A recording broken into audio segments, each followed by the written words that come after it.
Mr. Keith. Mr. Johnson, good morning. Good morning, Mr. Keith. Good morning. May we start, please, on the topic of the reduction in the distancing rule from 2 metres to 1 metre? Yes. You'll recall that in the summer of 2020, on the 23rd of June, in fact, you announced the adoption of the 1 metre plus rule.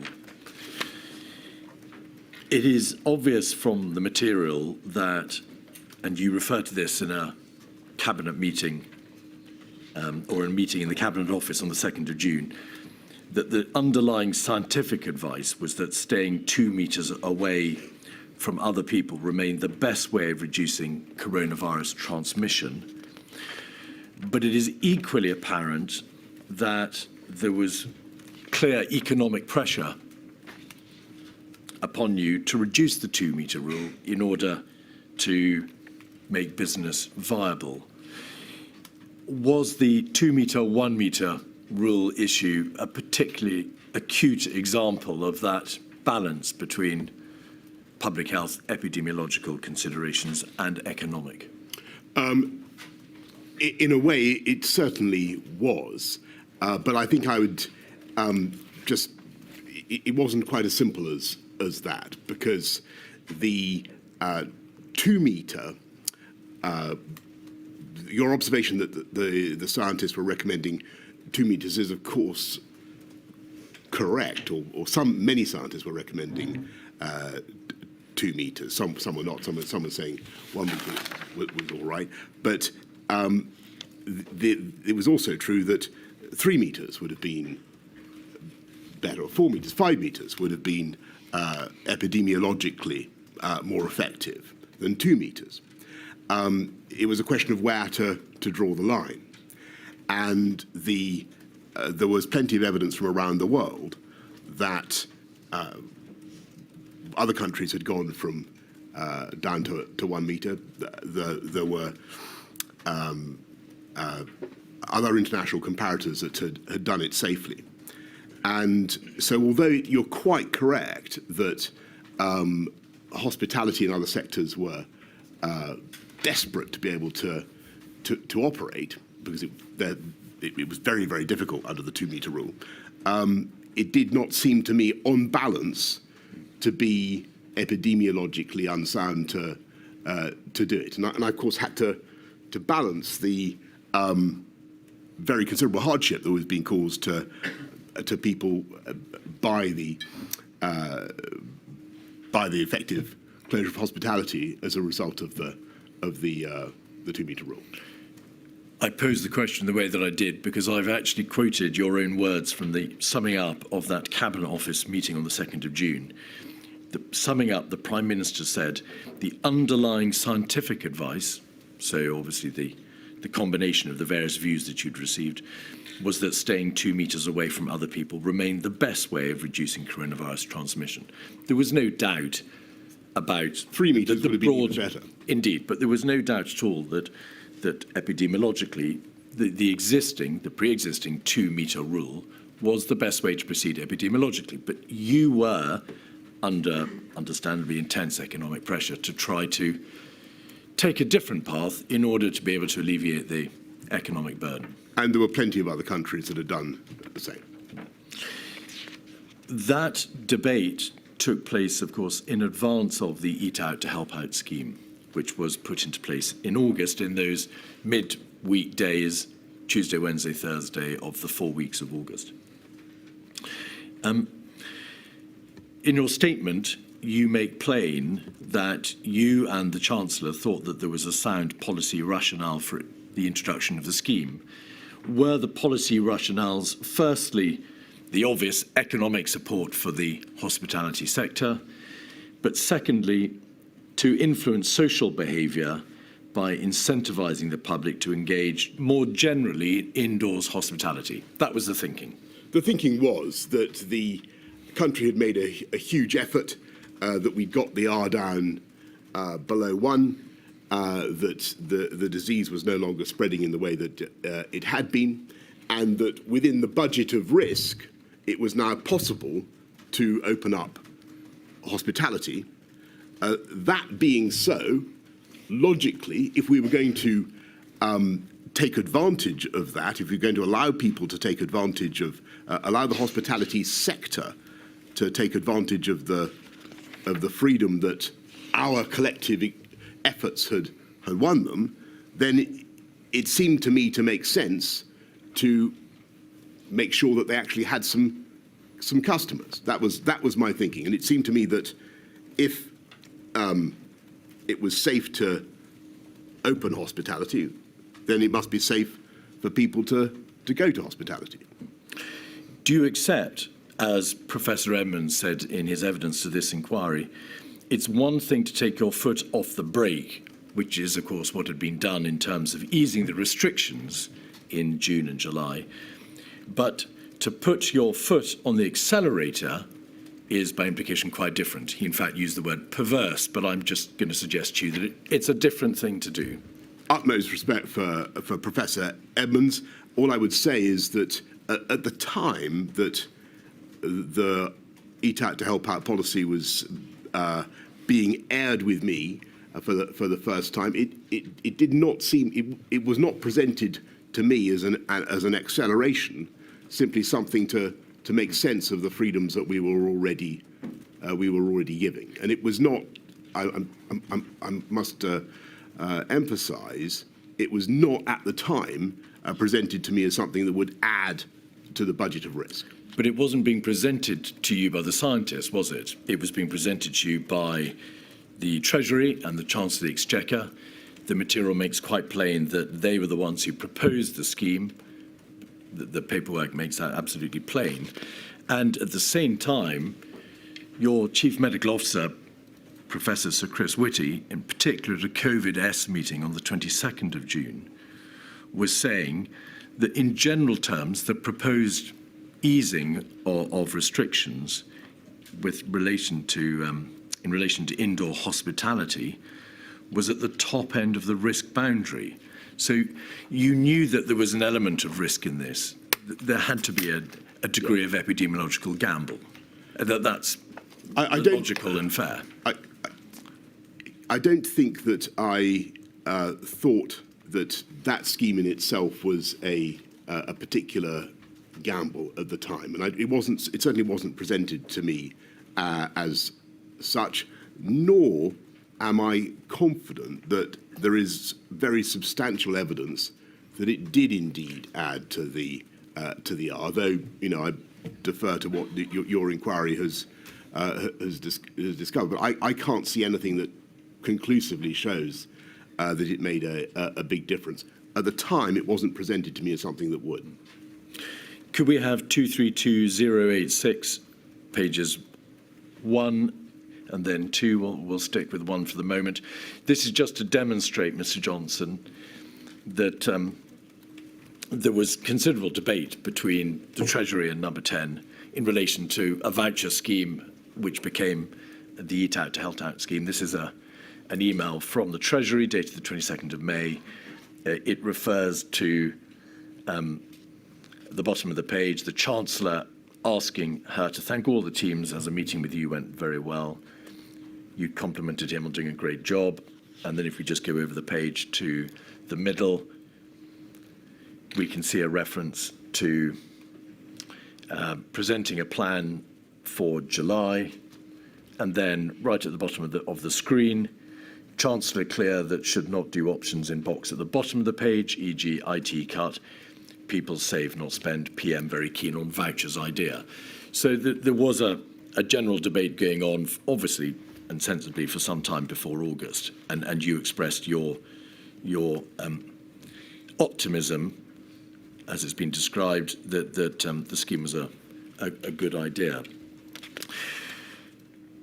The material does indeed seem to indicate that there wasn't a significant increase in infection after the scheme, although there is in the material some suggestion it may have gone up to some degree in different parts of the country, as you might expect.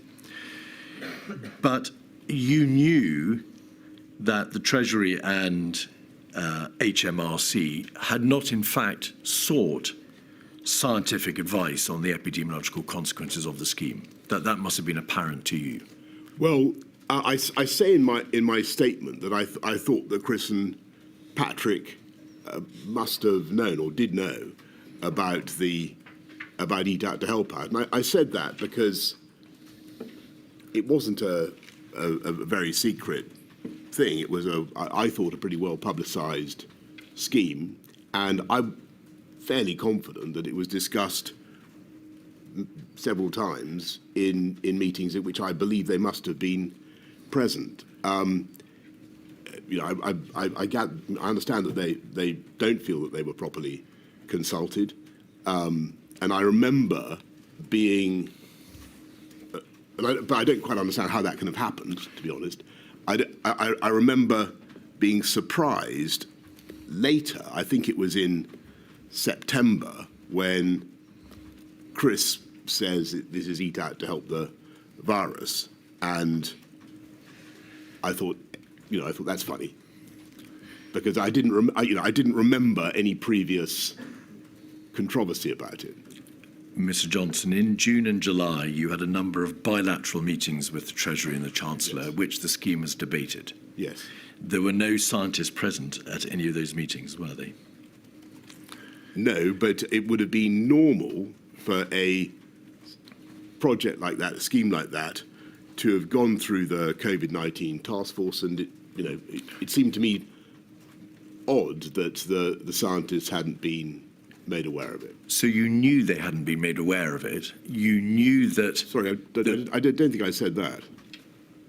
It's not what I understood. It seemed to me odd that the scientists... Oh, I see, sorry. Do you mean now it appears? So I thought it was... I apologise. I thought forgive you me. meant at the time it So appeared yeah, odd. no. So my surprise was in, I think it was something like September 16th or thereabouts. It was quite a long time afterwards when I heard Chris in a COVID-S say, it's Eat Out to help the virus. And he looked at me meaningfully, and I thought, well, that's funny, because I didn't remember this being something that had previously seemed to attract objection or controversy.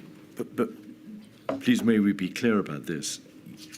No scientists have been present at any of the bilateral discussions That's about correct. the voucher or what became the Eat Out to Help. Well, certainly not as far as I can remember. No. The paperwork, and you've obviously received a number of papers, made no reference, did it, to this scheme being supported or proposed by the epidemiological experts? It didn't say that, but that, on the other hand, I wouldn't necessarily have drawn the conclusion from that it had either been opposed or that it had not been discussed with them. And in your statement, you do say in terms, the scheme was, quote, to use your words, properly discussed, including with Chris and Patrick. I did say that, and that was my belief, and I don't understand how that. I don't understand how something as well publicised as that could have been smuggled past the scientific advice. I don't see how that could have happened. So that we're entirely clear about this, your statement appears to positively suggest that it was properly discussed, including with Chris and Patrick. You're the one who suggests in your statement that the persons with whom it was discussed included the CMO included the CMO and the GCSA. But now today, you're saying you're not sure whether it was discussed with them, and you're surprised that it wasn't. Is that the position? The reason I said that in my statement is because I frankly assumed that it must have been discussed with them, and I'm perplexed as to how something as significant as that can have got through. I mean, there must have been several meetings of COVID-S and COVID-O, which it was discussed. So You understand that you make a positive avowal. It was properly discussed. That word "properly" is your word, Mr. Johnson, not the inquiry's. Well, that's indeed my memory, and I remember the scheme coming up several times, and that's why I was, as I've told you, I was surprised when later I heard that Chris was calling it "Eat Out to eat out to help the virus, and taken aback. Enforcement. There was at the same time, of course, a constant debate as to whether or not, in order to promote proper self-isolation, in order to ensure heightened compliance with the guidance and the regulations, further enforcement was required, or whether or not, or perhaps alongside it, additional financial support should be provided. It was an obvious debate that had to be had. Did you have a position in relation to whether or not the cure for lack of compliance or for difficulties with self-isolation should be greater enforcement, tougher enforcement and bigger fines, or for the setting up of a more generous system for financial support for those who were self-isolating? Do you recall? We did both. We instituted a compensation scheme for payments for those who are self-isolating from September, I think of about £500. But I also took the view that if we were going to have a system of enforcement, then it needed to be pretty firm. Do you recall whether or not the amount for the payment went up between March 2020 and September? Was there any increase before September, Mr. Johnson? Do you recall? Well, I remember the top whack fine was £10,000. Well, indeed. You declared in a handwritten message, a handwritten note on a box note given to you on the 13th of August. I agree with the openings, but the overriding message, you said in capital letters, should be about tougher enforcement and bigger fines. But at the same time, it's notable that you in no way suggested that an alternative way, or perhaps a complementary way, might be to increase the amount of payments for self-isolation. No, we did, as I've just said, increase payments for self-isolation. That wasn't a suggestion that you made at this time, although it came in later, as you rightly say, in September. So your position was, it would appear, enforcement is the only way to go. Well, that's obviously not quite right, because we did give quite generous payments for self-isolation. I think the concern that we had was that there could be difficulties, complications, abuse of any system of payments. We were already spending, as everybody knows, very considerable sums in support of all kinds. So there were anxieties about some of the implications of the compensation system, but because it was so important to go with self-isolation, to encourage people and to help people who needed support, we did go for the £500 payments. On the regulations and the guidance themselves, evidence has been received by the inquiry from the former Home Secretary, Dame Priti Patel, that, in her opinion, there was a high degree of confusion surrounding the broad thrust of the regulations as well as their detail, and the inquiry has seen a diary entry in Sir Patrick Vallance's evening notes where you exclaim in frustration, but plainly perhaps not to be taken too seriously, who made these stupid rules. Yeah, look, was that, against that context, Mr. Johnson, to what extent did your advisers and officials come to you over the summer and the autumn of 2020 and say, there really is a distinct problem about the efficacy and the workability of these regulations? They're very difficult to understand and they're giving rise to a significant degree of confusion. Did that debate ever take place?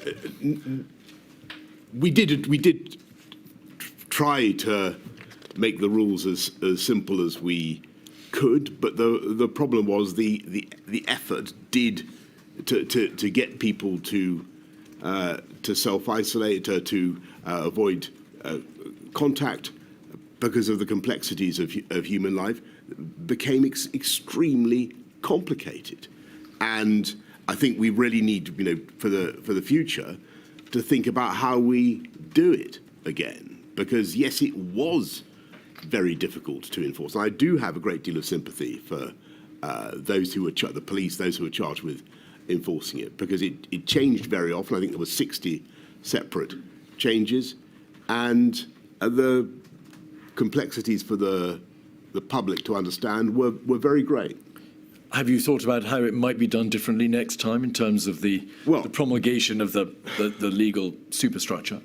Well, I think clearly it'd be a matter for Malay and the inquiry, but I think that there needs to be a great deal of reflection about the simplifying the whole approach and seeing what we can do to rely more on common sense and less on regulation and legislation. But there may be limits to that. And I'm not suggesting there is an easy answer, because the reason fundamentally in the UK why you need, and I say this to all the libertarians, why you need regulation is because ultimately people want to see everybody being obliged to obey the same set of rules, and they want their neighbours to do what they're doing. But it must be noted that despite your declared libertarian tendencies, your own message to your advisors, as we see from that document, was bigger fines, more enforcement, a heavier hand. So here's the picture. I was very concerned. I knew that we were basically in remission as we come out of the first lockdown. I knew, and the reason I go for things like Eat Out to Help Out is because I think it's within the budget of risk. But I know that we're going to face another wave, and I really want people, if we're going to avoid tougher measures, we need people to obey the existing strictures. It was obvious to you, and we'll look at WhatsApp in a moment, of course, by the end of July, that the United Kingdom would be hit by a second wave. That was epidemiologically taken for granted in terms of the examination of this viral pandemic. Well, we'll have 48399, page 25.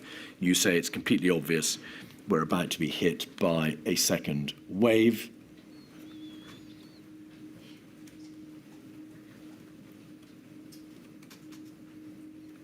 It's about halfway down, just not halfway down the page.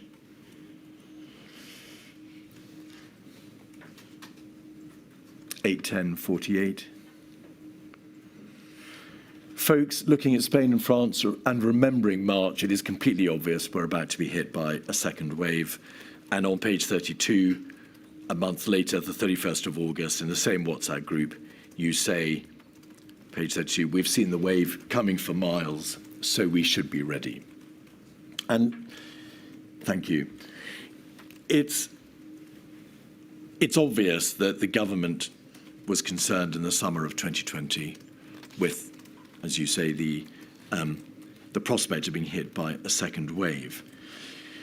Did you therefore give consideration to the possibility of putting into place a formal system of segmentation? The inquiry has heard evidence how in August and September, the COVID task force considered whether or not it might be possible in advance of the impact of the second wave to consider a formal system of segmentation for the elderly. Do you recall that debate? I certainly do, and I think that we were looking at all sorts of different solutions. There were a number of meetings with the COVID task force. You say in the minutes of a meeting of the strategy committee, COVID-S, in September, a plan should be considered on segmentation of the population to enable a portion of the population to continue to live their lives as normal, that is to say, the remainder. Do you know now, can you recall why the proposals on segmentation were either impractical or not possible to be taken further? Do you remember? And a lot of people, I kept having to explain this to people, and because intuitively it sounds like a very reasonable thing to do, to protect those who are going to be most vulnerable, principally the elderly and those with chronic conditions.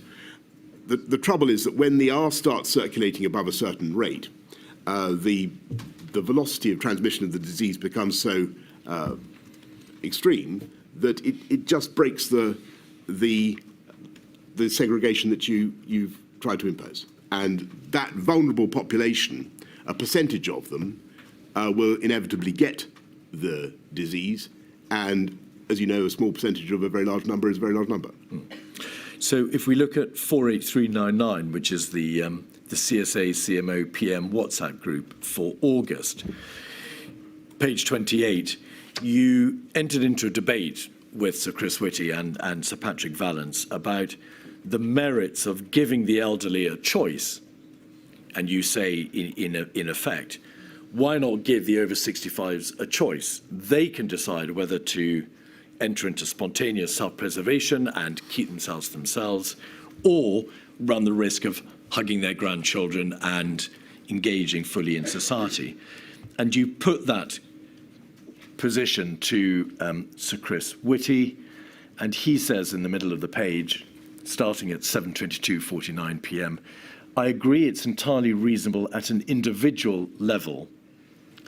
And then it's the second paragraph is the crucial indeed. one. He says people can rationally make an informed choice whether they individually would take a small increased risk of dying by hugging their grandchildren or going clubbing, perhaps not the same people both hugging their grandchildren and going clubbing. But at a population level, this is the government is under an obligation to ensure that the epidemiological line is held so that the R rate doesn't then go back above 1. Was that the nub of the problem? That's it. So Chris, in that second paragraph, is making the essential point that even if you've elected to be shielded, or even if the government is trying to shield this segment of the population, it's not going to work because the infectiousness is too great. And do you think that is why perhaps the segmentation debate didn't lead to any practical proposals? It came up against the possibility of the epidemiological problem. I couldn't see how it would fix our problem, but it was sometimes a job to explain that to colleagues. But you can see that we didn't pursue it. Well, it appears to have been quite a job to explain it to you, because you wanted that choice to be given to individuals, and your CMO was saying, don't do that.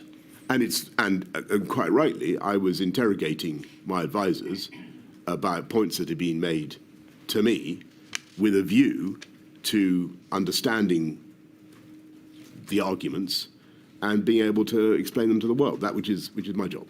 So by September, in light of what you've agreed, which is that it was obvious that a second wave was coming, you say in your statement, we were going to have to do something. There was this debate about a circuit breaker, you recall. The sage advice to you, relayed by your CMO and your government chief scientific advisor, was to the effect that the more rapidly interventions are put into place and the more stringent they are, the faster the reduction in incidence and prevalence and the greater the reduction in COVID-related deaths. As a general proposition, do you accept that? That was the advice that they gave then, though, of course, it had changed a bit from where we were in March. They were still making the point on the circuit breaker.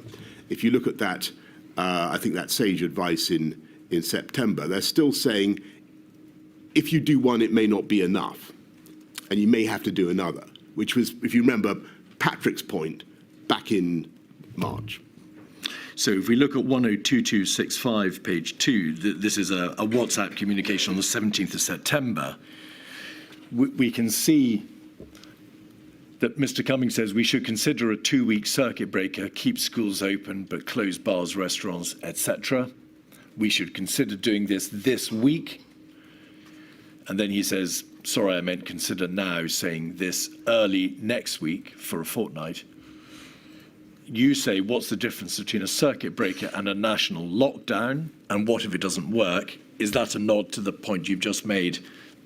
The difficulty with a circuit breaker is it is. You don't know whether it will work. If it's short, you may run the even worse risk of having to do it again. Yes. So as I think Patrick said again in one of the meetings, there's the yo-yo risk, and which Sage themselves point to. And I think Matt himself, even though Matt was generally very much on the health secretary, was very much on the precautionary side of the argument, was not actually in favour of a circuit breaker. And I think that was his evidence to you as well, for that reason. Patrick Vallance at the bottom of the page says, yes, lesson is go fast, go a bit harder than you think you need, go a bit wider in geography. So the scientific or epidemiological advice, Mr. Johnson, was there may be risks, but in the general epidemiological context, in the public health context, the advice is you've got to go the extra mile. And that, therefore, would mean a circuit breaker as opposed to local restrictions or varying degrees of stringent restrictions being applied. But your position was, well, ultimately, I don't think that the epidemiological argument is made out.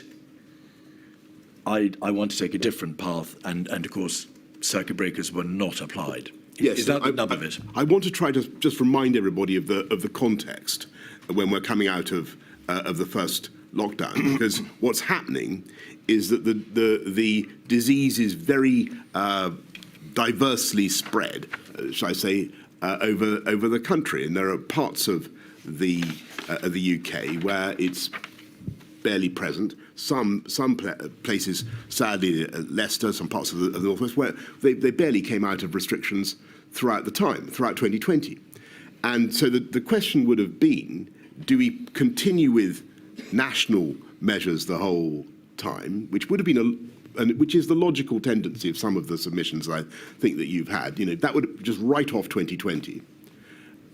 Slow down, please, Mr. Johnson. Or do you try what we tried, which is to respect and reflect the geography of the outbreak, and to say, well, we're not going to close hospitality in Devon and Cornwall because of whatever is happening in the West Midlands or elsewhere.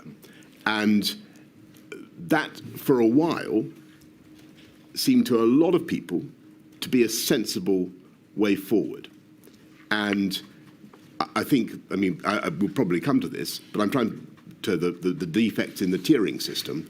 But that led to tiering, and I think it was worth a try because of the difficulties with the circuit breaker concept, which Patrick and Matt and others have alluded to. So that was my hesitation. It wasn't that I was against going into a national lockdown per se, or that I had set my mind absolutely against it.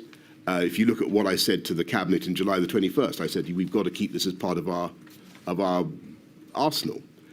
But I thought that a local approach was a sensible, or regional approach was a sensible way to go, and it was worth trying. This was a matter of spread of infection and death. To use your words, you thought not having a circuit breaker and then latterly having a tier system was worth a try. Was that the correct approach when dealing with matters of such momentous importance? The scientific advice, and admittedly, Mr. Johnson, the advice is never phrased in terms of you, the Prime Minister, must impose a circuit breaker. It is perhaps a little more coyly expressed in terms of more rapid interventions are required. Go fast, go early, do more. Yes. So they gave you, by implication, the room to make the decision yourself. So, but was that the right approach? Why didn't you apply what you knew to be the lesson learned from March, which is go early, take a precautionary approach, and go the extra mile epidemiologically? So there were some areas that had outbreaks of the disease that were in very tough measures. And it's not as though we didn't do anything nationally throughout the. On the contrary, so we ratchet up the measures throughout September and October, and we intensify the pressure on the virus. So September the 9th, we go to the rule of 6. September the 22nd, we go back to working from home and a curfew. Forgive me. October the 14th, we move into the tiering system. Some places go straight into lockdown and so on, and we intensify the tiering system, and we then go into the full lockdown at the end of the month. And I actually think that that programme had a very good chance of working. And if you look at where we were by November, the 22nd, the disease was starting to turn down. Incidence was turning down, and the thing that really threw us off was of course the Kent variant, the Alpha variant. But you've now moved further, of course, into November and December. On the 17th of September, yes, as this debate indicates quite plainly, your chief advisor was saying we should consider a 2-week circuit breaker. Your government chief scientific advisor was saying circuit breaker would be for 2 weeks. We can get the paper round tomorrow on that. You can even think about doing it regionally. Your Secretary of State for Health and Social Care was saying, if we want to avoid a national lockdown, we need to act fast. We're going in the wrong direction. And your scientific advisor again says, go fast. You didn't, however, accept the advice set out there, which was go for the 2-week circuit breaker. Well, we did go. We went immediately. So a few days later, we go for the working from home and for the curfew. The health you go for a 10 p.m. curfew, do you not, Mr. Johnson, and advice on working from home? And the health secretary himself was opposed to, and already, I think by the 22nd of September, 10 million people in a country of 67 million are already in tier 3, effectively in lockdown measures. So it's not as though nothing is happening in that period. Nobody has suggested nothing was done. There was, of course, the rule of 6. There was the curfew from 10 p.m. There was the package of measures, which you described as the package A measures, yes, of late September. But the circuit breaker was not the national circuit breaker. No, because I wanted to keep going with a regional approach. We had 10 million people in lockdown on the 22nd of September. It was not as though the country was not going through, or large parts of the country were not going through another lockdown. Well, the issue was whether there was any support for a continued regional approach.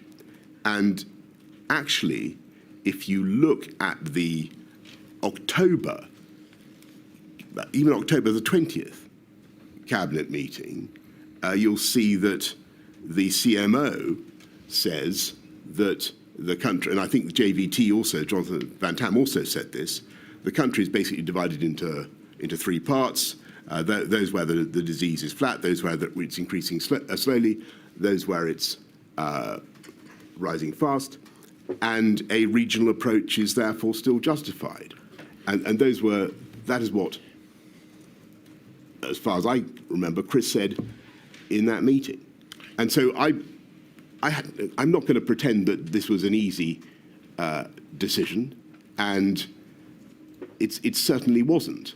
And it was one I agonized over. But I thought that a regional approach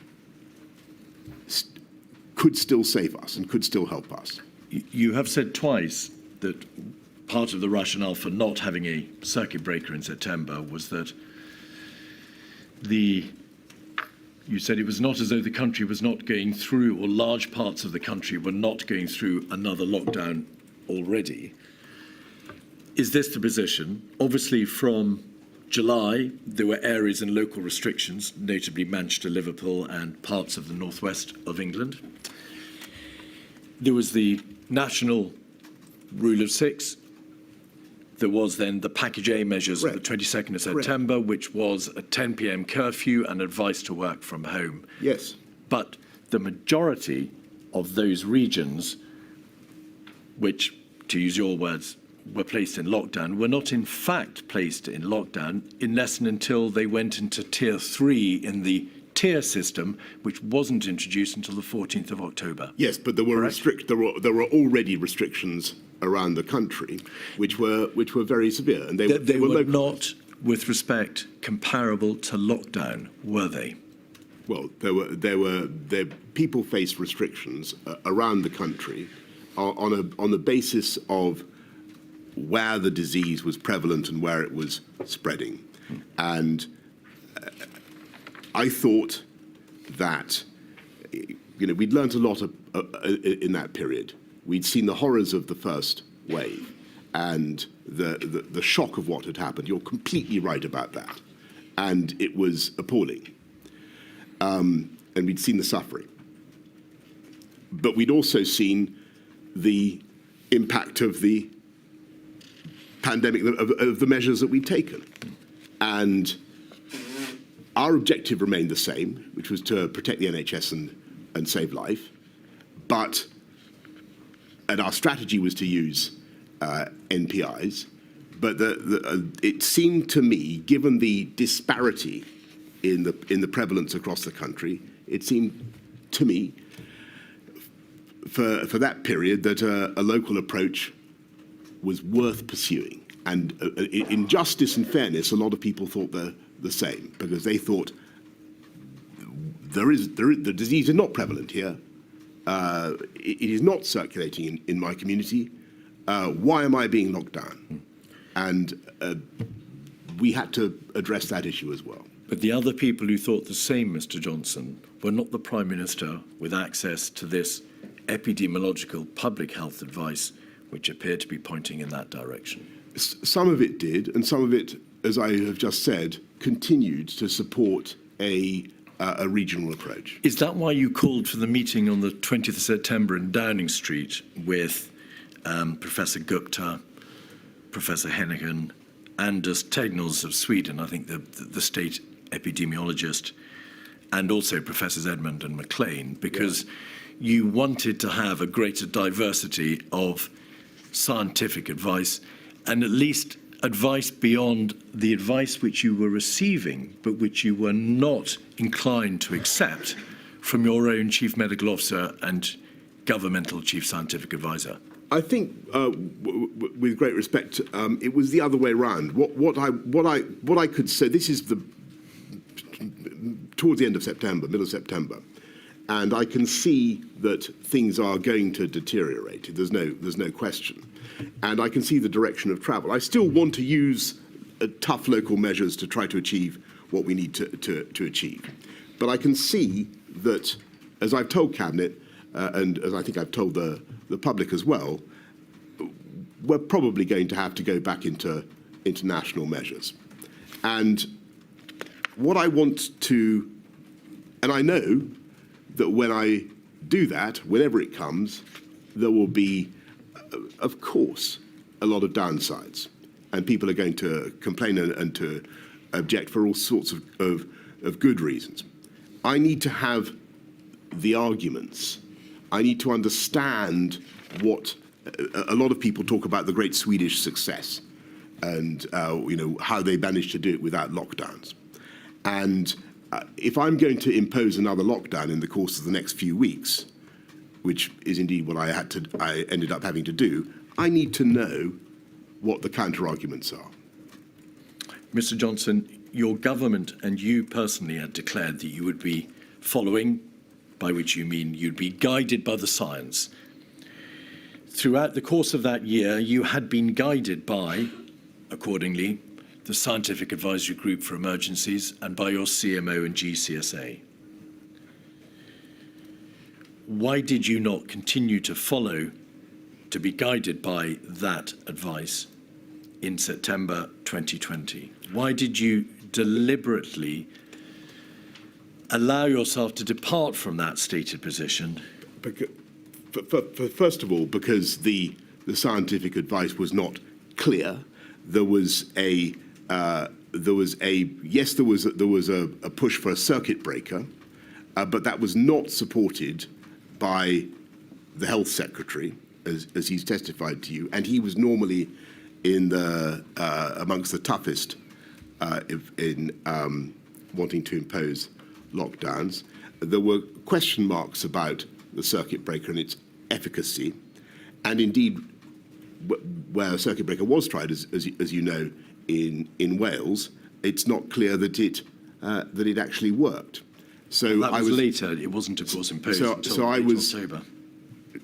Sure, but what I'm saying is that there were perhaps legitimate grounds for thinking that a circuit breaker was not a panacea, and I was keen to continue with a local or a regional strategy which continued to have scientific support for being reasonable, as I've said. The nature of the specific intervention may not have been absolutely clear, because Sage posed the issue to you in terms of interventions being required. But the debate was plainly, and you understood it to be plainly, about the merits of a circuit breaker. So there was a clarity about the debate. What lacked clarity was what ultimately, what political decision should be made by you. You were unclear as to what the way forward should be. The meeting on the 20th of September... That's not true, but for great respect. What we decided to do was to continue to tighten the measures that the national measures that we had, but also on October the 14th to go for the tiered system. On the 20th of September, you deliberately arranged for a meeting at which you allowed yourself to hear from scientists on either side of a completely different debate, which was not to do with the merits of a circuit breaker, but to do with whether or not, as a general policy, the Great Barrington approach, that's to say, to use another word, another expression, the let it rip approach should be applied, or whether or not the general approach of caution should be applied. That was the debate on the 20th of September. No, well, actually, I don't remember people discussing the Great Barrington Declaration, but the approach which is later reflected. Well, what was so interesting about the debate on the 20th of September, to which, as you can imagine, I listened with great care, was that actually the scientists who had been billed as, to use your words, the Let It Rip brigade, did not really support that approach. And the longer the conversation went on, I was fascinated to see how actually they migrated towards a precautionary approach and towards the understanding that MPIs were inevitable and necessary, and that you had to do something. So the question. So I was really interested in. I was thinking ahead in that conversation. I was thinking ahead to where we were going to end up in a few weeks' time, and I wanted to fortify myself against the types of arguments that you've mentioned. So bluntly, although you had been given to understand that Anders Tegnell, who was the state epidemiologist for Sweden, would probably recommend a more herd immunity style approach, turned out, to your surprise in the meeting, to argue, in fact, for a stronger intervention. He didn't. I wouldn't say that. No, not. Sorry. Let me be clear. I don't remember him or anybody making any particular comment about, tiers versus lockdowns or whatever. But what I do remember is a surprising degree of unanimity, given the divergence in views that I've been led to expect. Yes. He may not have mentioned, and there's nothing to suggest he mentioned circuit breakers or lockdowns or tiers, but in the general conceptual debate about the precautionary approach and the need for a stronger intervention, and as Tagnell made it absolutely plain to you that, contrary to much of the press reporting about the Swedish approach, a stronger intervention was merited if the approach to be adopted by your government was there's a second wave coming, we need to do more to stop it. That was the approach you took in the meeting, wasn't it? I couldn't swear to that, Mr. Keith. What I remember is that everybody, and everybody at the meeting was. I mean, it was more abstract, I think, than concerned with the details of the current UK position, about which actually I don't think they necessarily, some of them knew or I don't think. Is that right? You received one-page papers from every single attendee about inviting them, and they produced information about the approach that the United Kingdom government should adopt.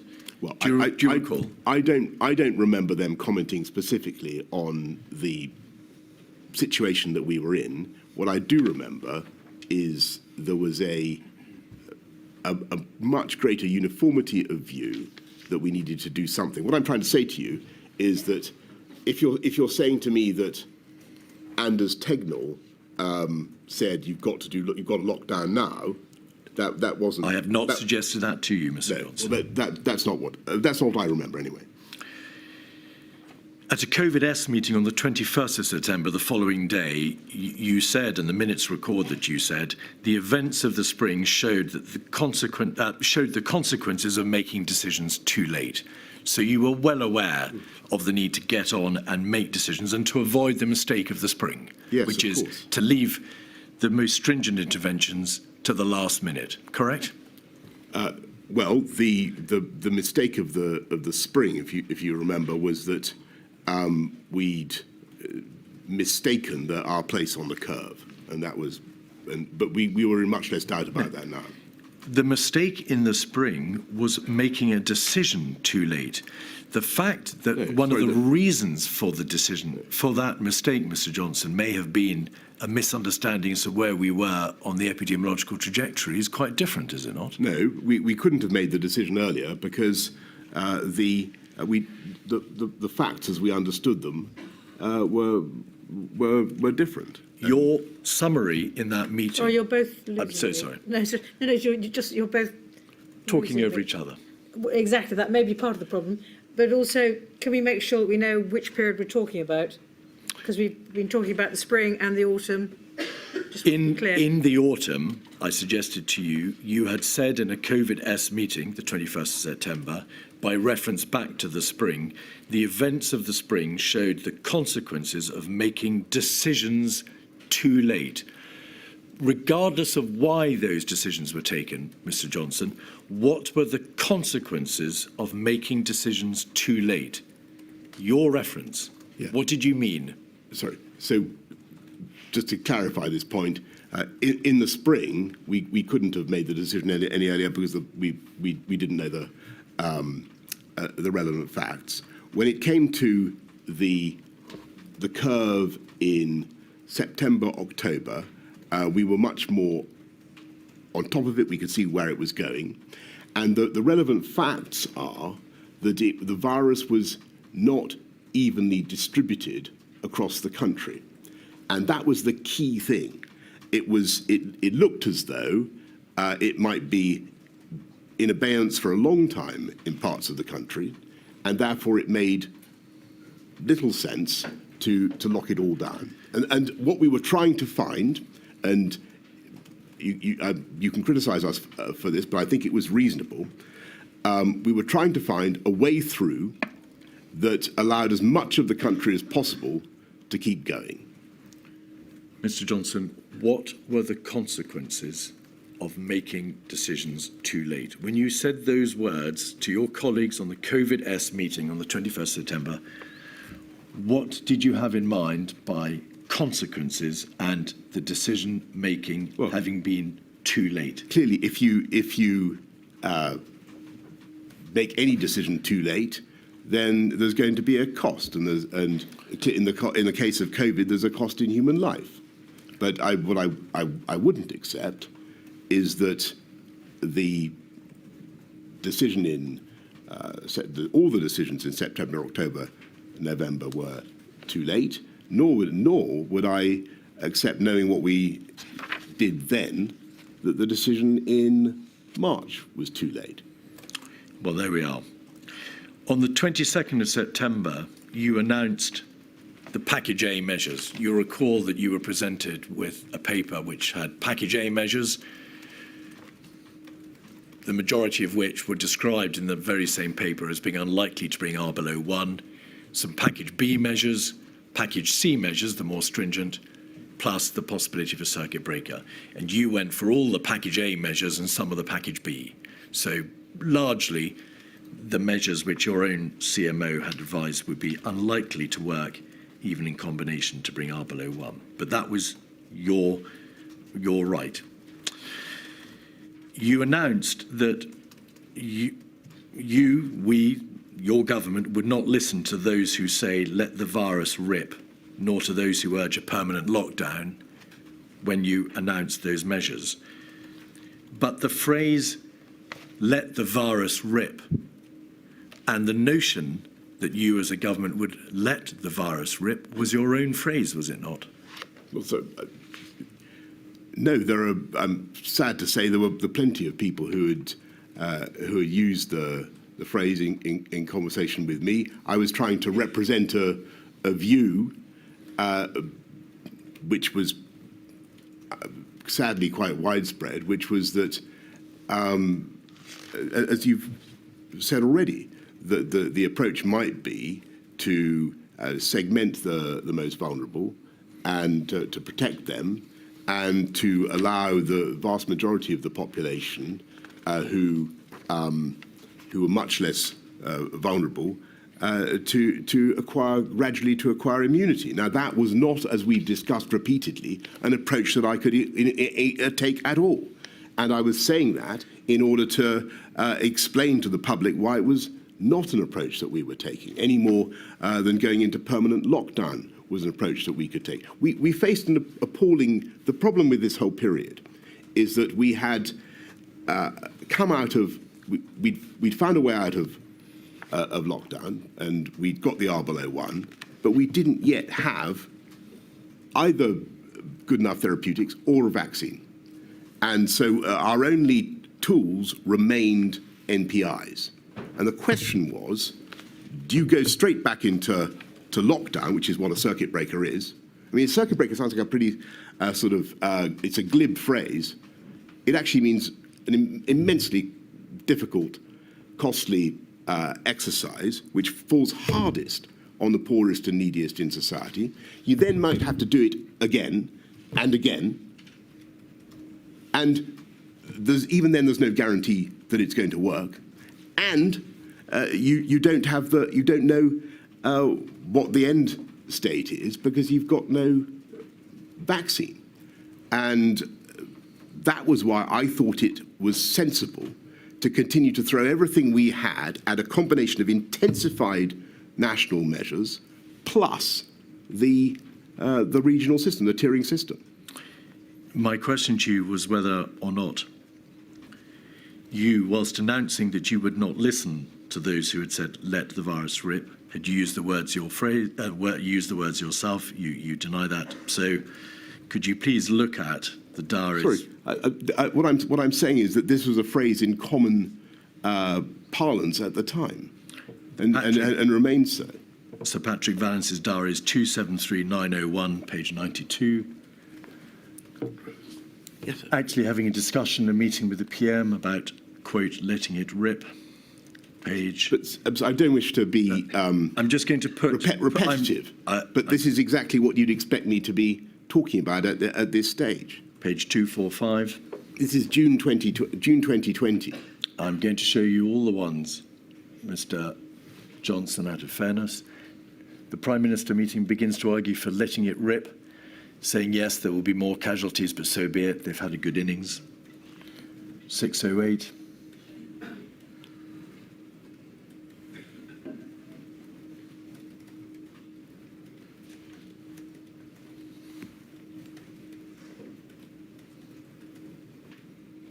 Perhaps that's the same. 439.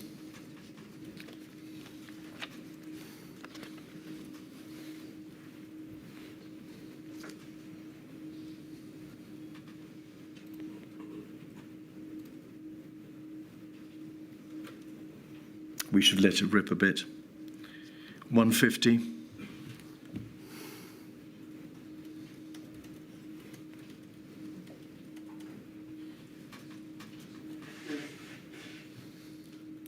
He's obsessed with older people accepting their fate. 230.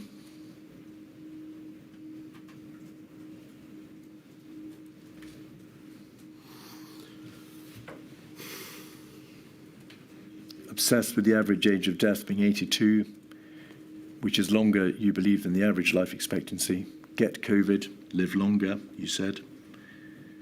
245.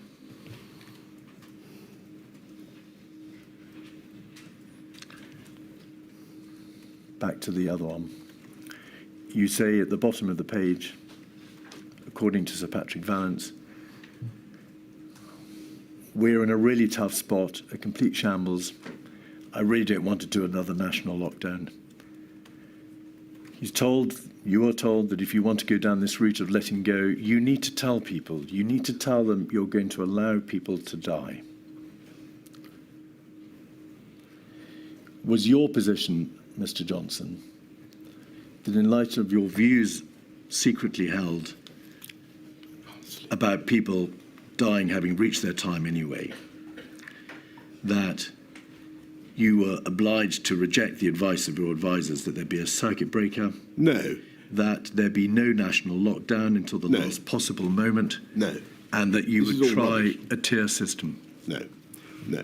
No. So the implication of the implication that you're trying to draw from those conversations is completely wrong. And my position was that we had to save human life at all ages, and that was the objective of the strategy. And by the way, that is what we did. If you look at what we actually did, never mind the accounts that you have culled from people's jottings from meetings that I've been in. If you look at what I actually said and what I actually did, and there is abundant quotation from me, millions of words that I spoke in Parliament or in press conferences or whatever. If you look at what we actually did, we went into lockdown as soon as we could the first time round, and we sensibly went for a regional approach when the disease picked up again, and then again went into lockdown on the 30th, 31st of October. And I think, frankly, it does not do justice to what we did, our thoughts, our feelings, my thoughts, my feelings, to say that we were remotely reconciled to fatalities across the country, or that I believe that though it was acceptable to let it rip. What I was asking, and I had to do this, I had to, and we covered a lot of this yesterday, but I had to challenge the consensus in the meeting. You've got to understand that these meetings comprised an overwhelming number of very, very talented, brilliant public health officials, civil servants, and so on, and scientists. And I was representing the only layperson in the meeting. Well, apart from the occasion there would be other politicians, but I was basically, I had to speak for everybody who wasn't in the meeting and who wanted these points put to the scientists before I went out to explain them. I had to get their version of why this wasn't the case. Why wasn't it true that as people were continuously saying in the media and elsewhere, that it was the answer was to shield the elderly, protect the elderly, and to let it rip otherwise. I needed to have the counter arguments. And if you want to look at what I thought, why didn't you look at what I actually said in Cabinet and what I did? And by the way, I don't want to interrupt your question. It's obvious, Mr. Johnson, that you were not minded at all times, all the time, to accept the scientific advice that you were being provided with, and that it was absolutely your right. It's notable that there was, analogously to SAGE and the CMO and the GCSA, no economic advisory body, no economic analysis being provided to you in a formal structure that could have provided a foundation for the alternative side of this debate. That is to say, well, Prime Minister, you've got a great deal of evidence here, epidemiologically and in public health terms, but you've got a terrible decision to have to make again, whether or not to impose a lockdown. And that engages the debate with which we're all familiar and with which you are anxiously grappling, which is the damage on the economy. Mr. Johnson, Mr. Keith, I thought Mr. Johnson said yesterday he did have that kind of analysis. It came from the Treasury. I was going to say, thank you, my lady. Yes, no, but my suggestion is a formal economic SAGE, a formal body, advisory group, rather than just the Chancellor and the HMT directly. I've thought about that, and I think, and that's it's a suggestion that I hope I bet you're going to look at. But I think that actually, and I was going to say this at the end, I'll say it now. I think that the cabinet government, there's a reason it's evolved in this country in the way that it has, and I think that the Treasury representing the economy, the Department of Health representing health, actually worked pretty well after a while. I mean, I think it was a great shock adjusting to COVID, but I think that the way it worked was pretty good. Departments did what they needed to do. These debates, Mr. Johnson, and there are hundreds of meetings at which the CMO and the GCSA attend, and where the epidemiological evidence is provided to you, takes place in the Cabinet Office room, The cabinet room, yeah. The Cabinet room, or the Cabinet Office room, or your study. It's not taking place in Cabinet. Mr. Cummings has described how the Cabinet process, the debate in Cabinet, was more politically excitable, more performative. Thank you, performative. How there were worries about leaks, where it was more a matter of political theatre, and therefore there wasn't the opportunity, for the reasons he explains, to have this sort of debate and to consider in detail the sort of advice about which I think that's certainly a fair criticism of some cabinet meetings. But as time went on, and I genuinely think that cabinet proved to be more and more valuable, and you genuinely started to have different points of view properly represented around the table, and different departmental interests, particularly HMT, properly represented, and it became a much more. I started to see the wisdom in the system, and I think it worked. Perhaps one further question before the break, if my lady wishes it. 236586 is an email from the Principal Private Secretary to the Chancellor in the Treasury concerning one of your regular bilateral meetings with the Chancellor.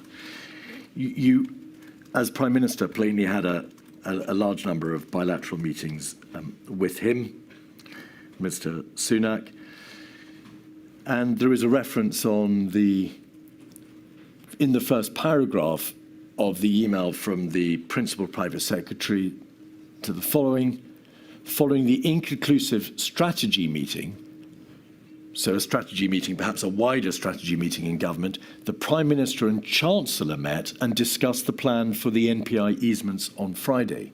So you and your Chancellor meet privately, and by privately I mean in the absence of Cabinet, in the absence of other secretaries of state or civil servants outside number 10 and HMT, and you discuss plan for NPI easements, so a public health issue. No other minister included shows the strength of the Chancellor's voice in these discussions.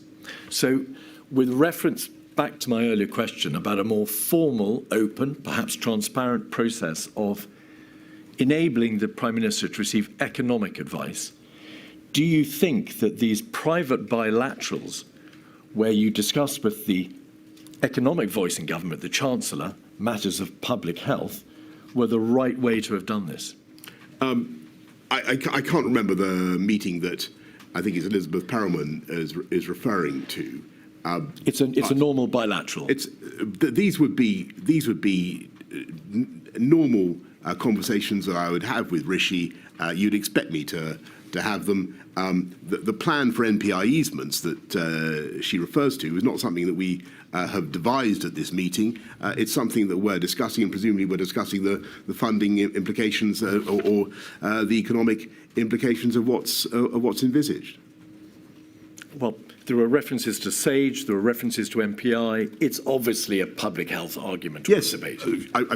Yes, it is. But everything in that period related to public health, absolutely. And so we would have been talking about, I imagine, what the Chancellor's views were, and I would have been listening to what he had to say. And finally, there is evidence, both from Mr. Sunak's own witness statement and also from Mr. Warner, Ben Warner, as well as actually Mr. Cummings, that the Treasury's analytical capabilities would have been assisted by a more formal system of cost-benefit calculation. And just pause there, please, Mr. Johnson, before answering.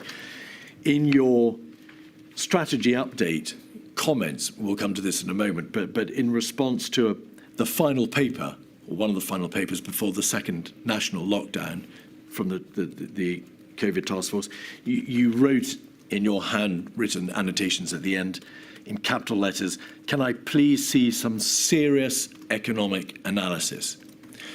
Is there a case, by way of one of the many lessons to be learned, for a formalised system of cost-benefit calculation so that the Treasury and the wider world can see how there can be a quantitative analysis of the impact of interventions economically?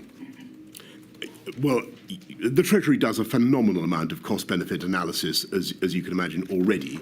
And yes, I think that, as I've said already, my lady, I think what we really need to have is some proper quantified analysis of the benefits of NPIs and the epidemiological benefits of NPIs, because I think there's still too much uncertainty about those, as well as a proper understanding of the economic costs. So yes, I think if there could be some way of putting those two things together in a formalised way, that might very well be useful. But that was effectively what I was doing the whole time, week in, week out.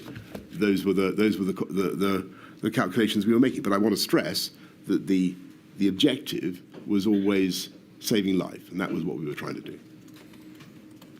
That's your final question before the break. That's my final question before the break. 11:30, please. All right. Mr. Keith. Mr. Johnson, the tier system, yes, about which you've spoken, thank you. Briefly, you received advice from the COVID task force on the 7th of October, just to put this in its chronological place. There was a discussion in number 10 that day about regional lockdown measures. A major meeting on the 8th of October, yourself, the Chancellor, CMO, GCSA, and the Chief Executive of the NHS, Simon Stevens. The evening notes kept by Sir Patrick Vallance talks about the somewhat desperate nature of the anxious nature of the decision having to be made by you and the issues which you've ventilated, which were troubling you. The evidence from the COVID-0 meeting of the 11th of October is that the government chief scientific advisor made plain, because he says it in terms, that the level 3 baseline, that's to say the standard level 3, but the highermost level 3 level, was highly unlikely to bring the R below 1, and so highly unlikely to control the growth of the epidemic. Is that why you said earlier, and you've said it in your statement, you felt the tier system was nevertheless worth a try? There were doubts expressed before you even announced it as to whether or not it would work, but your assessment, and it was ultimately for you to decide, your assessment was it was worth the shot. It was, and it wasn't just my assessment. I think that even after that meeting, as I said earlier, on the 20th or so, you've got continuing scientific corroboration of the rationale behind the regional approach. But what we wanted was, of course, to try to stamp on the virus, to wallop it wherever it was most prevalent. The difficulty was that it was very laborious and involved some very difficult negotiations. Understandably, with areas that had been in restrictions for a very long time, and their leaders, understandably, wanted proper financial help. And to get the tougher measures put on was proving, in a voluntary way, was proving time-consuming and costly. Is it right to say that there was continuing scientific corroboration for the tiers? The material in COVID-0 was to the effect that even the highest level, level 3, would be unlikely to work. Sir Patrick Vallence's notes make plain that at that meeting, he felt he's being asked to approve measures knowing that they weren't enough. And the public health epidemiological support appeared to be quite slim. However, the scientists and the public health experts recognised that the public health issue was only one half of the debate. It was for you to weigh up the many issues that you've described, including the economic considerations, and to balance them. That wasn't their call; it was your call. Well, I had to balance them, but there were two things. I think it was so. I was fortified by what I think the CMO said in the cabinet of October the 20th, where I'm fairly certain that he said something, and JVT said something at about the same time, to the effect that a regional approach was still reasonable. What we wanted out of the tiering system, and we've got to be clear, we didn't achieve it, was really to crush the virus where it was most prevalent. And I've explained that one of the difficulties was, getting local leaders to put in measures fast enough. I think it's possible, and I think that there's even some evidence from Patrick that we had a fighting chance of getting the R below 1. If we'd been able to get some of those measures put in harder and faster in those areas, I think it might have worked. And there are other people who think that too. The point, Mr. Johnson, is you can't rely upon what was said on the 20th of October about the general nature of regional restrictions, because you made the decision to go for tiers on the 11th of October, over 8 days before, and the announcement was made on the 12th of October. Yes, but so what was said, what was said subsequently on the 20th of October in relation to the merits of regional restrictions can't be relied upon as a justification for your decision-making 10 days before. Well, with great respect, I think what it shows is that there was, around that time, there was continuing scientific support, as I took it, for. I'm just giving you what I felt. Support for a continued regional approach, and by the way, it was also my feeling that although the suggestion from Sage had been for a circuit breaker, I didn't feel, listening to the arguments, and this may have been my mistake, but I didn't feel, listening to the arguments, that the pressure for a circuit breaker was particularly strong, and that may be my mistake, but it wasn't coming from the health secretary, and it seemed to me that there were countervailing arguments as well. In the event, the tiers, as we know, didn't work. Well, they didn't, and I'm very sad about that. But I think that they were logically, rationally, as we came out of the restrictions in the summer, they were worth a try. The trouble was that they became very invidious as between areas, because one village would suddenly find itself in very heavy restrictions, and the village next door was not, while the incidence of the virus was exactly the same. Local politicians of all kinds became very worked up, sometimes quite paranoid about the tiering approach. It clearly was proving divisive and difficult to implement. Though I want to say that Eddie Lister, who was in charge of the negotiations, did a heroic job in trying to get government to local government to regional government to agree. And in addition, the evidence would appear to suggest, of course, as ever, a matter for my lady, that not only were there problems that you've identified, Mr. Johnson, but as Mr. Ridley has said, the process overall was entered into extremely quickly, which gave rise to problems of its own. Yeah. The negotiations were difficult and prolonged, and of course, when dealing with epidemiological exponential growth, and the virus isn't interested in all this. And the virus indeed, and also logically, because the virus was spreading, ultimately, as proved to be the case, it spread to all areas, and therefore there was a degree of, it's been described as epidemiological levelling up. Everywhere would have to eventually go up into tier 3, and that would, of course, defeat the whole purpose of it. That's completely right. All right. I think that's a pretty fair summary. Mr. Hancock told the inquiry that he knew on the 14th of October when you announced, the 12th of October when you announced the tier system, that it wouldn't work. Did he tell you that? Not to my knowledge, not that I can remember. We then come to the lead up to the second lockdown. It does appear that the COVID task force provided a forward strategy document for you on the 25th of October, and there was a meeting in Chequers to discuss it.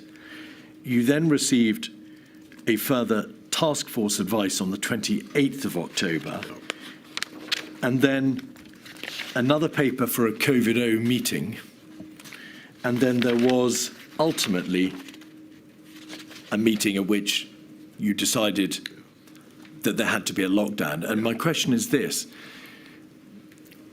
why were there a number of papers and strategy documents given to you in the same week, all broadly recommending a lockdown? It rather looks as if the COVID task force was trying to bring you to a particular conclusion. I don't know the answer to that. I do remember the papers, and I think it was a James Bowler paper that I got on the 28th, for instance. There was a lot of good papers. The COVID task force, by the way, was determined to make the tiering system work. They thought we began full of hope that it could work, but it was clear by the end of the month, towards the end of the month, that it was just running out of road. Let me be more direct.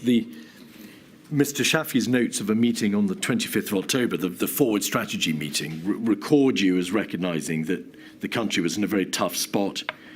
You say, according to him, that you're deeply sceptical about a national lockdown, and you say, we're not, or I'm not going to be stampeded into a national lockdown yet. That's over the weekend. Then 3 days later, the task force comes to you and says the situation is continuing to deteriorate. We don't think the tiers are working. There's got to be a lockdown. And the point I made to you is, to what degree, if any, do you assess that the COVID task force was trying to impose on you, or in trying to recommend a lockdown because it was aware that you had already said on the 25th, I'm really not going to be stampeded this time? Yeah, but it was quite right not to be stampeded into any course of action. But the virus, irrespective of the COVID task force, the virus was spreading, and it was spreading exponentially, and that was clear from what James Bowler had to say, and that was clear for a long time that it was spreading in areas where it had seeded. We wanted to try the tiered approach. We wanted to try the local approach. That was gradually running out of road, and we had to go for national measures. But I always knew that was on the cards. Having tried measures which didn't prove to work, having been told from July that a second wave was inevitable, do you accept that there is at least a good argument that the tier system should have been conceptualised and put into place earlier, at a time when the prevalence was lower, and therefore the tier system may have been more likely to work, so for September?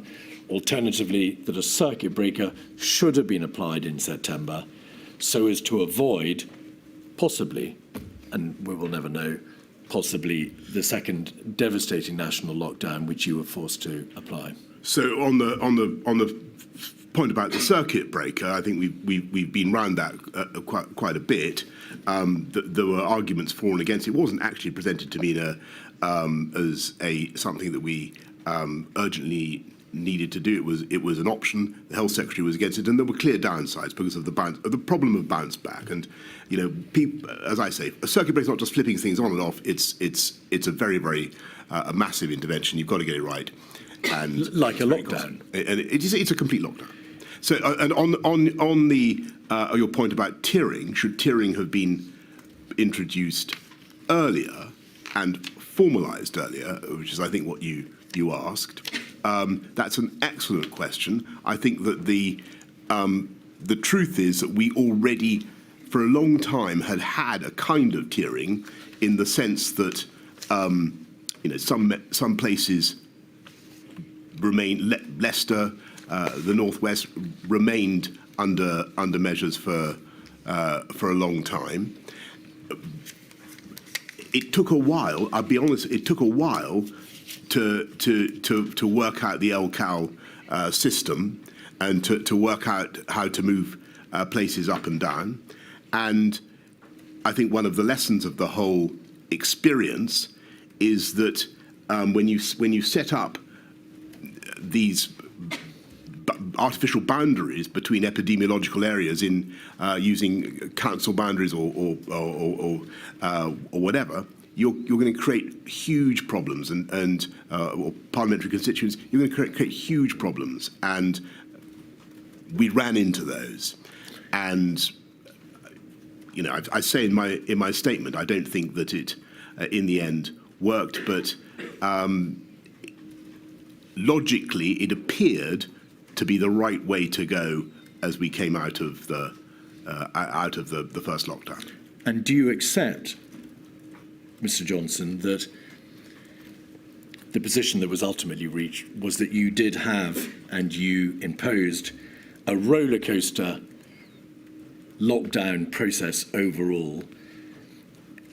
Epidemiological evidence has been given to this inquiry to the fact that if you impose lockdown, circuit breakers, whatever they may be called, earlier, there is a greater chance you can get on top of the virus earlier, you then don't need to have such a long circuit breaker or lockdown. And when you come out, prevalence is likely to be lower, thereby obviating the need for yet another lockdown. The answer, If you just let me put the question. The evidence suggests that if, however, you wait to the last minute before imposing a lockdown, you have more of a pronounced roller coaster approach, and prevalence is unlikely to be as low as it would otherwise be, and the lockdown, in order to work, has to be longer, harder, and more brutal. Right. That's what you ended up with. no. So, so a lot of points there, if I may.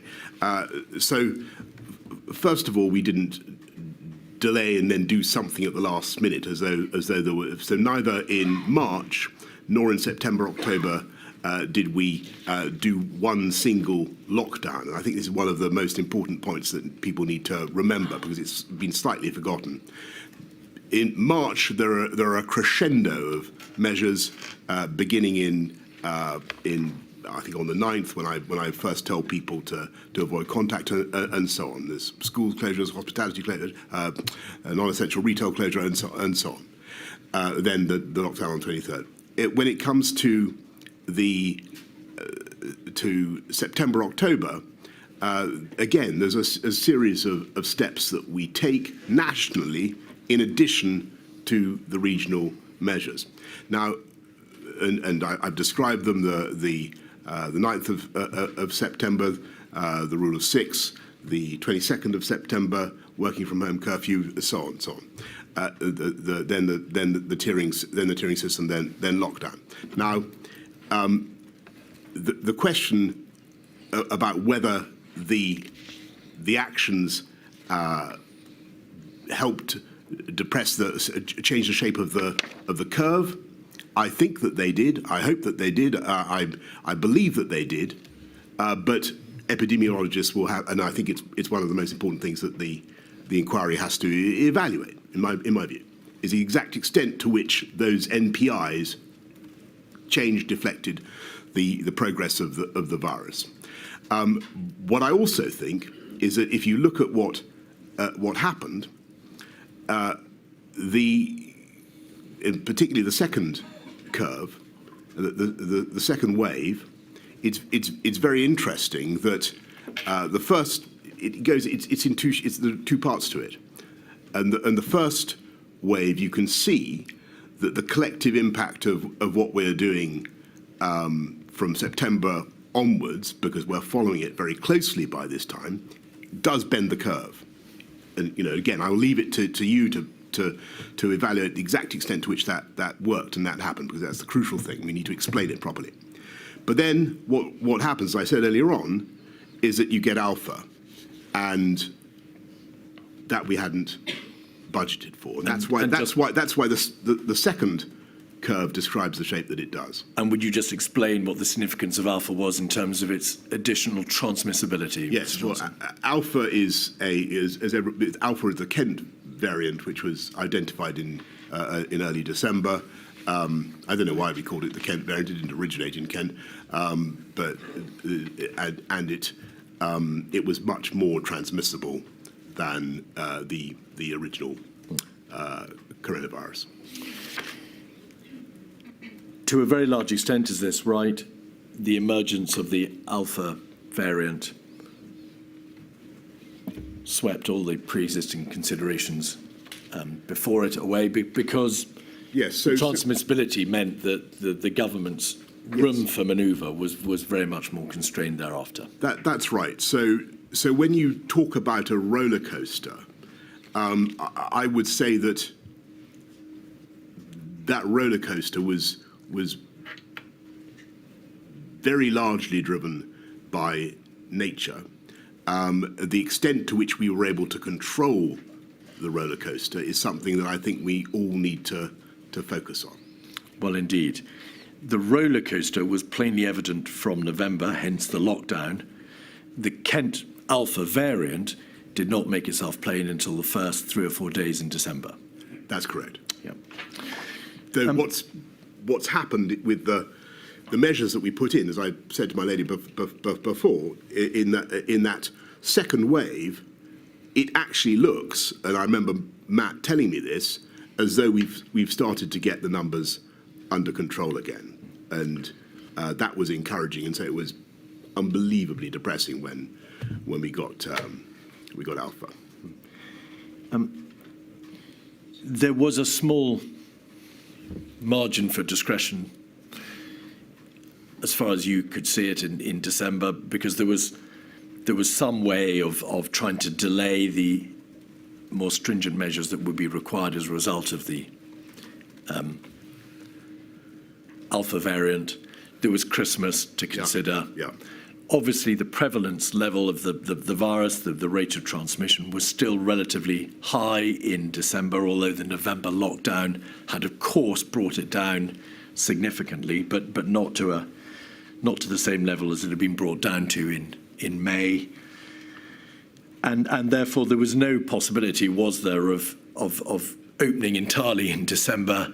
There had to be fairly stringent restrictions applied, continue to be applied, whatever view you reached of the public health crisis. Yes, is that a fair summary? Yes. So our initial plan, as you know, was to open up on December the 2nd, which indeed we did. We then see incontrovertible evidence of Alpha, and we know we're basically heading for a full lockdown in January, which is what we do. There was a debate, of course, about the degree to which you could ease, to the limited extent that you could, in December. Yeah. Bearing in mind your very clearly stated wish that as much could be done as possible to allow families to spend Christmas together. We did have that debate, though. If you remember what happened, it just became untenable because of the spread of Alpha, and London and a lot of the rest of the country went straight into Tier 4, as we called it. I need to ask you, Mr. Johnson, to what extent your decision-making in the middle of December was influenced by the press or your backbenchers, because there are references in the Patrick Vallance diaries to you saying that the view of your backbenchers was to take a particular path. You were minded to agree with them. You appeared instinctively to resist the further reintroduction of the ultimate lockdown measures. No, is there any truth to that? It's certainly true that, as I've said before, that in the course of meetings, I would, as I thought was my job, and I believe I rightly thought was my job, I would express the general view of not just of backbenchers, but of other cabinet ministers who might not be in that meeting, about what we were doing, and to try to set up some challenge in the conversation. On the 2nd of January, Michael Gove sent you a private note expressing his views, essentially to the effect that there was no alternative but to adopt a strategy of maximum suppression, as he put it.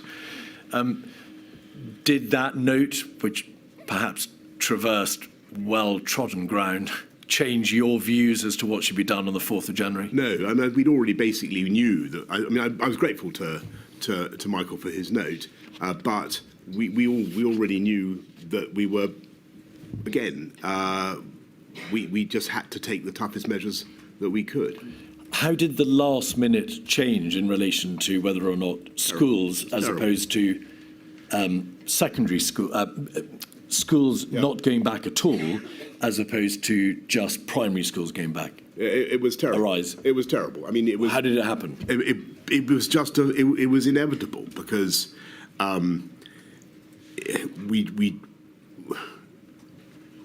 if you remember in the October November lockdown, we've kept the schools open because of the massive detriment to people. You know, it's always the most vulnerable families. It's the poorest kids who come off worst from school closures, and that was definitely the case. We'd seen that in the first lockdown without a shadow of doubt. So we were desperate to keep schools open. Yes, did I fight in my heart and head to keep schools open? Yes, I did, and I really wanted to do it, but it just wasn't. It wasn't a runner. And we had to lock everything down. How hard did you fight in your heart and head, Mr. Johnson? I ask because Mr. Williamson says in his witness statement that when he and you attended the cabinet meeting on the 4th of January, he made clear that he didn't think, of course, he's the Secretary of State for Education, he didn't think schools should close again. If they had to close, then they must be opened again by February half term. And he says, I didn't have complete autonomy to make core decisions, especially those regarding school closure and school reopening. So to a significant extent, the views of the Secretary of State for Education were overridden. There were, and your cabinet approved the changes. I listened respectfully to what cabinet had to say, and indeed many colleagues who thought that we should try to keep schools open, and I just couldn't. The fact is that sadly schools are terrific reservoirs of the virus, and in the cold winter months. They were going to be a big vector of transmission for elderly people, and it wasn't a runner. Now, may we move forward, in fact, almost a year to Omicron yes. in 2021. Without going into the details of the somewhat arcane and complex issue of Plan A and Plan B yes. and Plan B plus, was this the position from the beginning of December, or the end of November and the beginning of December? The Omicron variant became apparent. Steps you declared to Cabinet had to be taken to protect the public from the variant. For good precautionary reasons, a plan was devised and put into place, which essentially meant moving from the pre-existing Plan A to a Plan B. And you told COVID-0 on the 8th of December that there seemed little option then to implement Plan B. The reality was that we were running out of road. The choice was to go ahead with Plan B or to wait and be faced with more concerning data and a rise in hospitalizations. Is that a fair summary? I think that sounds right, yes. And what was it that took place in the course of the middle and later part of December that meant that you didn't have to go to Plan B plus, which was right back up to the more severe interventions, in fact, probably a level 4 that's lockdown? Right. Well, I think this was one of those occasions, possibly rare, when I felt that I'd got I was flattering myself, but I felt I'd got a pretty good handle on the data by then, and I was watching it very, very closely, and particularly the IFR in the Gauteng province of South Africa, where Omicron was very prevalent, and what we were studying was the extent to which Omicron translated into deaths. And of course, everyone is a tragedy. But if the ratio was starting to diminish, as it seemed to be, then that was very significant. And so we were all. I'm not claiming any credit for myself, but we were all watching this very closely, and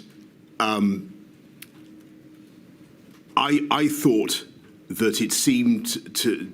The data that we were seeing from South Africa seemed to me to suggest that Omicron was less deadly, and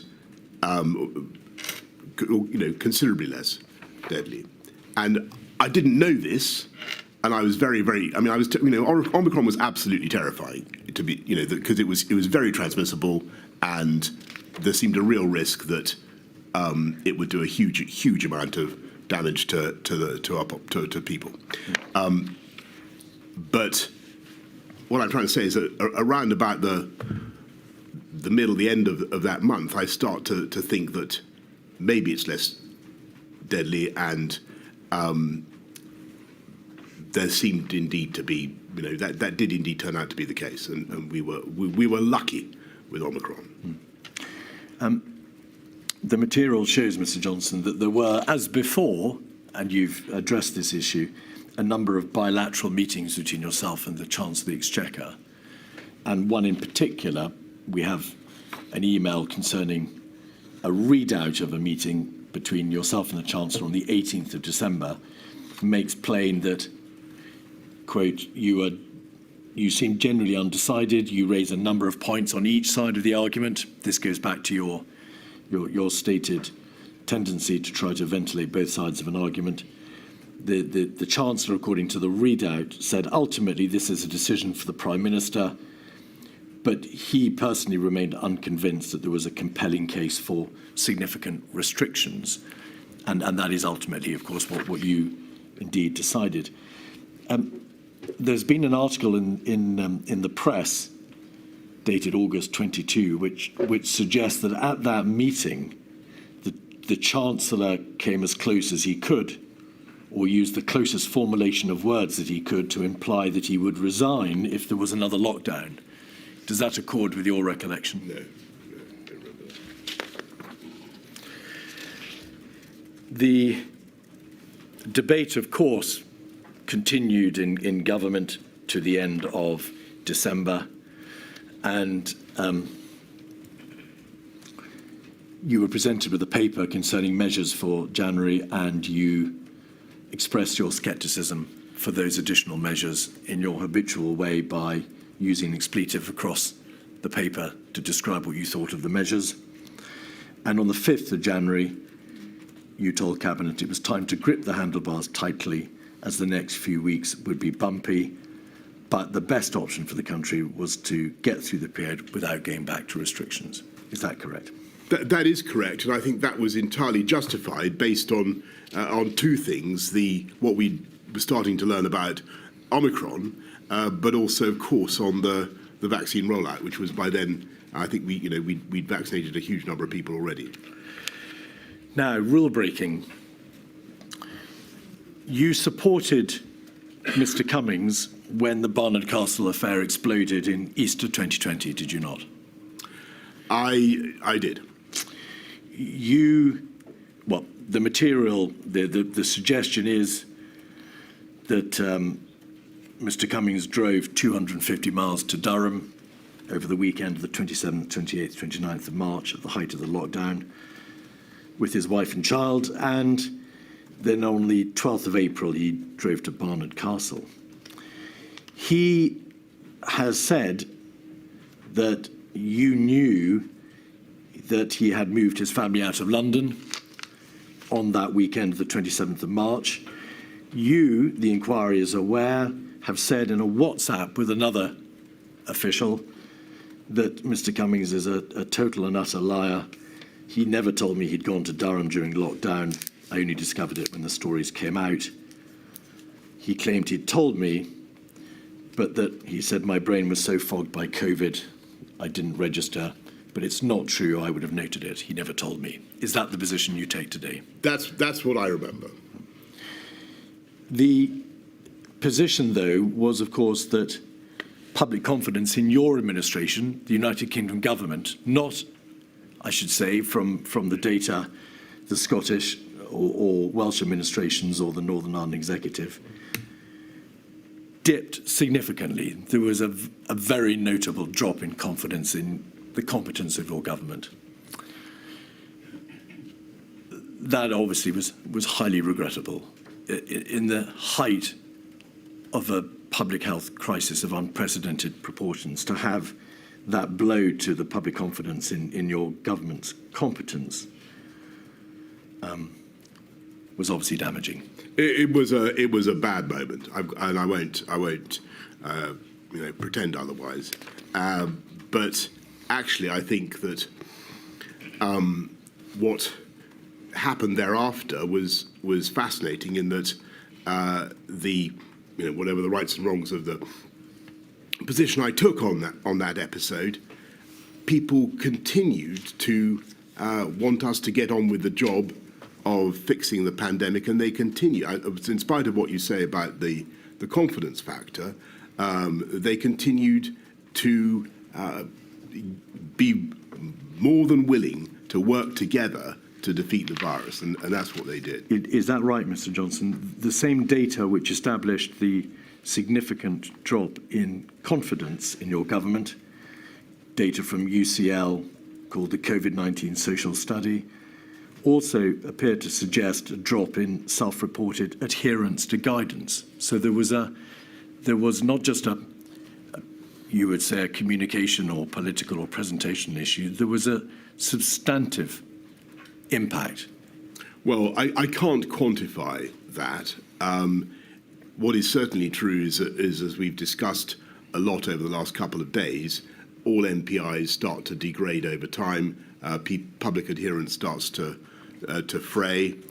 Whether that episode helped to exacerbate that problem, to the extent to which it did, I just can't judge. The inquiry, as is everybody well aware, of course, that then the first reports of social gatherings in Number 10 emerged in November of 2021. You were issued with a fixed penalty notice on the 12th of April 2022 relating to an event in Downing Street on the occasion of your birthday, the 19th of June 2020, just a few weeks after the Barnard Castle affair. Putting aside the issue of your own fixed penalty notice, did you, and it's important I ask you this, did you apologise for the impression that had been given that staff in Downing Street take the rules and the regulations less than seriously? You, in fact, I think, described yourself as sickened yourself and furious. I did, and I repeated that on many occasions. But you acknowledge, of course, that all the breaches proved to have taken place, but the general behaviour took place in Downing Street on your watch. I do, but I wish to just to stress, and I've always I've been clear for everything I've said. I take full responsibility for everything that the government said or did during the pandemic. I continue to regret very much what happened, but I really want to emphasise, and you talk about the impression, the version of events that has entered the popular consciousness about what is supposed to have happened in Downing Street is a million miles from the reality of what actually happened in Number 10. And I speak on behalf of, I know, of hundreds and hundreds of hard-working civil servants who thought that they were following the rules.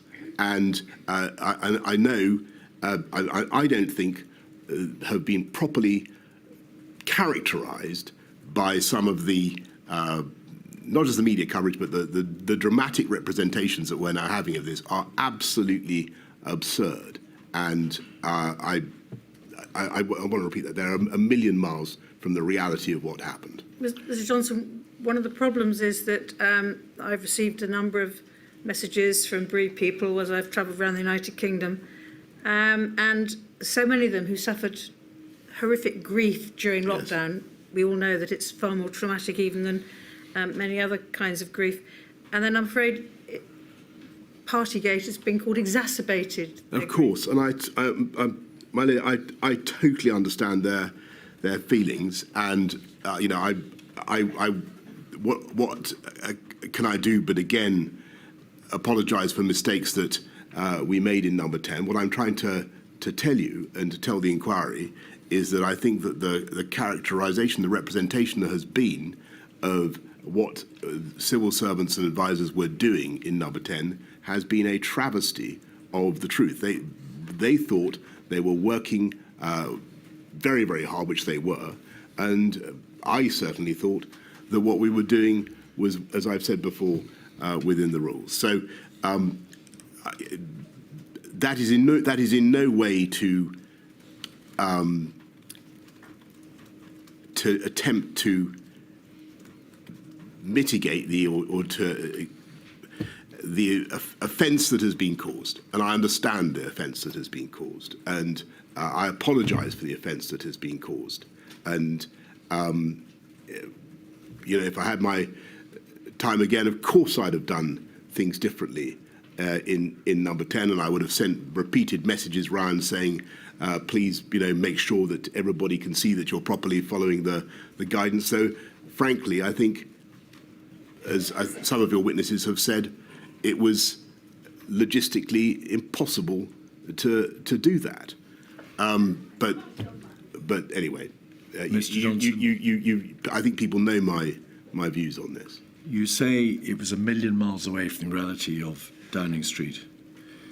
One of your most competent and sterling civil servants, Helen McNamara, said in live evidence to my lady, I'd find it hard to pick one day when the regulations were followed properly inside that building. But that's the point I'm making. Because are you saying that this was all a matter of breaches of the regulations on account of if you look at Catholic, the formulaic obligations of walking down corridors and having to work in the building structure of Downing Street? If you read what Helen said in her evidence to you, I think actually that is what she was driving at. She says there was one meeting where we were able to do things strictly by the absolute letter of the guidance, and it was unsustainable, and that was why the guidance was written in a way so as to allow businesses to have flexibility. And the particulars, I mean, I've been around this issue many times, and forgive me, but the situation in Downing Street, the conditions of work there, we were having to call, as the inquiry has heard, meeting after meeting after meeting, at all hours of the day and night, in rapid succession, and summon people rapidly to different meetings. As Helen McNamara rightly says, in those conditions, it was very hard to follow the letter of the guidance, and I've tried to explain that many times, but I understand the offence that has been caused. May we have 226239, page 13, please? This is around that time in the revelation of the partying in Downing Street, a WhatsApp communication between yourself and your Cabinet Secretary. Your Cabinet Secretary, Simon Case, was originally obligated to carry out an investigation, but for a variety of reasons which we needn't explore, he did not do so. But in the context of that debate at 23:04 on the 17th of December, Boris Johnson, in retrospect, we all should have told people, above all Lee Kane, to think about their behaviour in number 10 and how it would look. But now we must smash on. So that wasn't about technical breaches of the regulations because of the planning in Downing Street. It was a reference to behaviour, a behaviour of your officials and advisors, and you knew how it would look, but you didn't care that much. I did care, and to say that I didn't care about what was happening generally is the complete opposite of the truth. And yes, I think that we could have done more in number 10 to insist that people thought about the way their behaviour would be perceived by others. And I made this point repeatedly to the various inquiries that have been held already into this matter. And we should have thought about what it would look like to have people out in the garden when other people were not allowed in the garden, even though the garden was being used as a place of work. But the idea that I didn't, I mean, in your line of questioning, which has been of course excellent throughout, but you've dwelt particularly on WhatsApp exchanges and various things that I'm supposed to have said, which indicate that I didn't care. I did care, and I continue to care passionately about it. And I will, if you want, I haven't talked about this before in public, but and it goes to what you were saying earlier about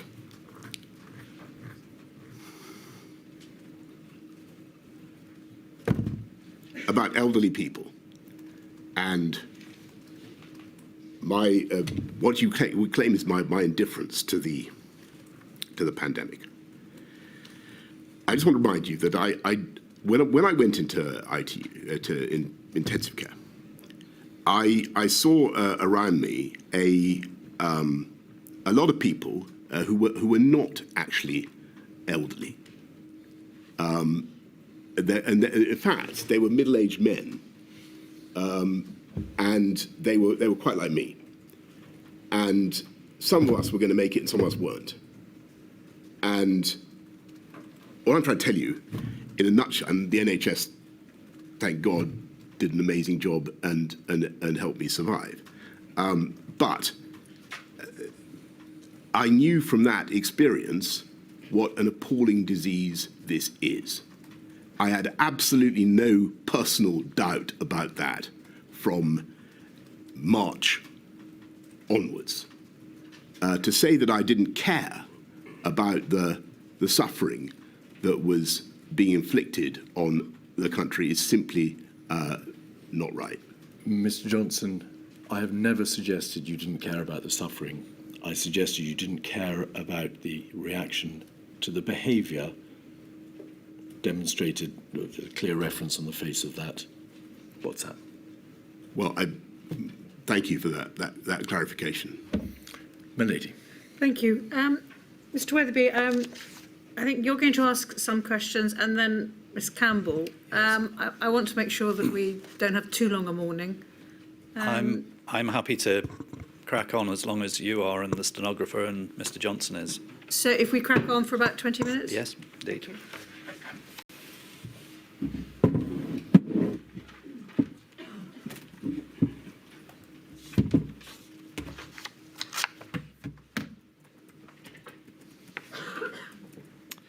Mr. Johnson, I am going to ask you some questions on behalf of about 7,000 bereaved family members from across England, Scotland, Wales, Northern Ireland, who are supporters of the COVID Bereaved Families for Justice UK, a group which eventually you did meet with at one point.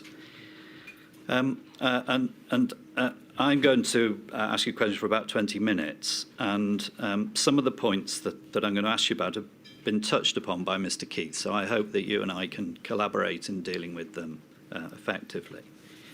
I want to go back to a point that Mr. Keith raised with you about as part of your statement where you say, it's paragraph 15, where you say that the United Kingdom has defied most of the gloomier predictions and has ended the pandemic, or the most serious phases of it, well down the global league tables for excess mortality. Now, at the end of your exchange with Mr. Keith, my understanding was that you basically stood by that statement. Is that right? Well, first thing to say is how glad I am that you and the representatives of the bereaved families are here and taking such a big part in these proceedings. I think that's a good thing, and I think it's very valuable for the inquiry. On the data, whatever the data may say, one death is a tragedy. Yes. There were too many. I was merely making the point that I thought that the statistics are. I've seen several yes. tables that seem to confirm what I was saying, and I point you to another one by the Lancet, giving roughly the same impression. Okay. My question was, you stand by the statement that you made? I do. Yes. So, as far as I can see, in a very lengthy statement, no problem with that, but you don't actually provide much of a basis for that statement. So I want to just probe it a little bit further, if that's all right with you. And I want to put up a document. I'm going to actually put up a very small number of documents to you in my time, but I do want you to look at this one. It's 292765, and it's page 10, please. And just while it's going up, this is a graph that's been provided at the inquiry's direction, and it deals with this very issue, and it's the comparative position of the UK internationally. Now, an earlier witness told us that you have some difficulty with graphs. So whether that's right or not, don't worry, I'm going to actually point out the points that I want to raise with you. But I wanted you to be able to see it. But this is the comparative position of the United Kingdom, age standardised for excess deaths with other European countries over the period January 2020 to July 2022. And what it does is it shows that 18 months into the pandemic, it gives two points. It shows that 18 months into the pandemic, the United Kingdom was 9th highest out of the 33 countries in terms of its excess death adjusted. And then it dropped to 15th after 30 months. So it did get better. But the important point that I want to highlight and want fairly put to you with the document in front of you is that only Italy, amongst comparable countries, had a higher excess mortality rate. So it's right that the UK is in the middle of that graph, but in terms of comparable countries, only Italy has a higher mortality rate. And you'd agree with that, I assume, looking at that graph. Well, I don't quite understand what you mean by comparable in that context. Okay, well, let me explain then. It's important, of course, that we don't compare apples with pears, as I'm sure you'll agree. So if it's right, your statement, the UK defied most of the gloomier predictions, your words, we would be looking at comparisons, wouldn't we, with countries like France or Belgium or the Netherlands, if you look at rather than Bulgaria or Poland, which are very different countries. I'm not deprecating Bulgaria or Poland. What are you doing with Bulgaria then? But I'm asking you, if you're going to say that the UK defied the gloomier predictions, then the real comparison is with countries such as France or Belgium or Spain or Germany. Is that right? Well, if you look at the point I was making, and which I stand by, is that the UK, the tables I've seen, actually comes about halfway down. And it's not just this table, it's I think there was a Lancet study as well. I think the former health secretary alludes to it in his evidence. This is not in any way to diminish the pain and the suffering of people who lost family members during COVID. I understand that. It is simply to point out, it is simply to mount, it is to reflect the enormous effort made by the whole of the UK to protect the NHS and save lives. Can we stick to the question? And I believe that it did. Can we stick to the question?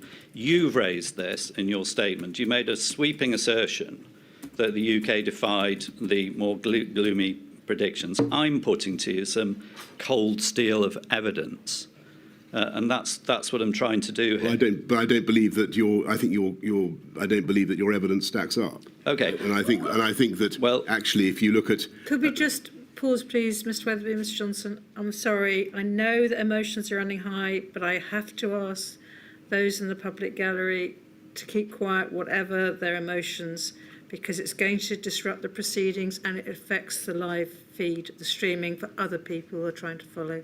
I'm really sorry. I do understand, but it has to stop. All right? Thank you, milady. Now, Mr. Johnson, the point I'm getting at is that you've raised this.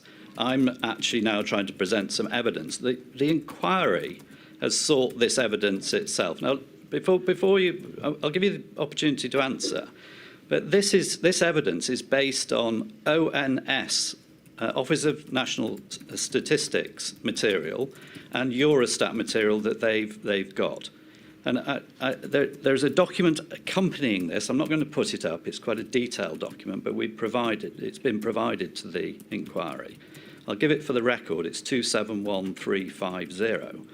But that explains the basis of these figures, the age standardisation, which deals with the difference of population and difference of age spread. And it deals with the robustness of the international data that is used. So these are, I'm putting to you, the gold standard of the evidence in respect to this. It deals with excess deaths, not just COVID deaths. It deals with excess deaths over the period. So you haven't put forward any evidence to justify your assertion. Why are you questioning this?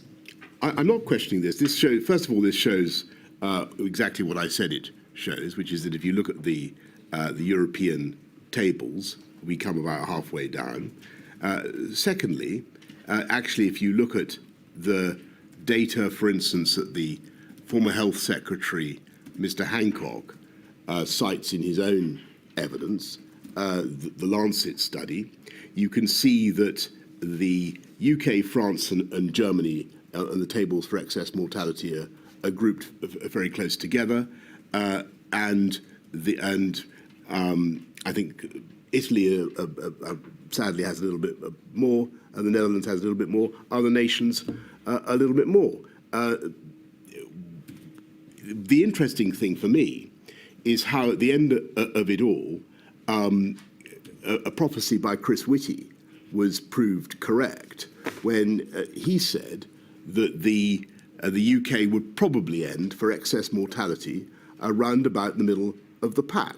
Yeah. And that is indeed what has happened. Okay. And that does not in any way diminish the individual tragedies of people who have lost lives. You've said that, but just dealing with these ONS statistics, this is what the King's Fund said. Now, the King's Fund, as I'm sure you know, is a prestigious independent healthcare institution, said well over a century ago. This is what it said.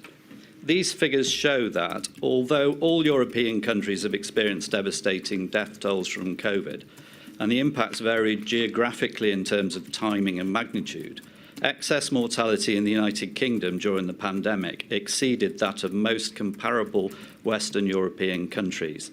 And it went on, the UK also had the highest excess mortality rate compared with the baseline among people under 65 in Western European countries, such as France, Belgium, and Sweden. So I'm going to move on, but I'll put it to you once more that this does not, this gold standard of the data available does not support what you say in your statement, does it? Well, I think, with great respect, I think that actually it does. And what I was responding to in my, and if you look at the Lancet document, the Lancet study, the UK is, I think, about 102nd of 190 or so countries. But in a way, where I think this argument is irrelevant. All I was trying to do was to.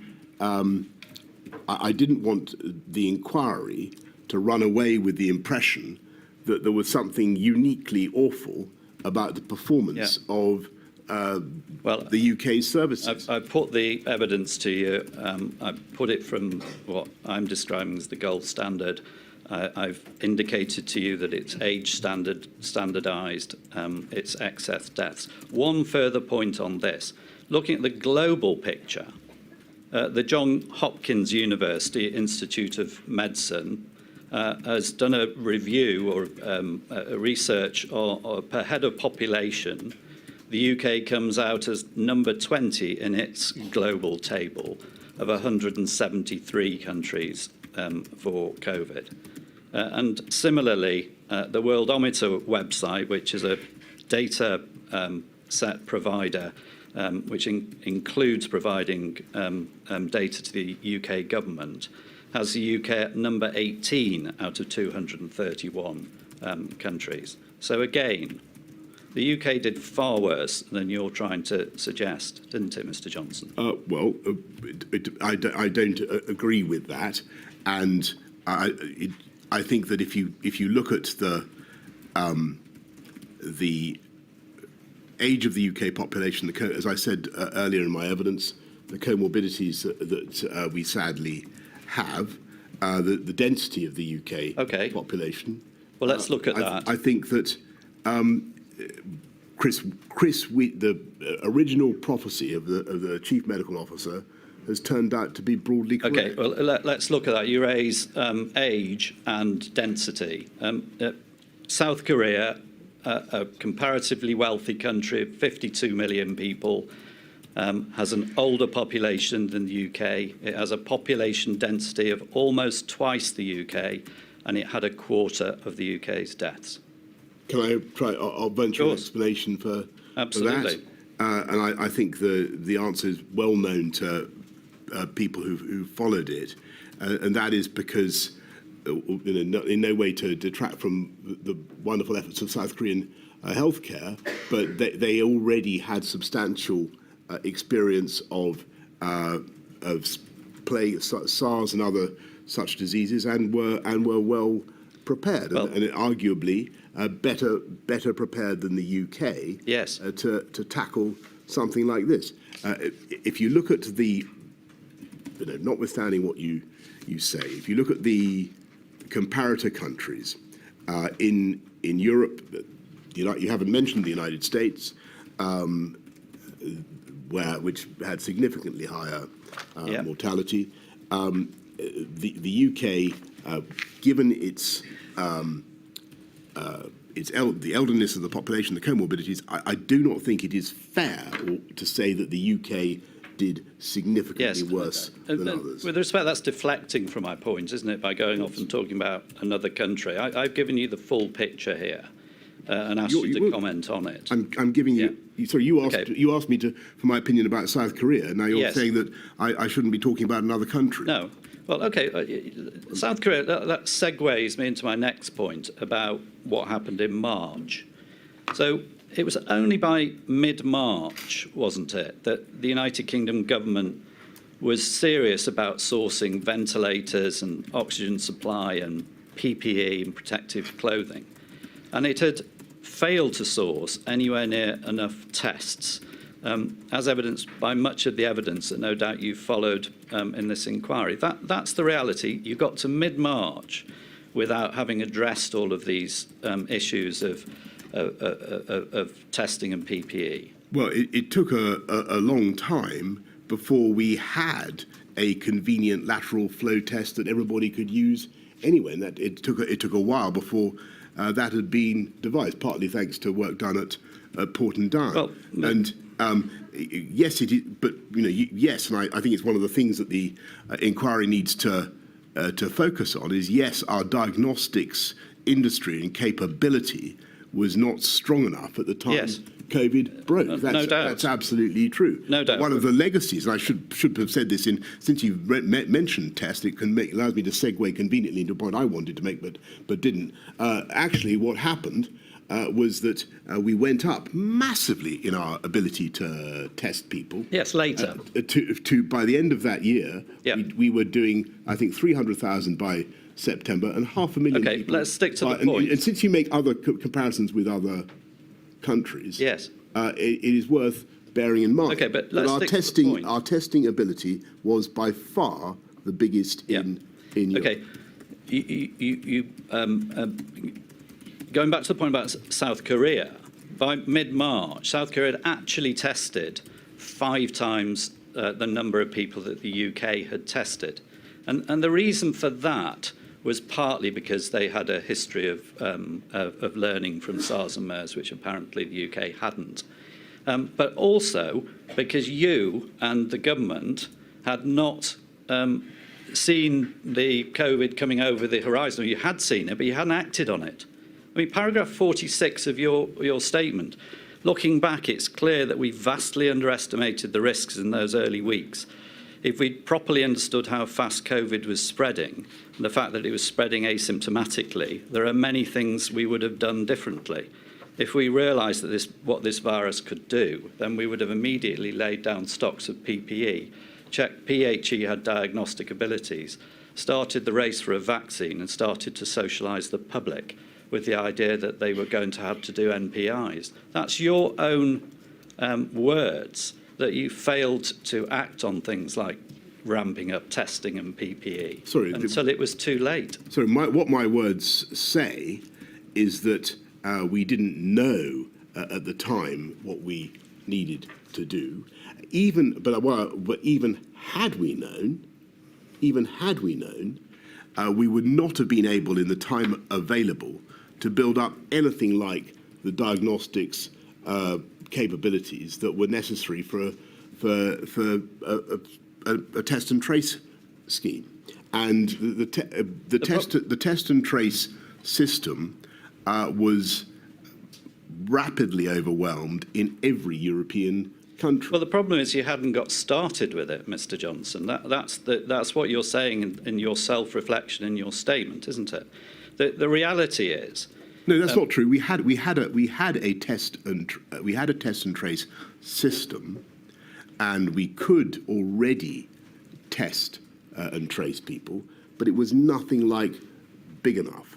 And what I hope will be one of the legacies of this exercise is that we will have a much bigger diagnostics industry, as indeed we now do. But the reality is that your government was reactive, not to what was on the horizon, but what was there in the here and now. And you just reacted too late to provide PPE, source PPE, or source testing. And isn't that the reality of it?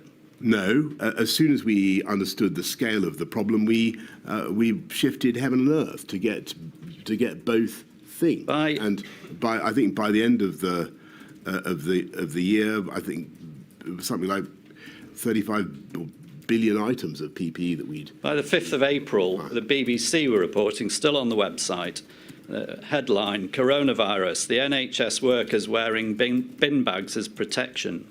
3 days later, the Daily Telegraph ran a similar article. Even after the first lockdown had started, you were woefully short of PPE and testing because you hadn't reacted when it came on the horizon in January, ramped up testing capacity, ramped up PPE. No, so even if we'd appreciated, and I've told you, I've explained that we didn't understand the scale and the pace of the virus's advance. But even if we had, I don't believe that it would have made that much difference in January, because the stocks were not great around the world. And if you remember what happened, we had a terrible situation in March when there were struggles virtually at airports over consignments of PPE to make sure they went from one country rather than. The documents show that at the beginning of March, which is when you first started to chair COBRA and you went to the hospital shaking hands with COVID patients, at the beginning of March, that the CCS, Civil Service Secretariat, was still scoping matters such as PPE and testing. By the 26th of April, a month into the first lockdown, there's a private email between you and Dominic Cummings, where you say that the T&T, the test and trace plans, were, quote, whistling in the dark with, quote, legions of imaginary Clouseaus and no plan to hire them, and an app that doesn't work. And finally this, a quote, we got to turn it around. That's what you were saying a month into lockdown about testing. Well, what I was also being told, if you think about the evidence that had been given to me to begin with, I was being told that we did have a very good test and trace system. I was told that we had ample preparations, and that turned out not to be true. So what you're rightly quoting is me responding to the reality and telling the system that we've got to go up several gears and sort it out. Just for the record, the reference is 226-628 at page 21. But what you're doing there is you're saying the stable door's open, the horse is bolted, and you're realising that there's no plans in place to ramp up the testing. You've told us this morning that in early March you didn't realise where on the curve you were. Now, part of the reason for that is that the UK didn't have enough tests. Sorry. The UK's diagnostics industry was not as well developed when the pandemic began as others. That's absolutely correct. And your government didn't do anything about it. And that was because I was being told in those early weeks that we were well covered. And I think if you look at what Chief Medical Officer had to say, what Yvonne Doyle had to say at around that time, you can see that they believe that we have a big testing capability. Okay. And that was what I was picking up. That turned out not to be true. We reacted. We then set up one of the biggest testing, well, I think probably certainly the biggest testing industries in Europe. And I want to thank Dido Harding very much for everything that she did. Well, she did a tremendous I put the point to you.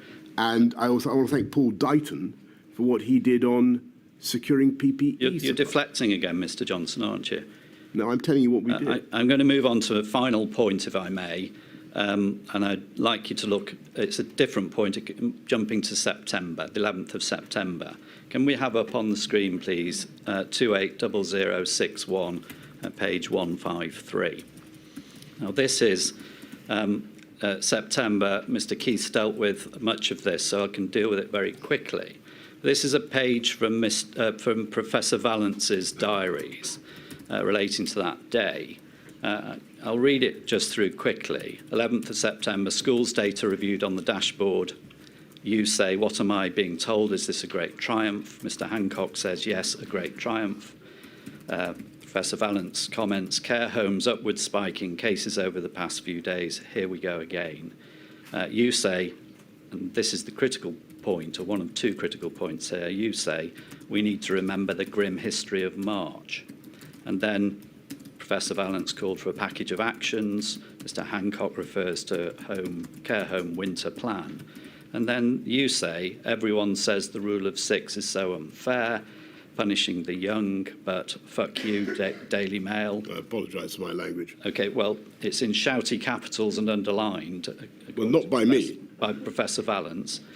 Look, this is all about stopping deaths. We need to tell them. Hospital admissions are clearly beginning to increase. First of all, do you recall this and the flavour of it being accurate? No, but what I can tell you, if indeed it is accurate, is that what I would have been saying is that this is September. Yeah. We're in a. You can see as I was saying earlier to Mr. Keith, to the inquiry, you can see the risk that the virus is going to start taking off again. I'm extremely worried. Exactly what I'm putting it to you for. And with great respect to you, sir, it looks to me as though what I'm saying here is that the priority is to, and I'm sorry to have said this about the Daily Mail, but the priority is to stop deaths. Well, wait for the question. You were there recognising that we were back in a position not dissimilar to March. You're also recognising, with the reference to part of the media, that you've got competing pressures, aren't you? That's what's going on. So you're saying let's look for a package of measures. I just for the avoidance of doubt, I don't think that this is meant to be a general criticism of that great organ. I'm not suggesting it is. The press, the Daily Mail. There had presumably been something that they had said that had wound me up about the rule of six or whatever. Here you're and what I was saying was we need restrictions. And I think probably what I'm saying is, which I then did, because on the 9th, I say that we've got to have the rule of that's six. Where I'm going with this, Mr. Johnson. You're recognising you've not got your head somewhere else. You're recognising the problem. You're back in a position not dissimilar to March. You're recognising something has to be done, and you're recognising there's opposition to that. So you've got this tension. That's right, isn't it? That's what this reflects. And that's what was at the heart of the whole debate. And of course. And then we get. But I hope that everybody that you so ably represent, understand, my priority was saving lives. But then we get to the 21st of September with SAGE recommending this circuit breaker. Just 10 days later, circuit breaker with a attached package. And you reject it. You go with a tier system, which you never refer back to SAGE. SAGE never gets to look at SAGE. Great respect. I think I can repeat, if you like, what I said to the Council for the Inquiry. But the gist of it is that I thought there were downsides to the proposed circuit breaker. It wasn't as simple as all that. It was immensely destructive. The risk was you'd have to keep doing it, as they themselves acknowledged. The Health Secretary himself didn't support it, and I thought that the best thing for at least for a while was to see if we could intensify the national measures and then go to. Yes, you've said that. Just this before I sit down, that what this demonstrates is that you understand the problem. You're caught in this tension between two sides, and you delay, and you're indecisive. No. And the actual proper measures that bring R down eventually are punted off until the infection has spread, and more people die. I respectfully say that's total rubbish. And but I've tried to deal with that argument. I don't think it stacks up. I think if you look at both the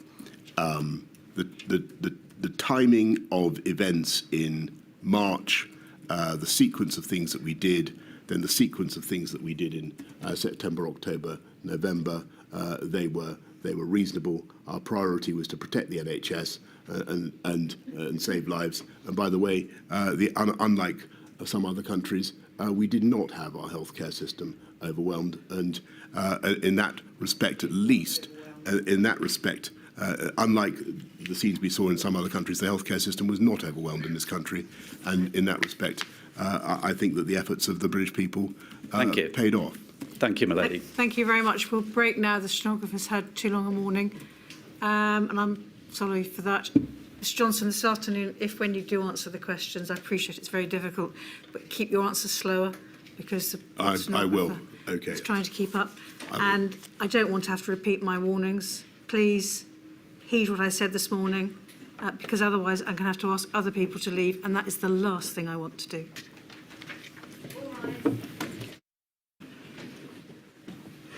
Ms Campbell. Mr Johnson, my name is Brenda Campbell, and I ask questions on behalf of the Northern Ireland COVID Bereaved Families for Justice, which means that I ask questions on behalf of people who are members of a club that they never wished to be members of, but having become members by virtue of their bereavement, they have campaigned for this inquiry. They have listened intently to all the evidence, including yours, in search for answers. And I want you to understand that the questions that I ask are asked on their behalf. And so if I may, can I ask you please to answer with clarity and with brevity those questions on their behalf? To put it bluntly, Mr Johnson, where a one-word answer is sufficient, I'll take it. It's plain from your evidence today and yesterday that you have followed a great deal of the evidence at this inquiry and that Her Ladyship has heard. You told us yesterday that you have seen the impact video that was played at the start of this module, and the impact of long COVID was reflected powerfully in that. You'll also recall, having watched that it captured the experience of our client, Martina Ferguson, who lost her mother, Ursula Derry, on the 4th of January 2021. But can I ask you, have you also listened to and watched the oral evidence from the bereaved in this module and in Module 1? No. Well, the question might be, why not? Because I'm afraid I haven't been able to watch all the evidence in this inquiry. Had you watched it, in Module 1, you would have heard the evidence of Brenda Doherty about the loss of her mother, Ruth. And at the outset of this module on the 5th of October, you would have heard the evidence of Katrina Miles, who lost her father, Gerard McLaren 3 years ago, in fact, this month. And if you continue to listen to further modules, you'll hear stories of further bereavement that Her Ladyship has invited to be told, understanding the pain and the distress that families feel. But one of Miss Miles's points that she told us about was a galling juxtaposition of being told on the 18th of December 2020 that her father, aged 67, was going to die in the coming days from COVID, and that he died alone. His time of death is not known. 5 days later, on the 23rd of December. The juxtaposition that she told us about, that in her words was sickening, was that on the 18th of December, there were one of several Christmas events in Downing Street and around the area to have taken place that month. This particular event was a wine and cheese party and a Secret Santa during a so-called business meeting. Do you understand, and on behalf of the bereaved, really understand the idea that many of those who were denied the possibility of saying goodbye to loved ones, whilst at the same time those making the draconian rules were to be seen to be flouting them, is, as Miss Miles told us, galling and sickening? Do you understand that? Thank you. And the short answer is, as I told the chairman of the inquiry, yes, I do understand people's pain and people's offence, of course. You see, sadly, her experience and that of her family is far from unique. The revelations of the unlawful parties and gatherings in Downing Street have, as Her Ladyship has acknowledged this morning, compounded the distress and the grief felt by families who were denied the opportunity either to say a final goodbye, or to host a wake, or to host a funeral for their loved ones. If you do understand that, as you tell us you do, why was it allowed to happen? Thank you. I've extensively tried to explain how I think that came about and why I think the people who were working in Downing Street for a very long time and very hard believed that they were working within the rules at the time. Though, as I say to you, to those you represent, and again to Mane, I understand fully the point that you are making, and I regret it very much. I'm going to move on from this topic, but it's perhaps important to note that by the 18th of December 2020, there had been 86,886 COVID-related deaths that year. This, I'm going to suggest, is not a matter of hindsight. It was plain that the country and that those who were bereaved were in extreme pain and distress. Could you have done more to stop it? To stop the pandemic? The gatherings, the Partygate, the wine and cheese parties, the Secret Santas, the pub quizzes or the Zoom quizzes. I had no knowledge of the event on the 18th at the time. That was not my question. At the time that it took place. Could you have done more to stop it? I think that the trouble was, as I've said, that people were working extremely hard in Mr. Johnson, I'm going to. We've heard that. If I'd had my question if I'd is, had my, sorry, please go ahead. And this may be one where a yes or no answer would suffice. Could you have done more to stop it? I think the answer to that is that, given what I knew at the time about what was going on, the answer to that is no. But what I possibly should have done is issued a general instruction to everybody to be mindful of the rules and how things would appear. And as I say, I think in one of the WhatsApps that was earlier quoted by the counsel to the inquiry, that's my view. That WhatsApp was dated almost exactly 1 year later, on the 17th of December 2021. Ms Campbell, you need to move on. I'm You've gone moving beyond on. my permitted Yes. questions already. On the keeping on the theme, if we may, of perhaps not doing quite enough, may I return to the issue of your communications with the devolved administrations? And you touched on this yesterday. You told us why, in your view, COBRAs at which the leaders of the devolved administrations attended were not working, and we heard about the concern of leaks and so on. But you knew when COBRAs were stopped in May 2020 that left no formal means by which you could meet the leaders of the devolved administrations in the middle of this global pandemic. You understood that, didn't you? I don't think that's quite true. There were obviously plenty of opportunities in which I could meet the leaders of the devolved administrations. I had excellent relations both with Michelle and Arlene Foster, but as the inquiry has heard, we tried to split the labour.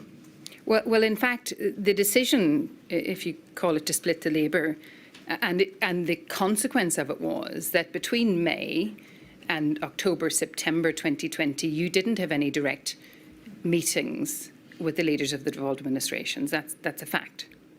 Well, meetings themselves were quite difficult. Well, but the point that I'm making to you, Mr. Johnson, is that the point of stopping the COBRAs and replacing them with Four Nations calls at which you would not be present nor participate was a deliberate decision to manage the devolved administrations.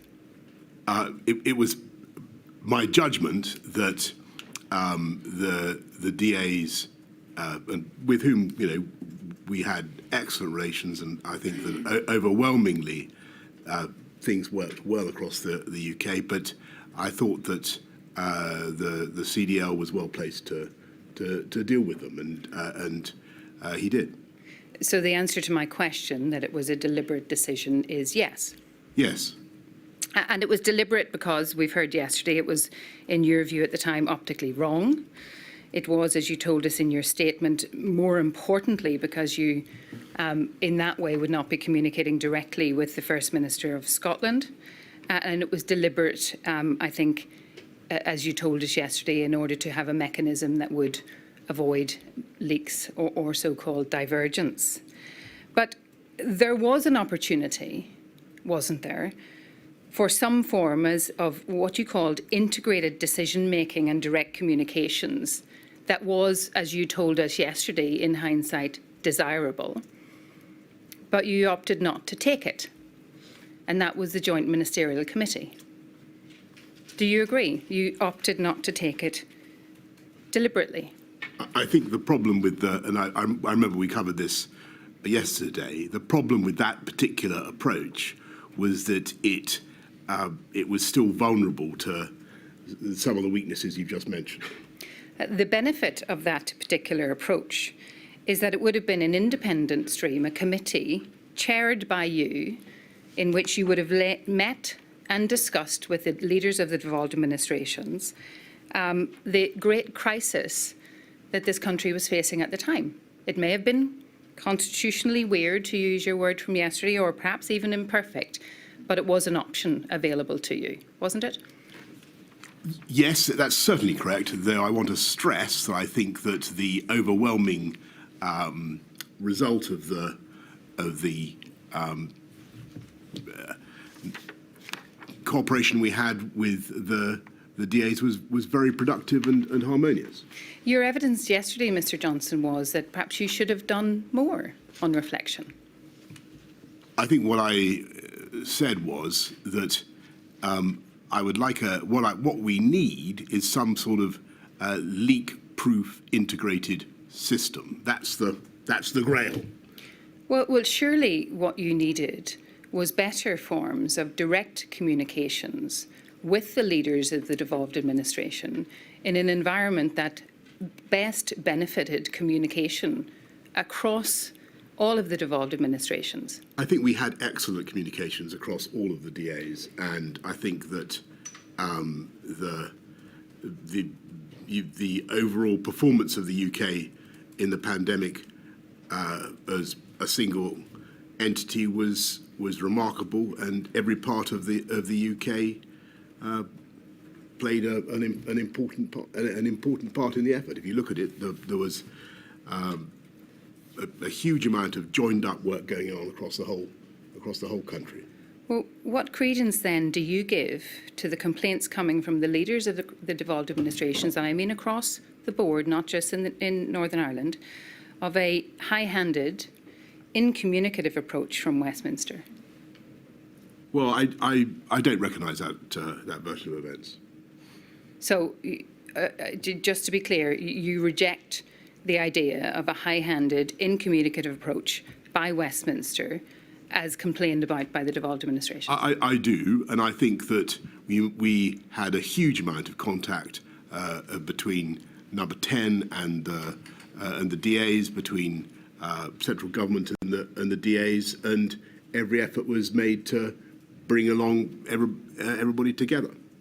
I'm going to move on, if I may, then, to what you suggested in your statement was a way in which we could have brought everybody together, and that is your proposal for a pan-UK Civil Contingencies Act.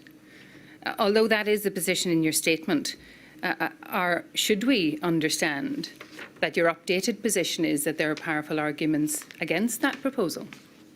I've noticed in the course of these excellent hearings and the discussion that's gone on that people think that the CCA is not the right framework. I'm listening to that. I think that maybe something could be done under the 1984 Public Health Act, as I think I said yesterday. Somehow or other, I think we need to recognise that a pandemic presents a particular problem for the whole of a cross-boundary problem for the whole of the UK, and that there needs to be some sort of a way of making sure that our messages are united. That was the point I was making, and I'm sure the inquiry will attach whatever importance to this it thinks is right. But I felt during the course of the pandemic occasionally that messages were being blurred and people were being confused because of a succession of press conferences from different parts of the UK. Now, I may have been super sensitive to that, but I was getting quite a lot of echo about that. Well, time permitting, I'd like to ask you some questions about that at the end, but just dealing with the issue of pan-UK Civil Contingencies Act, you obviously now realise that your proposal for such a pan-UK Act achieved relatively rare cross-party unity in Northern Ireland against that proposal. In fact, it was the united view that there is a need for a bespoke and devolved level response to the pandemic to take into account each administration's social political landscape. And you must surely agree, Mr Johnson, that given the regional and indeed significant geographical differences, particularly for the north of Ireland and the epidemiological reality of the island of Ireland, that any pandemic response must allow for regional flexibility and divergence. Yes, I see that argument. I think we've had quite a lot of discussion this morning about the downsides of regional divergence and the downsides of different parts of the country taking a different approach. I think that was there was quite a lot about that this morning. The discussion this morning focused on the difference between Devon and Cornwall and the West Midlands or further north. I'm asking you questions on behalf of the citizens of the bereaved families of Northern Ireland. Do you not agree that particularly when it comes to the north of Ireland, on the island, that there is a need to recognise the particular geographical and regional features of that place? So when it comes to Northern Ireland, yes, clearly you're right. We have to take account of the greater epidemiological unity of the island of Ireland, and what you say has force. Thank you, Mr. Johnson. But, I still think that there's you asked generally about the DAs. I think the more unified we can be, the better. Well, of course, but the suggestion of unity and of an integrated approach led by Westminster, be it either written in statute or achieved by more meaningful and direct communication, must assume, mustn't it, that Westminster is capable of real leadership, both in public and behind closed doors, and it is capable of taking timely and proportionate action in response to the pandemic in all corners of the UK. And indeed, that's what Westminster did. And I remember vividly going to Northern Ireland in early 2021 and seeing how very, very much faster the vaccines were being rolled out in Northern Ireland than they were in, and nobody will thank me for saying it, but I've got to say it, than they were over the border in the EU. And there are reasons for that. And I think that Mr. Johnson, again, the Westminster brevity, approach that please. you've deprecated led to significant benefits for the people of Northern Ireland. Does it follow from your agreement with that suggestion that you would not countenance binding the devolved administrations to a one-nation approach led by Westminster that flip-flopped, dithered, delayed, exercised indecision and/or poor judgment? I don't think I agreed with your approach, and it does not follow. Divergence and clarity in messaging is something that you touched on, and my lady, it's my final topic.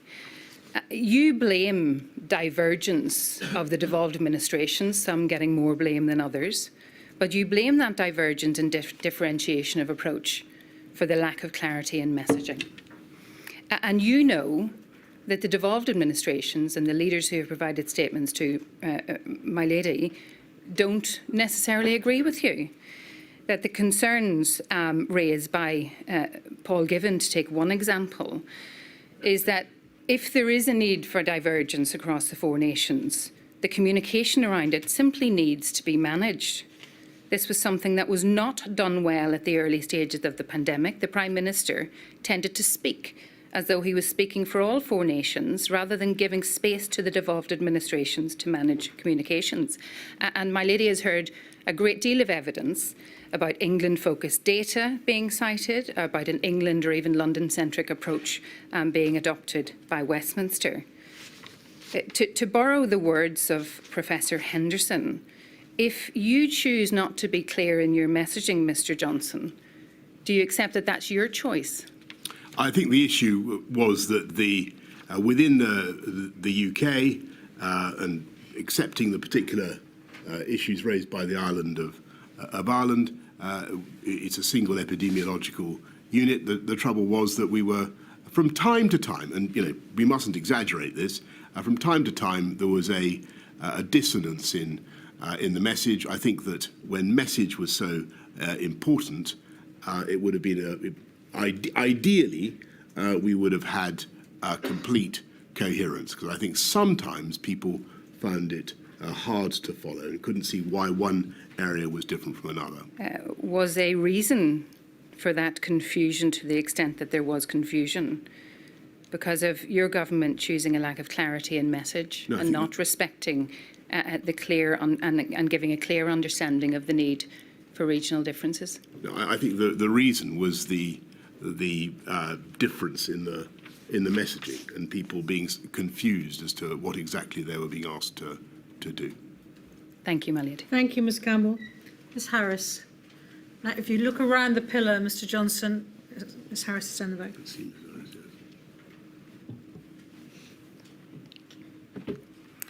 Good afternoon, my lady. Good afternoon, Mr Johnson. I appear on behalf of COVID-19 Bereaved Families for Justice Cymru, representing bereaved families in Wales. In the time I have available, I'd like to ask you some questions, again, about relations between the UK government and the Welsh government this time, and including some questions relating to the different approaches during autumn of 2020. I apologise in advance that there is some treading on ground which has already been covered. I will be approaching matters from a, obviously, Welsh government perspective. First of all, with regards to coordination and decision-making between the four nations, and I'd like to ask you a question about the approach to the arrangements for the four nations to communicate with each other and to seek to reach agreement on the way forward. First of all, I'd like to refer to a passage in the report which has been commissioned by the inquiry from, as has been mentioned, Professor Henderson. And this records that at the early stage of the pandemic, there was praise for the way that intergovernmental relations were conducted. And the report cites Mr Vaughan Gething, Health Minister for Wales, on the 10th of March 2020, saying about COBRA the following: "I don't always agree with Matt Hancock, and I certainly don't always agree with Boris Johnson. But during our COBRA calls, there has been a genuinely serious and grown-up attempt to go through issues and to reach agreement on finding the best way forward, the best way through." That's what he said. And the report then goes on to say that by September 2020, enthusiasm had waned, and it was suggested that an absence of Four Nations meetings had not been helpful when it came to clarity in communications. My second point of context for this question is that we know, of course, as has been mentioned, COBRA did not meet at all between the 10th of May and the 22nd of September 2020. And that, of course, included the period when the UK as a whole was coming out of lockdown. Having gone into lockdown together, it included the time, that period included the time when the UK and, of course, the Four Nations together were coming out of lockdown. So bearing that in mind, my questions are, do you agree that the type of endeavour that Mr Gething describes in the quote, i.e. genuinely serious and grown-up attempts to go through issues and reach agreement, do you agree that that is what was needed between the Four Nations during the pandemic? That's the first part.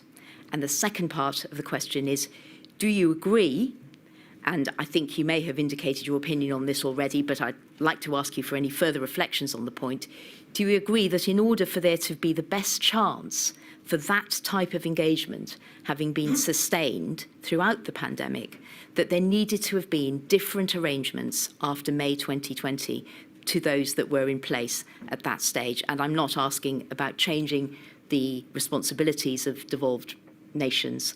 I'm asking about the machinery for interactions, given the framework that we have. So I think the answer is yes, and then no. If I've got your questions in the right order. Yes, you have got my questions in the right order. Yes, and so and your answer no is to my suggestion that what was needed in order to sustain that kind of serious and grown-up attempt type engagement did not need, as has been suggested, a more predictable pattern of engagement with the Prime Minister for the devolved administrations than existed with the arrangements that were in place. I don't think it did. I think the UK effort was remarkable, and there was far more that united us than divided us. I have excellent relations and did have excellent relations with Mark Drakeford. I know he always wanted to have more meetings, but I did believe that Michael Gove was doing an excellent job, and I believe that Mr Drakeford recently told Mr Gove that actually he thought that the collaboration had been very good. In Mr Drakeford's evidence, he has said that there was a vacuum in that there wasn't the possibility of speaking directly to the Prime Minister sufficiently. And he's referred to the need for a regular checkpoints with the Prime Minister. Would you not agree that had there been a greater opportunity for that to happen, then that would have meant that it would have been more possible and more likely that differences could have been ironed out and there could have been a more coherent and coordinated approach forged between the Four Nations? I think that every Prime Minister would like to do much more the whole time. I had to do whatever I could to fight COVID. I thought that that the system we had going was pretty good, and I felt that the Chancellor Duchy of Lancaster was doing a good job of interacting with the DAs. If I'd felt that wasn't the case, if I felt that there was a serious breakdown of relations between the centre and the DAs, I would of course have intervened, but that didn't happen. So to summarise then, Mr Johnson, you evidently felt that the arrangements that there were in place were sufficient to promote a forging of a coordinated four nations approach. I think that's your indication. I think that within the limits of what was going to be politically realistic, given the prerogatives of the DAs, I think that that's entirely right. And you're aware, of course, that that's not a view that is shared across the devolved administrations. Well, I'm as I said to you just now, I'm not certain that quite how strongly your point is echoed. I think actually I've heard that Mr Drakeford in particular feels that the level of cooperation was good. Well, Mr Johnson, that's not evidence that's been submitted to Module 2 in this inquiry, and that is certainly not consistent with the written evidence that's been submitted on behalf of Mr Drakeford. I'd like to ask you about the phrase that you used and the point that's made in your witness statement, where you stated it's optically wrong for the UK Prime Minister to hold regular meetings with other devolved administration ministers. This, of course, has been highlighted previously. It is a statement that you made, not in a, it's not in a WhatsApp message, or it's not in somebody's diary, not intended to be published. This is in your witness statement. Would you agree that as a Prime Minister in the time of a pandemic public health crisis, that you should have decided on what were the appropriate arrangements for consultation with the devolved administrations solely on the basis of what would be best to further the aim of an effective response to the pandemic, and not your views about optics, that optics should not have formed part of that decision-making? Well, I think that, that was the reason we did it, because I think that the Chancellor Duchy of Lancaster was well placed to conciliate, to bring people together, and to get on with explaining and coordinating the position. I understand that that's your view, Mr Johnson, but with regard to the statement about optics, it can't be right, can it, that optics are a factor when deciding on what's the best setup for engagement with the other devolved governments during a pandemic? I think you'd agree with that. So I think my considerations were the risk of, to be absolutely frank with the inquiry, the risk of pointless political friction and grandstanding because of the well-known opposition of some of the DA administrations to the government, and also to avoid unnecessary leaks. And I thought that the way to minimise divergence and tensions, actually, and this, you can quarrel with this judgment, but I thought the way to minimise divergence and tensions was to take the temperature down and to have business-like and practical meetings between the CDL and the DAs, and that's what we did. And I think by and large it was extremely effective. Thank you. I've heard your answer, Mr Johnson. I'll move on to the next question. And I'd like to ask you now to address, please, how the UK government regarded the Welsh firebreak, which was in place from the 23rd of October to the 9th of November 2020. The first question is, when the UK government was informed by the Welsh government of its plan to enter a firebreak, which is, as we know, a short lockdown, did this trigger any consideration by the UK government of alignment of England with Wales by which both nations would move forward together to a lockdown at the same time. And that's bearing in mind that the UK government announced a national lockdown for England on the 31st of October, so only a few days later, the duration of which was 4 weeks to the 2nd of December. Of course, I gave, because I can't remember the exact date when I saw to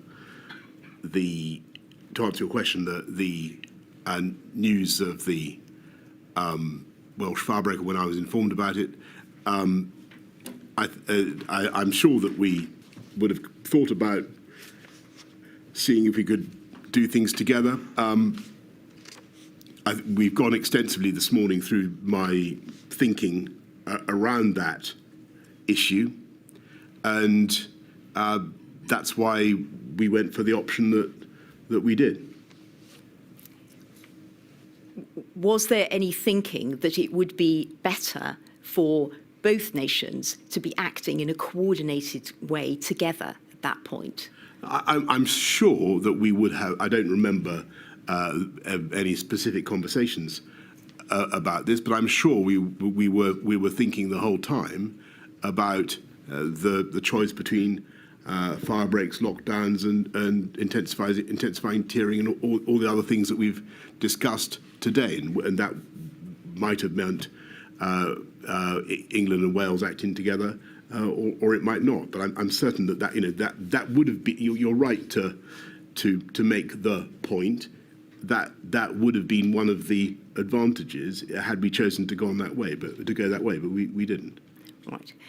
Now, one of the points that you've made in your witness statement is that you can understand why Wales decided on a fire break, as the incidence in Wales was high and tiering was not working well. That's your observation. And you go on to state your view that the Welsh fire break was not effective. You say it doesn't seem to have made a difference in Wales. So I'd like to ask you, in hindsight, what do you think would have been the right course for Wales? Is it the case that Wales should have had, in fact, a longer lockdown? It was 17 days, and we know, of course, the English lockdown was 4 weeks. Should Wales also simply have had a 4-week-long lockdown, or should it have had its lockdown earlier? I think it was striking that we ended up really doing pretty much the same sort of thing, and I think that it was an illustration of how the UK tended to, in spite of everything, to move more in step than sometimes the politics seem to suggest. Thank you. So I'd like to ask you now about clarity in messaging. And one of the points that you made in your evidence yesterday was that clarity and unity of messaging was very important. And I'd like to ask you about the change of message from the UK government's stay at home to stay alert and how that was handled. And by way of context to the question, the change was related to the route out of lockdown. And if I could ask to pull up on the screen, please, the document INQ 000256846. And that's there. That's there. Thank you very much. So what you see there is a record compiled by the Principal Private Secretary of the First Minister for Wales. And it's in an email dated the 8th of the 5th, 2020. And it's a record of a meeting with Mr. Gove on the 8th of May of the devolved administration's first ministers.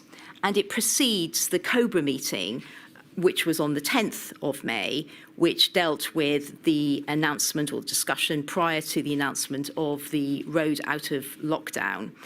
And if I could refer to some passages briefly in this, just to introduce the question that I'd like to ask you, having looked at this document and one other document very briefly.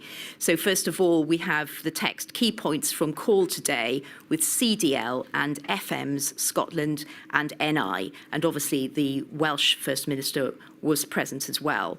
And first bullet point, Cobra expected Sunday afternoon.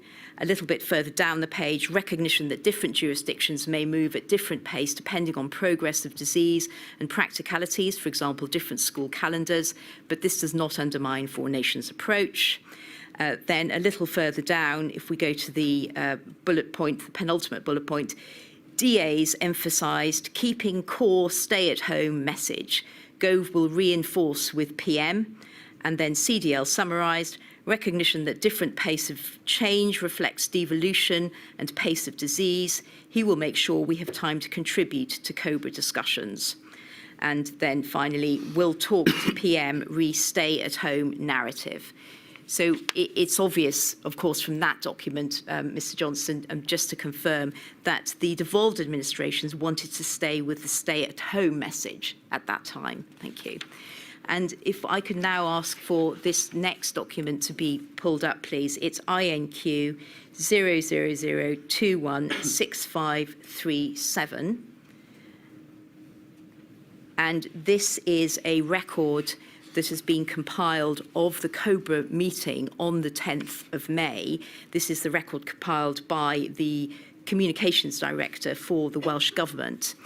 And this record, if I can ask to go to the third page of this record, and just very briefly, some of the observations that are recorded that were made.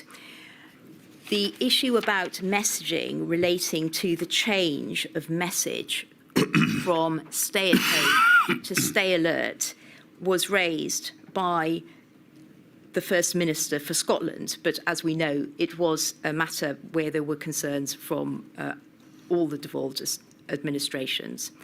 And she has raised the point, and at the top of page 3, we see Prime Minister responded that nothing will appear in Scotland that will cut across the stay-at-home messages. And then in the next paragraph, we see that the UK Director of Communications, Alex Aiken, he makes some observations. I think it's fair to say that the summary of what he's saying is that he's summarising the merits of the change to stay alert. He says, stay alert encourages people to change behaviour and permissions. It has polled well. Monday into Tuesday, we will start national advertising to start to change behaviours.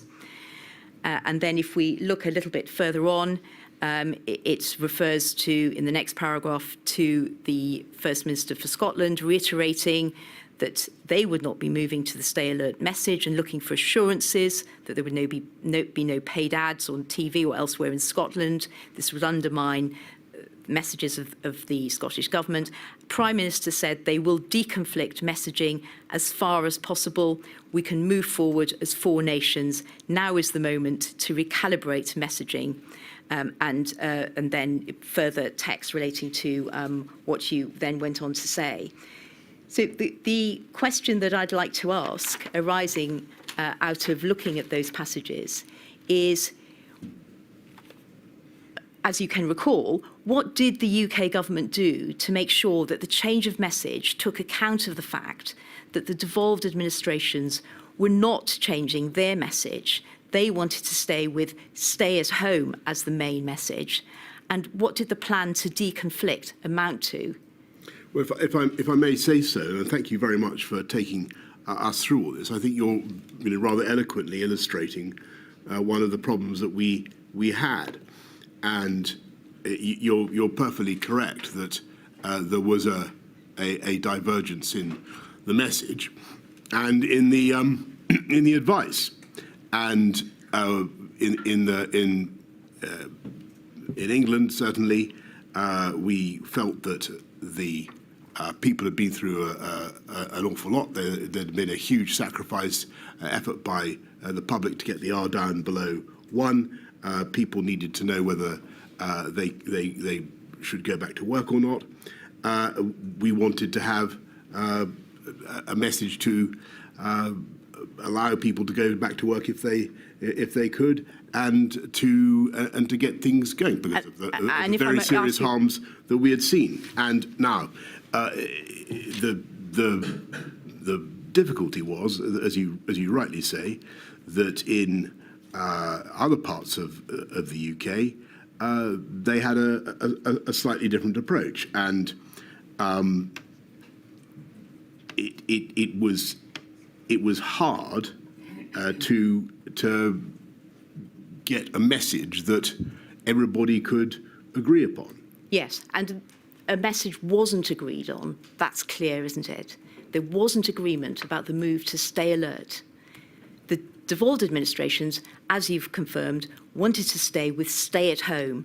And my question is what did the UK government do? Did it plough ahead with stay alert, regardless, with very little adjustment? Or did it do all that could sensibly be done to make sure that there was, and you've emphasised the need for clarity, that there was as much clarity as possible so that people who lived in each of the 4 nations knew what applied to them? Did the UK government do all it could sensibly do in order to bring about that outcome? The difficulty was, I mean, I think that we tried as much as we could to forge a consensus. I think it would be fair to say that certainly in Scotland and Wales, I'm not certain of Northern Ireland, but certainly in Scotland and Wales, there was throughout the pandemic under the Labour government in Wales and under the SNP in Scotland a general, a greater degree of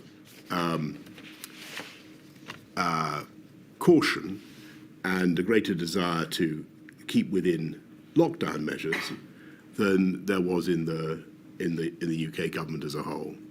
And I sympathised with that. I understood why people felt like that, and I think that went very much with the grain of a lot of public opinion. But we also had to try to reflect the fact that we got the R down below 1, and there was no point in doing that unless you were going to try to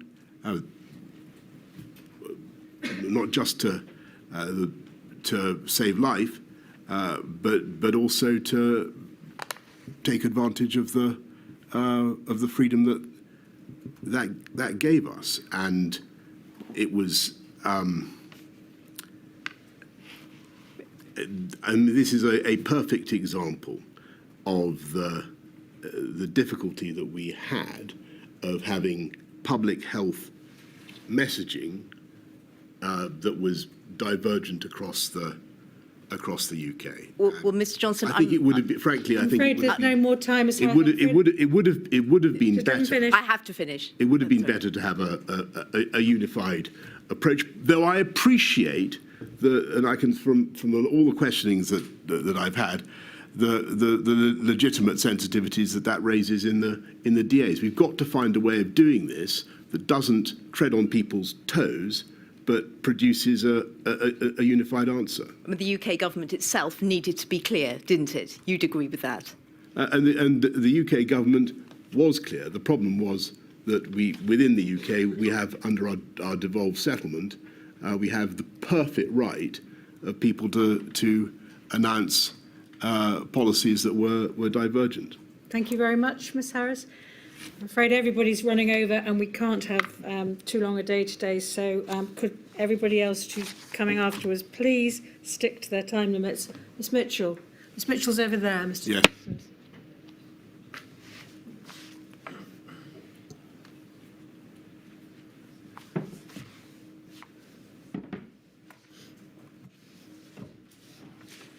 Mr Johnson, I am instructed by Amar Anwar and Company on behalf of the Scottish COVID bereaved.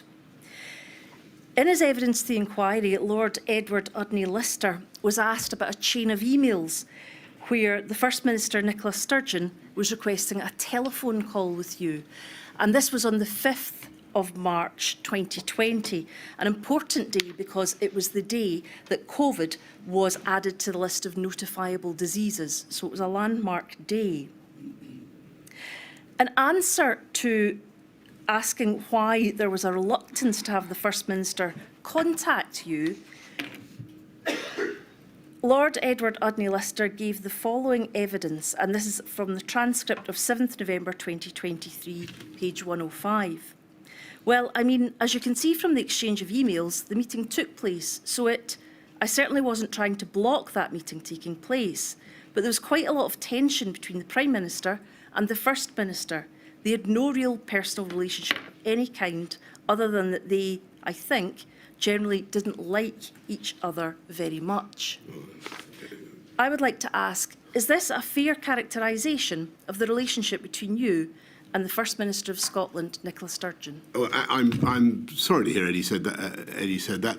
Actually, I had no ill will whatsoever towards the First Minister of Scotland. When I've talked to her, we've got on very well and had a friendly relationship. And as I think you just said, we did indeed have a meeting. Is it odd that such a close and senior person working for you got that impression? Well, I think that the let's put it this way: the much as I love the SNP, they weren't politically. There was a certain amount of toing and froing between the SNP and me as the Prime Minister. I think I wouldn't like to produce everything that they've said about me over the years. But let's just focus on these particular questions. You say you had plenty of opportunity to meet the leaders of the devolved administration, but as my learned friend, one of my learned friends has already pointed out to you, between May and October you hadn't. If it were to be correct that you had a certain degree of reluctance to meet with the First Minister, does that play into the fact that there were so few meetings during this time? I think we've gone into the reasons for all this quite a lot, and I think I think Nicola was at a Cobra that we had quite shortly thereafter. I remember a conversation, a long discussion involving us, and several discussions involving her at meetings throughout the pandemic, and genuinely my relations with her have always been friendly and professional. I think the reasons for the approach that we took was, as I've been saying to others, that I thought a grown-up way of doing this that would take the steam out of things, keep things focused on the needs of the UK public, would be to manage it in the way that we did. And why would, as you say, taking the steam out of things, why would that require Mr Gove to be appointed to the role? Well, I think, as I say in my statement, I think he was well suited to the job of bringing people together, hearing people's opinions, conciliating, without people who are not necessarily my number one political fans feeling the need to chip paint off the government. Mr Johnson, you say, I don't need this up, but you say at paragraph 191 of your statement that you've given to this inquiry that sometimes when you had to make political decisions about what was going to happen with the country, sometimes decisions were urgent and needed to be made extremely quickly, which could present a challenge. Either we would need to convene a Cobra, invite the DAs to a cabinet meeting or a UK government subcommittee meeting at which their role was not always completely clear, or we would need to take a decision ourselves and bring the DAs on board. None of this was ideal. Now, as we've seen from this inquiry as it's taken place, a lot of government in the modern day appears to be done by way of very fast means of communication: text, email, WhatsApps, phone, video conferencing. Why do you consider that consulting the DAs would have prevented urgent decision making? I'm sure there could have, in an ideal world, perhaps we could have found a way of doing it. My concern was that the DAs would understandably and use their legitimate prerogatives to do things differently, and from time to time to come out of what were meant to be confidential meetings and understandably want to talk to their own media within the DAs about what was going on and to explain the position. Now, I think the inquiry needs to reflect upon this, and it's not for me to say what the inquiry needs to reflect on, but I've found that it was a difficulty during the conduct of the pandemic. The virus doesn't respect any borders within the UK. The virus doesn't respect Well, administrative boundaries. With respect, we saw this problem with the tiering approach. I think that we need to think as far as we possibly can about ways of getting a unified message, and I say that with maximum respect to the DAs and to their. I'm coming on to the issue of messaging. That will be a chapter I will develop. But at the moment, I would like to stay with the issue of the how to interact with the DAs in the times of, for example, a pandemic. You have talked about there needs to be a structure that should be put in place to allow for consultation between the UK government and the devolved administrations during emergency situations. And you have indicated that what you would like is a leak-proof integrated system. Can you help the inquiry as to how that might be done? Not at present, no, because I think it's very difficult. And it may be that it's a contradiction in terms, but that's the ideal. It is certainly, I think, been said earlier in the inquiry that government leaks. It does. But what you don't typically have in government is a mixture of politicians who are, by definition, adversarial to each other in wanting to remove each other from office in the sense they belong to different parties. And but Mr. Johnson, that's one of the complexities that the pandemic threw up. The questions that were being discussed in these meetings weren't about that sort of thing. They were about dates and times and what should be used, whether we should use masks, or there wasn't a necessity or scope for that in those meetings.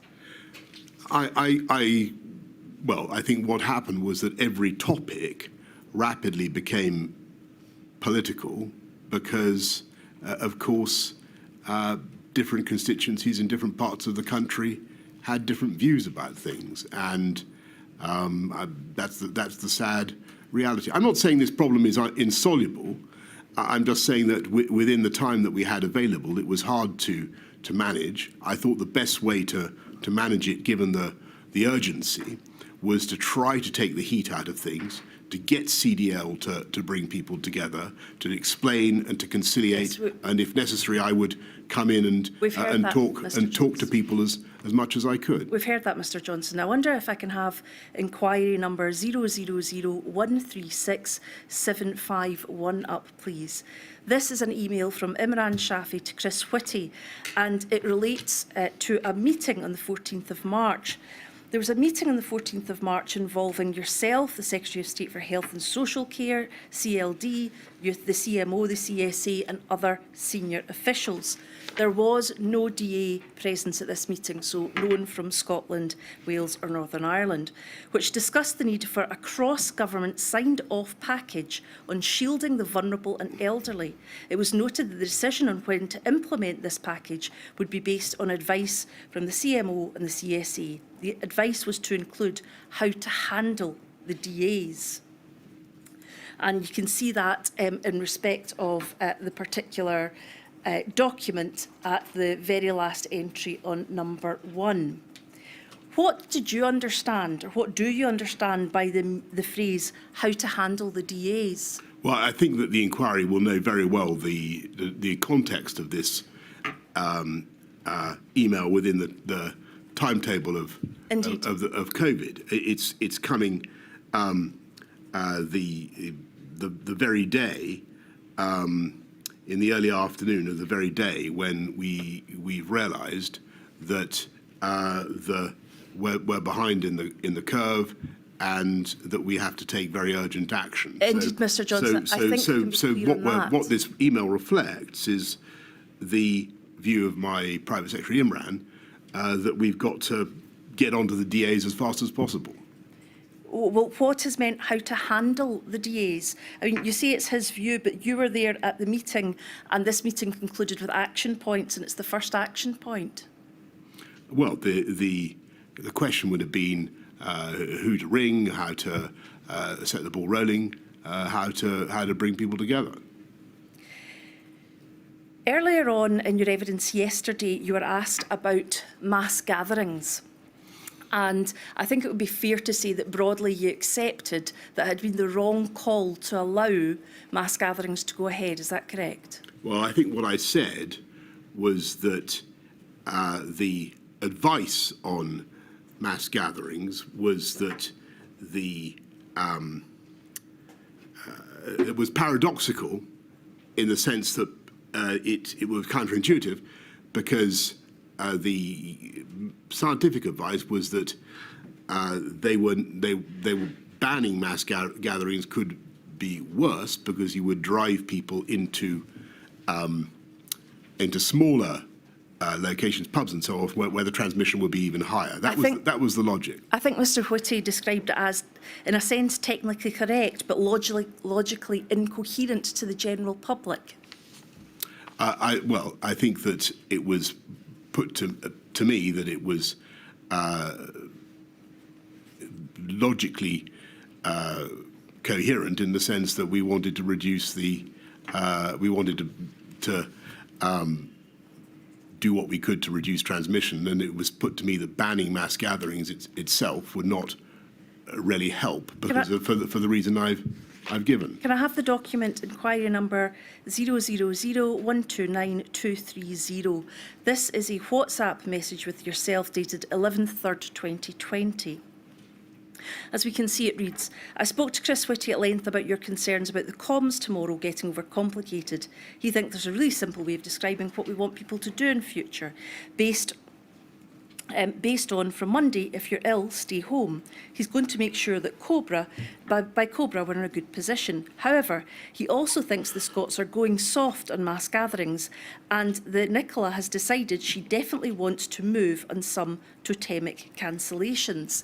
Now, the reason I flag this up is this is being used as a possible reason for Scotland just doing things differently.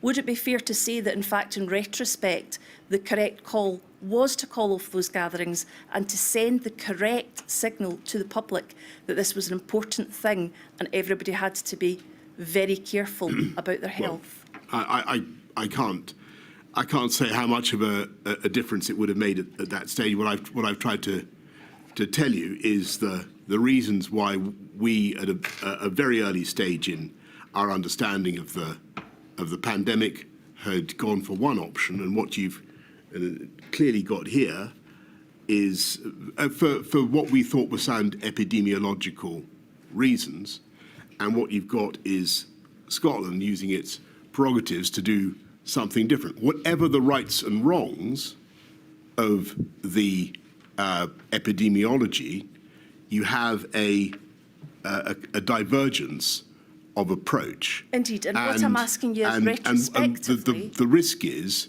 that in the end, you start to undermine public understanding. Indeed, the inquiry has heard that and understands it. What I am asking you to reflect upon is, retrospectively, was that the right call? I can't say. I think that what certainly wasn't helpful throughout was to have different messages. Well, that's exactly the matter I'm coming on to. The issue of differential messaging is one which has peppered your evidence so far.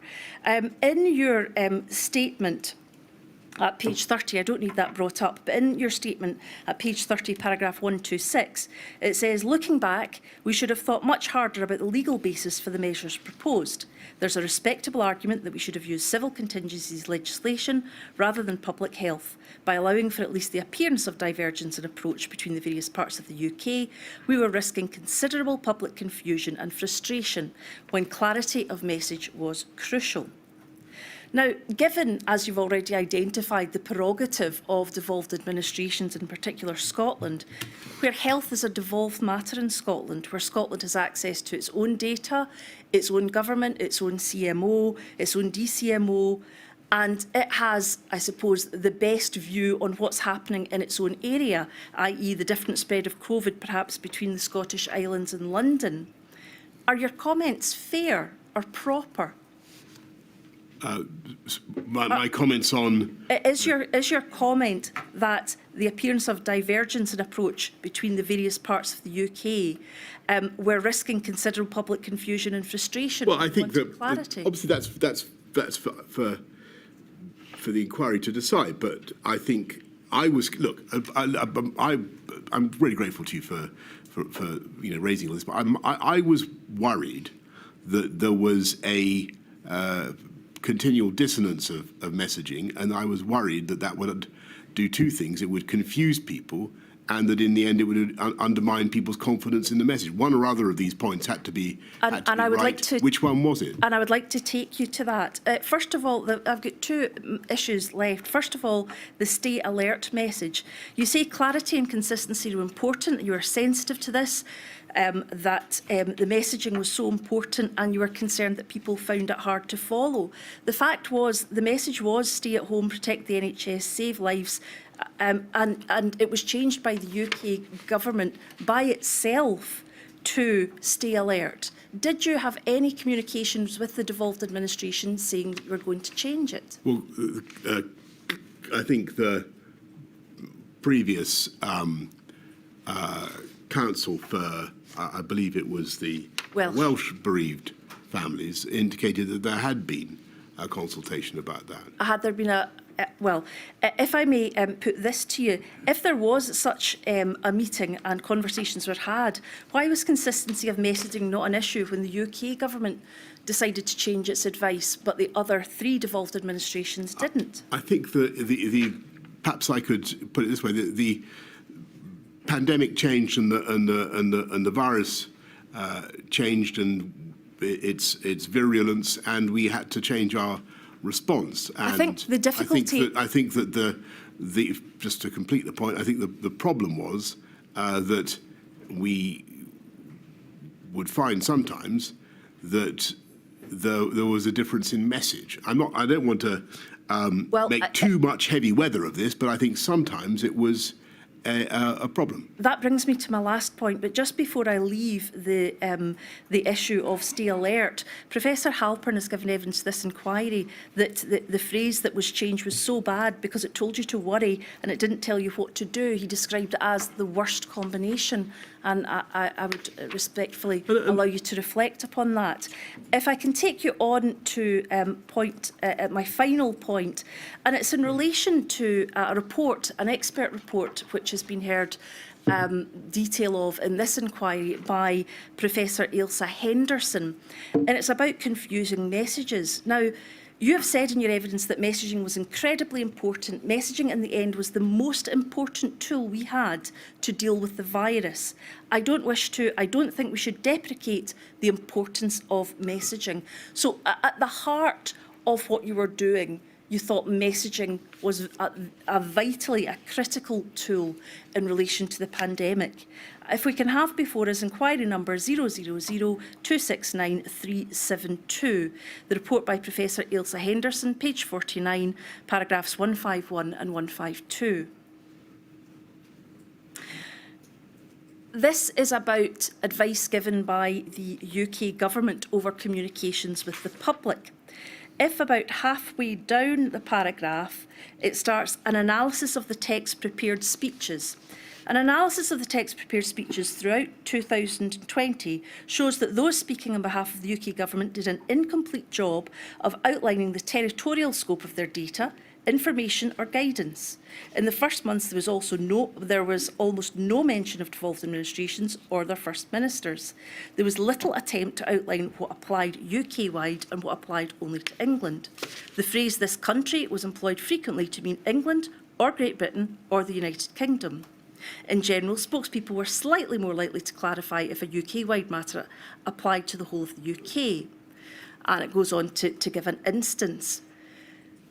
Given by your own admission the critical nature of the communications and the fact that messaging was the most important tool the UK had to deal with the virus, was sufficient consideration given by the UK government to ensuring that the geographical, jurisdictional of their data and information and guidance was made clear?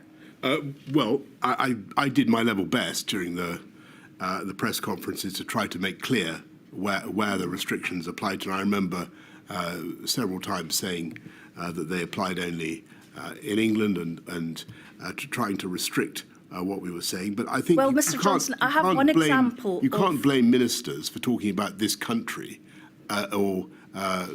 when that's common parlance. And if I may say, that ministers are talking on behalf of the UK government to all the people that they are getting it. So if they say this country, it has to be made clear which country it refers to. For example, we're all one country. For example, on the 23rd of June 2020, you clarified that measures applied to England only, and that's the one occasion it appears that's been highlighted, and then set out rules to follow for the British public.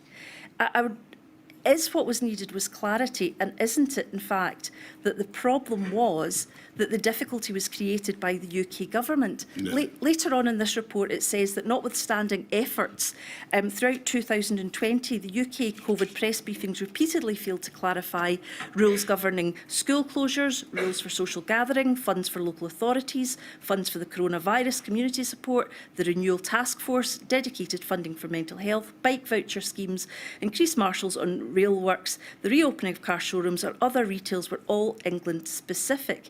And they say this is, the report goes on to say this is particularly important as in some instances government spokespeople were calling for individuals to change their behaviour, and as such rules would not have applied throughout the UK.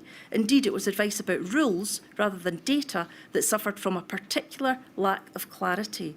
So, given what is said in this report, Mr Johnson, did the UK government fail to properly implement the most important tool the UK government had to deal with the virus? I think that if you look at the public understanding of what we were trying to say, it was remarkable how clearly people got the message, considering the extreme complexity of the rules and considering the fact that there was divergence, Mr Johnson, across the DAs. Given the complexity, what I think what you've got here is in all this conversation, a perfect example of how different messaging can be confusing for ministers, for people across the whole of the UK. The virus thinks whatever the SNP may think, the virus thinks this is all one country. I'm not asking. That's the reality. I'm not asking questions about the SNP. I'm asking questions about you and your ministers' messaging during the pandemic. You have said that what it was extremely complex issues, and there may be no doubt that that was so. But wouldn't that be all the more reason that you made absolutely clear every time you stood up and spoke to the four nations that you made it absolutely clear what the rules were for each nation in each country? Well, I could have done that. I think that, and that might indeed be a way forward. I think it may be that you've hit on a solution, which is that in future it should be entirely the job of the Prime Minister of the United Kingdom to announce the different rules that apply in different places across the UK, rather than having those messages blurred or anticipated. I happen to think that that would still be immensely complicated and people wouldn't understand quite why there were differences. All I'm saying is that I think there were legitimate democratic desire of the DAs to have their own approach to public health. I totally get that and I support that. But in the particular context of a brutal, pitiless pandemic, there had to be some way of helping the public with greater unity of messaging. That's all I'm saying. And the best way to have such, the best way is not to look for unity, but to look for clarity. Would that be correct? I think that clarity follows unity. I think that we've gone far enough on that front. obliged. This is not going to become a seminar with respect. I shall return at 3:15.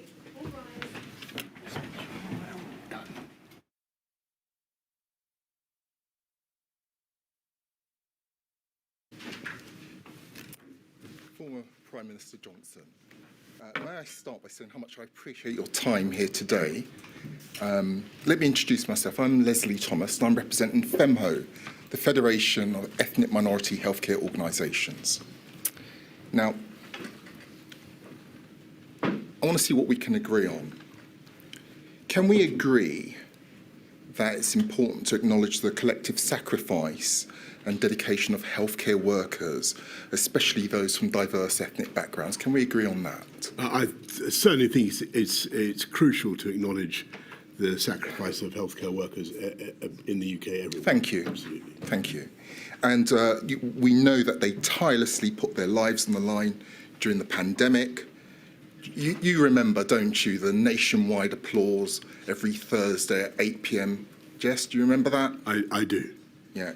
And indeed, you yourself owe them a debt in relation to when you were hospitalised and ill. We can agree on that. I certainly do. And they put themselves in the front line of danger. And in many cases, and particularly, sadly, those from ethnic minority backgrounds paid a terrible price. They did. They paid a terrible price. So it's in this context that FEMHO seeks insights into various aspects and understands the challenges faced by ethnic minority healthcare workers and communities during this unprecedented time. Now, let me start. I've only got a handful of topics. Let me start with my first topic. Mr. Johnson, considering the expert testimony of the Chief Scientific Advisor, Sir Patrick Vallance, that disparate health outcomes based on vulnerabilities were, quote, entirely foreseeable, and the acknowledgement that pandemics exacerbate existing inequalities rather than creating them, I'd like to focus on the period leading up to the first lockdown in March 2020. During those critical days, why didn't your government put any measures in place in anticipation to mitigate the potential harsher effects of the pandemic on vulnerable and minority groups? Can you help me with that, please? I certainly can. I think that we recognise that a pandemic, as Sir Patrick has said, was going to be brutal for the whole country. But I think that one of the things that I'd been told from the beginning was that, if you remember in the conversations that we'd had about the downsides of lockdown, is that they were likely to be felt particularly by those from lower income groups, ethnic minority backgrounds, who would typically, it's a generalisation, be more vulnerable. Yes. So at that particular stage, it was one of the reasons why we were so careful about the timeliness of the lockdowns that we've described. But Mr. Johnson, just help me with this, because I may have missed this. Bearing in mind that these, as you've just said, were anticipated in low-income groups, ethnic minorities, tell me, what were the measures that your government put in place to protect these groups? So I've described the disparate impacts of MPIs and lockdowns and the way that affected policy. What we didn't at that stage know, and I think that's what Patrick is talking about, but what we didn't at that stage know is the extent to which the virus itself would impact different groups differently. Well, and that was only ready to become apparent in the course of the weeks ahead. well, you say in the weeks ahead.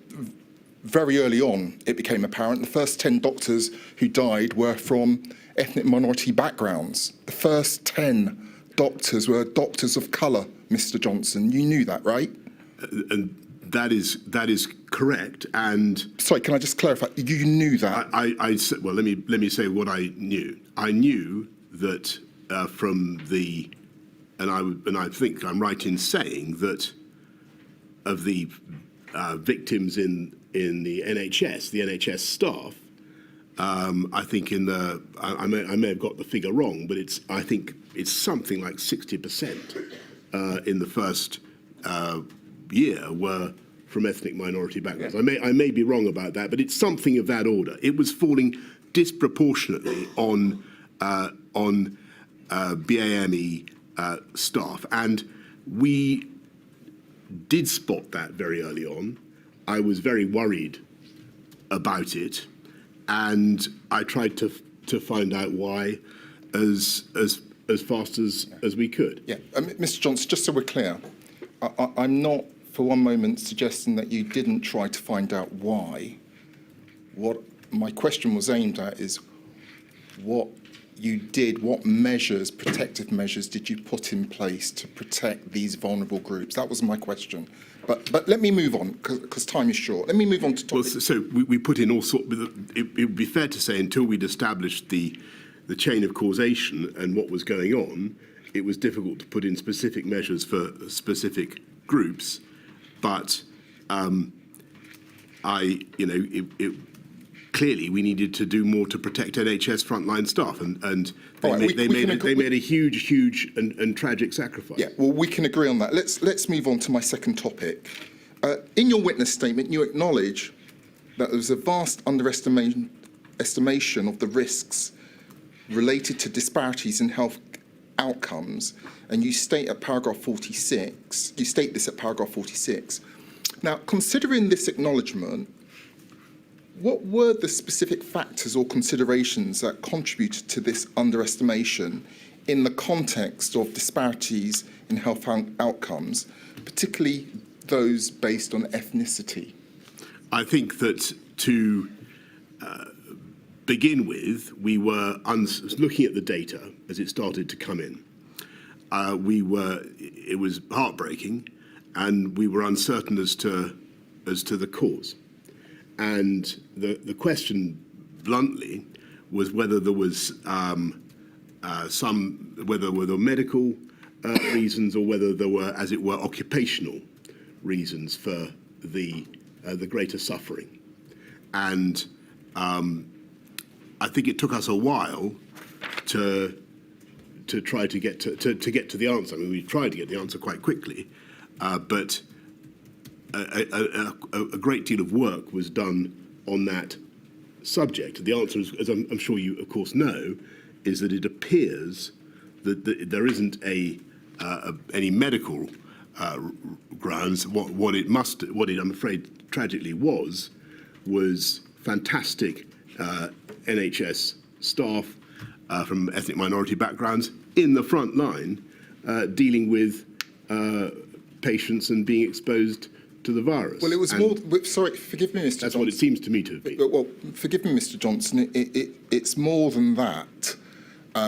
We had your former Health Secretary, Mr. Hancock, sitting where you were sitting, I believe last Friday, and he agreed with me, and I'm sure you will agree with me, that we can also agree that part of the disproportionate impact on the Black, Asian and minority ethnic communities, including healthcare workers, was as a result of institutional racism within the NHS and within the system. Can we agree on that? I'm not certain. I'm afraid to say that I've seen evidence to support that. Well, I'd be. You are unaware of the report done by Public Health England into the NHS that Mr. Hancock was telling us about, where it was talking about institutional racism. You're completely unaware of that as Prime Minister? I haven't. I've got to confess to you, seen that report. The information that I had was that wasn't the information that I had did not mention that as a factor. All right, let me move on. Mr. Johnson, the June 2020 Public Health England report has been cited as a pivotal moment in the understanding and addressing the disparities in risks and outcomes relating to the COVID pandemic. Would you consider this report to be your first substantive opportunity for engagement on this crucial issue? So on which issue? I'll repeat the question. on the issue of addressing disparities and risks and outcomes related to the COVID-19 virus? Right. Well, what we did was to try to make sure that everybody had the best possible protection and to do whatever we could to stop infection of those particularly black, Asian, minority ethnic groups who were in the front line of the fight against COVID. And, right. So, and, Mr. Johnson, and sometimes, tragically, we didn't have PPE that was good enough, but we made a huge effort to equip our country with what was necessary. sometimes you didn't have PPE. There was an issue at times, was there not, in relation to PPE not being culturally appropriate? You know, people with beards, religious outfits, things like that. Were you aware of that? That wasn't escalated to me. I was concerned that everybody should have the best possible protection. Let me move on. Can you share with us your reflections on how the findings of this report influence subsequent actions and policies aimed at mitigating these disparities?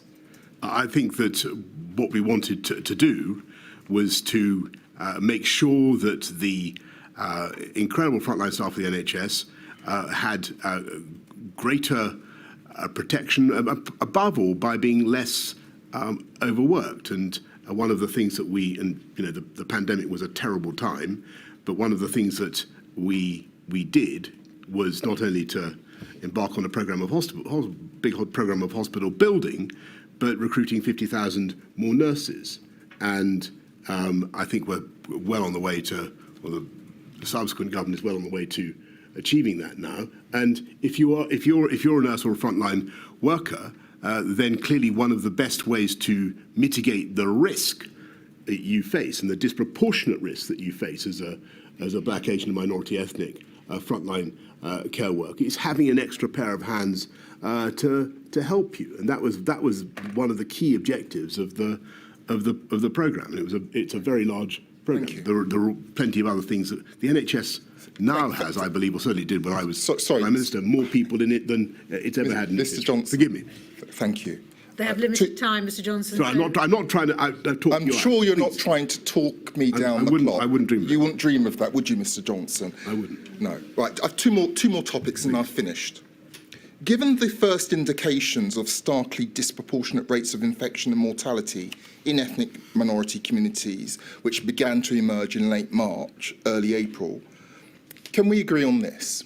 Can we agree that there were earlier opportunities for more substantial engagement? Can we agree on that? I don't know what you mean by that. Well, let me be blunt. Your government could have done a lot more, a lot earlier. Well, we did whatever we could to get all our staff the equipment that we. It wasn't enough, Mr. Johnson, was it? Well, we worked incredibly hard and fast to get people the equipment we needed. That doesn't mean that I'm not conscious of the immense effort and People we were clapping for. Do you remember? I do, and I'm not. I am deeply conscious of the sacrifice that they made. Last topic, and then I sit down and I'll shut up. At paragraph 656 of your witness statement, you say, quote, "I was not provided with and did not consider any equality impact assessments when making decisions about imposing, easing, or making exceptions to NPIs. But that's not to say I did not receive and consider many documents containing details of the effects of lockdown across society or equalities and distributional impacts," end of quote. Question. In the absence of such assessments, and that's the equality impact assessments, can you shed light on the sources of intelligence or information that informed your understanding of the disproportionate impact of NPIs on ethnic minority groups? What were the sources of your intelligence and information? Well, there was data that I saw. I can't tell you exactly the provenance, but there was data that suggested that I think when you come to lockdowns, people from the Bangladeshi community were 4 times more likely to be engaged in closed sectors. People from the Pakistani community were, I think, twice as likely to be engaged in closed sectors. From my own extensive work as chairman of Transport for London and all the work I did as mayor had taught me the massive disproportionate impact measures such as closures of retail, hospitality, and so on were likely to have on those very groups. So I didn't need. You didn't need the intelligence. I knew. You knew. I knew. I was getting data, but I also knew that these measures were likely to be disproportionate in that. Thank you, Mr. John. Milady, I concede another 30 seconds under my time. Thank you. Thank you, Mr. Thomas. Mr. Metzer. Thank you, That my way, lady. Mr. Johnson. Mr. Johnson, I ask a small number of questions on behalf of the long COVID groups. Matt Hancock and Dominic Cummings have said they were advised in early 2020 about the possibility of longer-term sequelae of COVID-19 by both Patrick Vallance and Chris Whitty. On the 17th of May 2020, you shared an article, we didn't go to it, about people reporting prolonged symptoms of COVID-19 in a WhatsApp group with them all. In short, did you also receive advice about long-term sequelae from Patrick Vallance and Chris Whitty at that time? Not as far as I can remember at that time. I do remember repeatedly asking for advice, and I think that I finally got a paper from memory in summer of 2021. Yes, we'll come to that. You were never provided with scientific advice doubting the existence of long COVID, yet you've said that you were only persuaded that long COVID existed in June 2021. You've referred to that. I didn't say that. I was only given scientific advice. Yes. On COVID in June 2021. Yes, I'm asking you questions about when you were persuaded. You were only convinced by him, that's Chris Whitty, that long COVID was a serious problem when, from July 2020, you had been receiving letters from patient advocates and members of Parliament asking for formal recognition of long COVID. In September 2020, Mr. Hancock reminded you about long COVID. In October 2020, the NHSE announced a 5-point plan for long COVID, and on the 13th of October 2020, Sir Patrick Vallance advised you about considering long COVID at a cabinet meeting, and he said, in evidence here, that he described long COVID to you and you were sceptical about it. When was this? 13th of October 2020, Sir Patrick Vallance was. So I've given you a sequence of from July to October. Why wasn't this overwhelming body of advice and correspondence in 2020 sufficient to persuade you that long COVID was a serious problem at that time? I don't want you to think, so first of all, I don't want anybody to think that I didn't think that it could be a serious problem. What I wanted to know was the evidence. I wanted to understand what exactly the sequelae consisted in, and how I should explain it to people, what the symptoms exactly were, and what kind of a syndrome it really was. And I was having some difficulty getting a clear picture, and that was the reality. So this is a question, it appears, in relation to formal advice, written advice, but the box grid of October 2020, and we needn't go to it, 251910, that you scored bollocks on, was referring to the first NIHR report into long COVID, a research paper that had already been published on long COVID by that time. It laid out symptomatology on long COVID. If you wanted advice, why didn't you simply ask for that report to be provided to you? I did ask for the evidence, and I did ask for reports to be provided, and eventually one was provided. I think that I think there's a slight conceptual.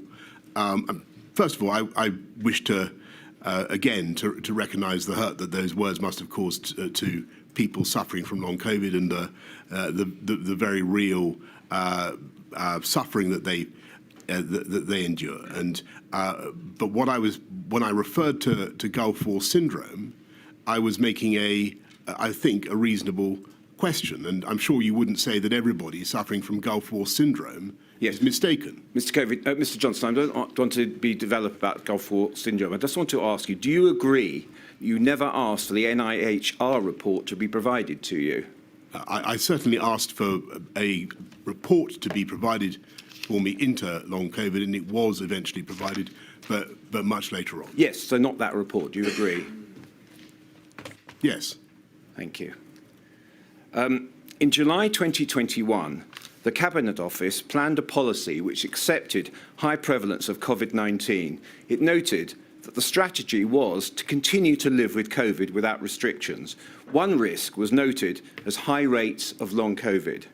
The autumn-winter plan of 2021-22, published in September 2021, emphasised building defences through pharmaceutical interventions, and for long COVID, only acknowledged the need for treatment. There was no effective treatment for long COVID, as there were no pharmaceutical interventions to prevent its development, and you agree the best way to prevent long COVID is to prevent infection of COVID-19. Did the government choose to adopt a policy which you knew would result in a significant number of people, including young people, suffering from long COVID? What we did was to try to fight COVID, to try to fight infection and mortality in people of all ages by stopping the spread of the disease. And I thought that by fighting COVID, A fortiori, you could fight long COVID. Yes, but you understand in relation to the decisions in relation to COVID and long COVID, they have different symptomatology.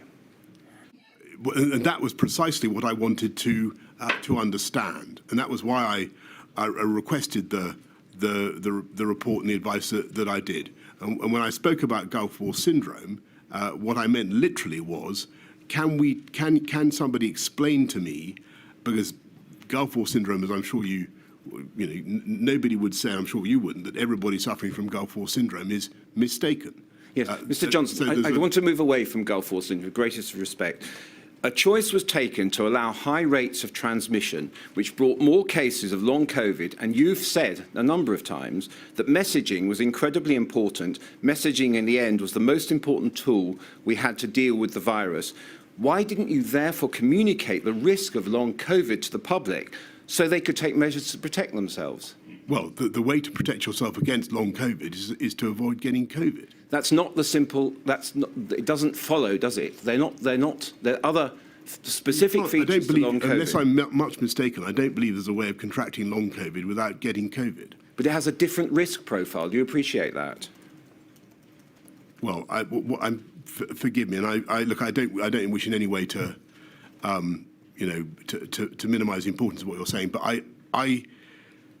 I thought that the best way to fight the possibility of people having long-term sequelae from COVID was to stop them getting COVID in the first place. Yes. Do you accept there's an indiscriminate risk to all people, children and the young, which is a different risk profile specific to long COVID? Well, that was one of the things I was very interested to understand. I think that may very well be the case, but it is still also true, logically, that the best way to stop those individuals contracting COVID is to stop the spread of the disease, full stop. Yeah. So can I take from that people do need to know about long COVID specifically? They can suffer from prolonged symptoms of COVID-19, and that nothing specifically was done about the risk of long COVID. Do you accept that? Well, I don't accept that nothing was done about the risk of long COVID, because the government did everything that we could to stop the spread of COVID. Yes. Last question. Last topic. Yesterday, you said in your view, some people thought they may be suffering from long COVID, but there was in fact another cause. The NIHR report, summarised in the October 2020 box return, addressed those very concerns that, in quotes, the lack of recognition of the pattern of symptoms by the public and by healthcare services meant people frequently felt their experiences were not believed, and this left many of feeling isolated and alone in coping with their disease. And that's the same with Gulf War syndrome, by the way. Yes, I haven't asked the question yet. It concluded, did the report, that more recognition and more support was needed. Having come to accept, as you have now, that long COVID is a debilitating and disabling illness, causing almost 2 million adults and children to suffer, do you now recognise that your prolonged disbelief in long COVID contributed to the delay in recognising long COVID, led to unwell people not being believed, and has meant decisions were taken on releasing NPIs without consideration of long COVID? No, I don't think that. I think that if you look at what actually happened from a very early stage, we start investing in research into long COVID, and I think 50 million followed by another 75 million, and into trying to establish the exact pathology of the illness.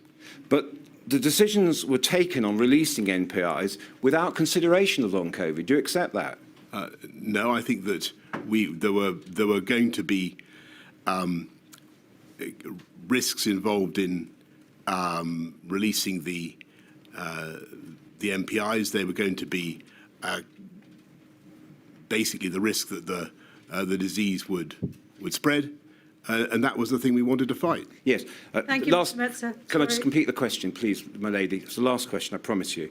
Do you accept that widespread transmission of the disease without public communications on the risk of long COVID and without other mitigation measures meant people could not take steps to protect themselves from long COVID? Do you accept that? No, I think that people were given plenty of advice to protect themselves from COVID, and as soon as we began to understand what long COVID was and its risks, we also publicised the risks of long COVID as well. Thank you, my lady. Thank you, Mr. Metzer. Mr. Mennell, you've moved. Trying to confuse me. Thank you, my lady. Good afternoon, Mr. Johnson. I ask questions on behalf of a number of children's rights organisations. Can I start by seeing if we can agree on two matters, which I hope are uncontroversial? Firstly, in March 2020, when schools were closed for most children, you believed that schools should only close as a last resort if necessary to save lives and protect the NHS. Is that right? I certainly believed that the closure of schools was a very, very damaging thing for kids, particularly, as I said earlier on, for kids on lower incomes. And secondly, the reason that you believed that schools, I suggest, should only close as a last resort was that you recognized at that time, when we went into lockdown in March 2020, that school closures would have a devastating, lasting, harmful impact on many children, particularly vulnerable children, in terms of their development, their socialization, their educational attainment, their life chances, their physical health, and their psychological well-being. Is that fair? We did recognise that.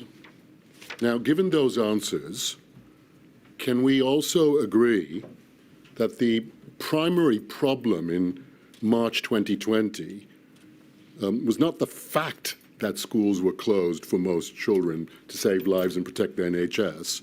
The problem was that prior to schools being closed, there was no proper plan, there was no clearly established framework, there was no guidance for schools on remote education, and no arrangements for delivering face-to-face education to vulnerable children under the new social distancing restrictions. That was the problem, wasn't it, in March 2020? I think that the difficulties we had in delivering education remotely, and the other things that you've mentioned certainly compounded the problem. But the basic problem, the prior problem, was that that kids were deprived of the vital education that they needed at a critical time in their development. They were deprived of the society of other kids. They were unable to to socialise. It was a terrible, terrible time. And the evidence is, as I'm sure you know, that this was felt most keenly by those on lower incomes. And they basically received about 30% less education than kids from wealthier backgrounds. So we agree on impact. Can we also agree there was no proper plan? I think it would be fair to say, from everything that the inquiry has heard so far, certainly from me, that this was a once-in-a-century event, and we were not prepared suddenly to be forced to close schools for the length of time that we did. I think that's fair. Thank you. In your witness statement, Mr. Johnson, I don't ask for it to be put on the screen. The reference is page 107, paragraph 397. You say that the reopening of schools was one of your key priorities in the summer of 2020, when the first lockdown was easing, putting it ahead, in your words, of the need to lift social and economic measures. Why then, this is the question, why then were hospitality and cultural venues, including pubs, bars, cafes, restaurants, hairdressers and beauty salons, allowed to reopen on the 4th of July 2020, dubbed Independence Day by some in government, but not schools? I think that I gave the answer earlier in a previous discussion. The reason was that two things, but I think we thought we would go through till the resumption of the normal school term. But secondly, schools are big potential reservoirs of risk, and the younger people can easily transmit the virus to older and more vulnerable people. You think schools are larger reservoirs of risk than pubs and restaurants and hairdressers and beauty salons? And non-essential retail, for that matter? I think that we were thinking about how to do things, how to sequence things, and I'd have to go back and look at some of the discussions, but I think that we thought it's sensible, given where we were in the school calendar, to resume with the normal return of school. But the reality is that, contrary to what you'd indicated earlier, schools were not the last to close and the first to reopen, were they? Because priority was given in your budget of risk to, amongst other things, pubs and hairdressers. That's the reality, isn't it? Well, as I say, we faced an unlocking which went on until July. The school holidays normally began then. There were reasons for thinking that it might be sensible to resume school when school normally resumes. Rather than, for example, as an alternative, keep schools open into August because schools have been closed for so long beforehand. I think we did look at that. I'm not sure that it was practically very easy to do. Moving then, Mr. Johnson, from school closures to the social distancing restrictions, why did your government largely ignore calls from the Children's Commissioner for England, Anne Longfield, and numerous children's rights organisations to exempt children in England from the social distancing restrictions that became law on the 1st of June and the 14th of September? Why did we ignore calls to exempt them from social distancing? Yes. I would have to look back at the discussions and forgive me, but I think it would. My instinct is it would have been because we wanted to minimise the risk of transmission. Well, let me just remind you of what the position was. 1st of June, outdoor gatherings of up to 6 people from more than one household became law. 4th of July, so-called Independence Day, all outdoor restrictions lifted, except in Leicester. 14th of September, when numbers began to rise again, the so-called Rule of 6 reintroduced at that stage. And so the position was that in England, children weren't exempted, but in Scotland and Wales, younger children were exempted from the social distancing restrictions, as I'm sure you're aware. Yes? And I think, well, that takes us back to the conversations we were having just now with the Council for the DAs, and I think in an ideal world we would be able to proceed as one epidemiological unit with one set of messages. Look, I hated all the restrictions that we had to place on schools, and I wanted to get them open, but we faced a really, really awful pandemic, and the judgment was that, this was one of the areas where the scientific emphasis changed, because it wasn't quite as clear back in March. But the judgment was, I remember, later on in 2020, that schools really did present a considerable addition to the budget of risk. Mr. Johnson, I moved on from schools to the social distancing restrictions. I thought you were talking about social distancing restrictions within schools. Not within schools. Oh, forgive me. Generally, okay? Sorry. And so just to be clear about this, just to remind you, the position was that in England, children under the age of 12, in other words, children who can't go out from their homes independently, were not exempt from the restrictions. They were not given, to use the government's language, that freedom and independence that children in Scotland and Wales were. And so I'm asking, why did England pursue a more draconian approach than Scotland and Wales, as far as younger children is concerned?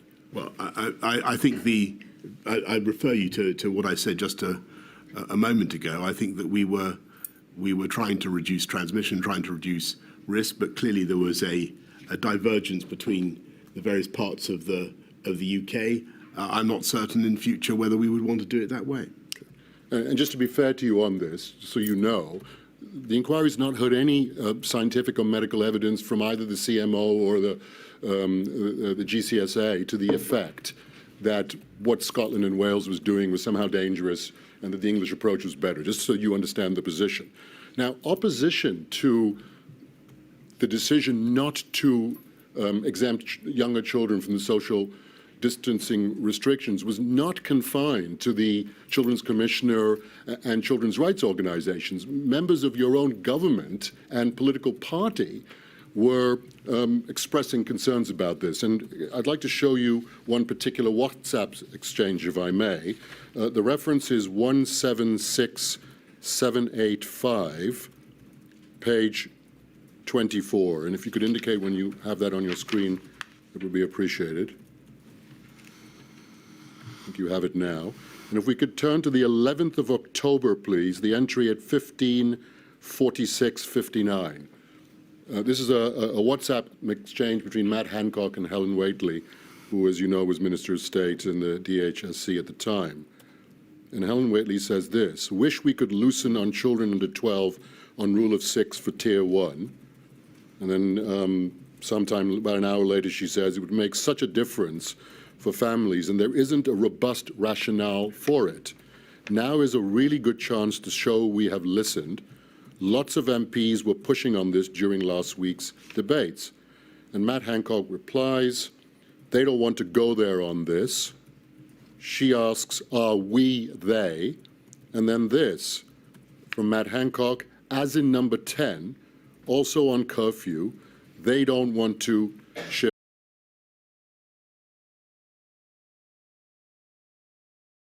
Yeah, mid-October. So this is about a month after Scotland and Wales have exempted children from the rule of 6. Were you aware at that time that Helen Whately and lots of MPs, to use her words, were calling for children to be exempt from the rule of 6? Were you aware of it at the time? I just want to say how grateful I am to you for bringing this to my attention, because I hadn't clocked this. But it's a great example of the kind of thinking, the kind of debate that was going on at a time when, as everybody knows, and we've been discussing this extensively this morning, the R was going up, and we were about to announce the tiered system. So the 11th October, we're literally days away from having to ask the country to go back into parts of the country to go back into lockdown, and we are. So the last thing to explain why it might have been difficult for us to signal any kind of relaxation at that stage, to suddenly say that we were going to relax the rules on social distancing for kids, for young people, would have been a very, very peculiar signal to send out at the very moment when we were we were desperately trying to get the existing measures to work, and we were on the point of toughening them up. And so I think that probably answers your question. So I think what you're saying is that Matt Hancock was right when he said to Helen Whately in this WhatsApp exchange that number 10 doesn't want to shift an inch. That he's right about that, isn't it? I don't remember. To be frank, I don't remember a conversation about it, but I can see why we would have been reluctant at that stage, given what was going on in the pandemic. Finally, Mr. Johnson, I hope again this is uncontentious. Taking a global view of the position, although children had fewer health risks from COVID than adults, particularly older and more vulnerable adults, do you agree that children suffered disproportionately from the government's non-pharmaceutical interventions to contain the virus, both in the short and the long term? Taking an overall view of the pandemic. I absolutely do, and that's why we put a lot of money into CAMS, into children now mental health services. That's why the government decided to have a big catch-up program, a big tutoring program, not as big perhaps as I would have loved to see, but I do think it was an important thing to do. And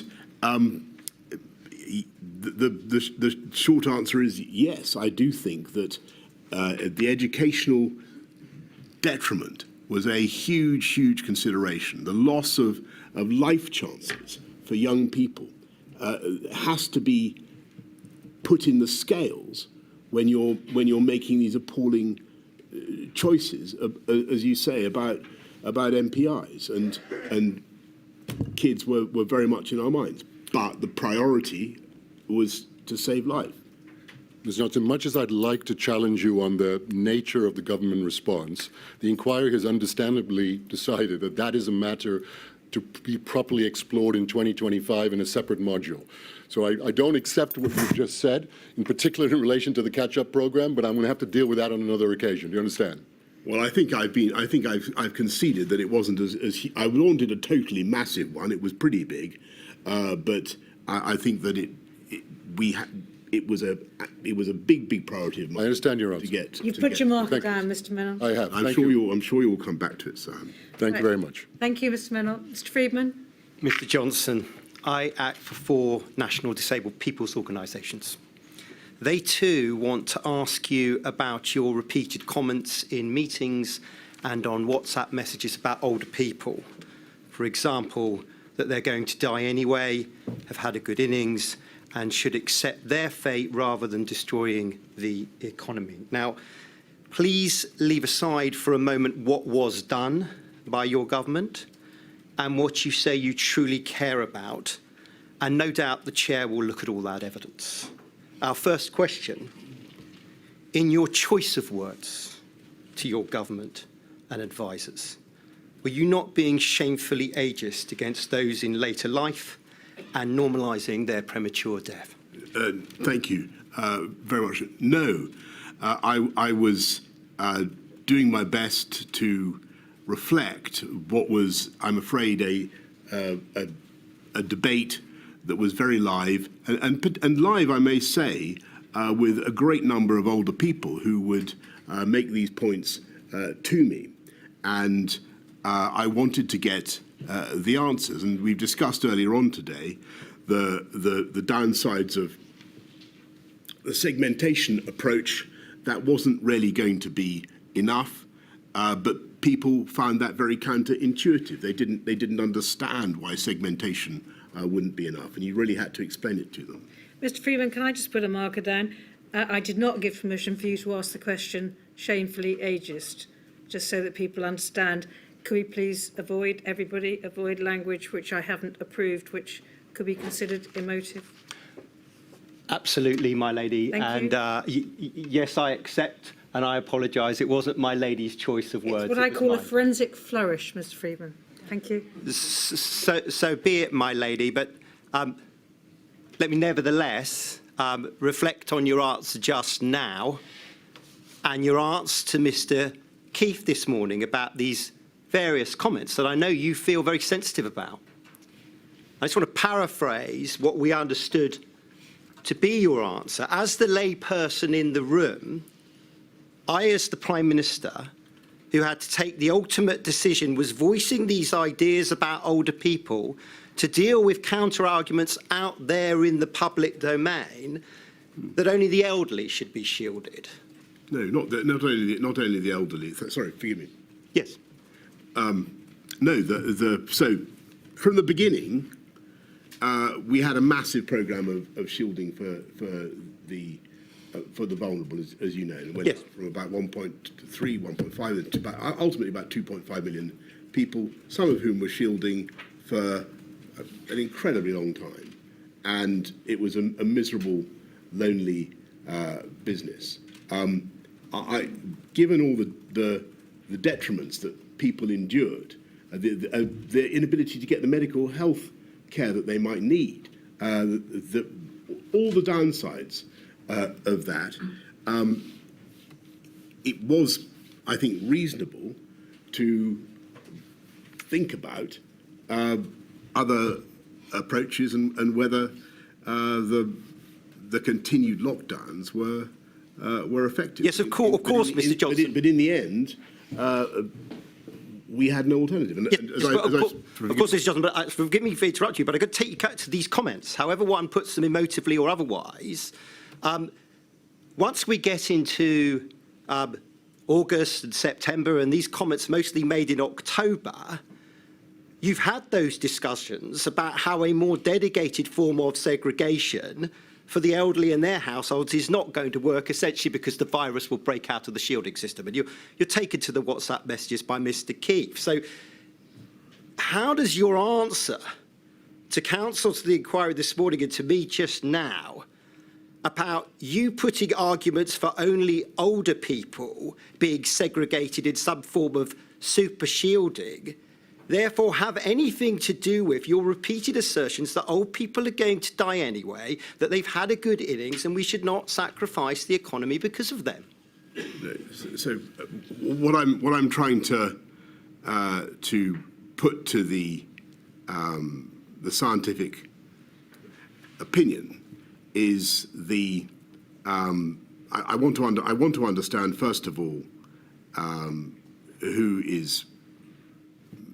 the potential victims of COVID are at that particular moment, and as everybody knows, it's people of all ages, and I've seen it for myself, because I've seen some figures. I think for the average or the median age of COVID victims. I'm trying to understand what alternatives we have, and I'm reflecting a widespread view that there must be some twin track strategy. There must be some way in which we can somehow avoid this damage to the entire economy and society, whilst looking after the interests of the elderly. And what I'm trying to get from the scientists is, and from everybody in the room is, well, what is the answer to this? And the answer is, as everybody knows, that there is no alternative approach. There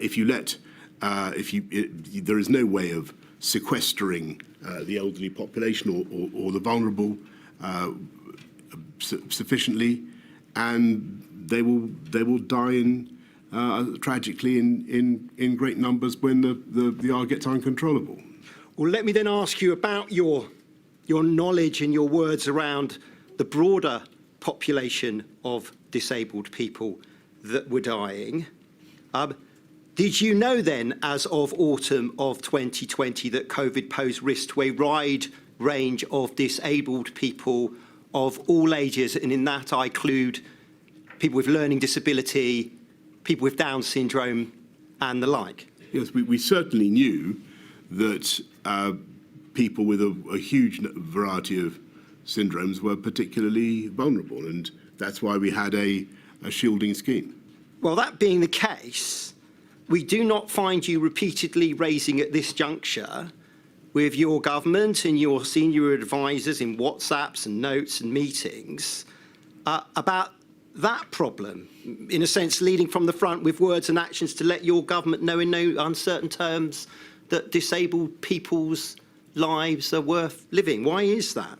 But actually, that's not true. That what we did was to try to stop the spread of the virus and to protect those who were shielding and vulnerable from a breakout.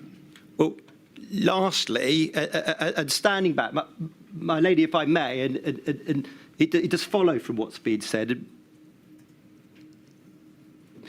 Public know, you know, that sometimes you use language, florid language, and one way to conclude about your use of language is that's just Boris Johnson being Boris Johnson. It's a matter for my lady, but is that the kind of conclusion you would want her to reach?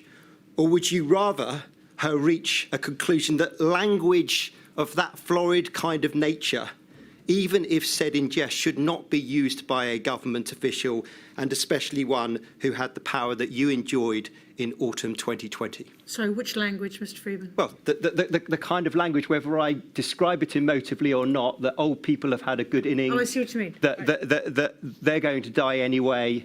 Well, let me thank you. It's that. I think you understand the question I put to you. I do understand. You've probably heard it before. No, I do understand that, and so let me give you a straight answer on that.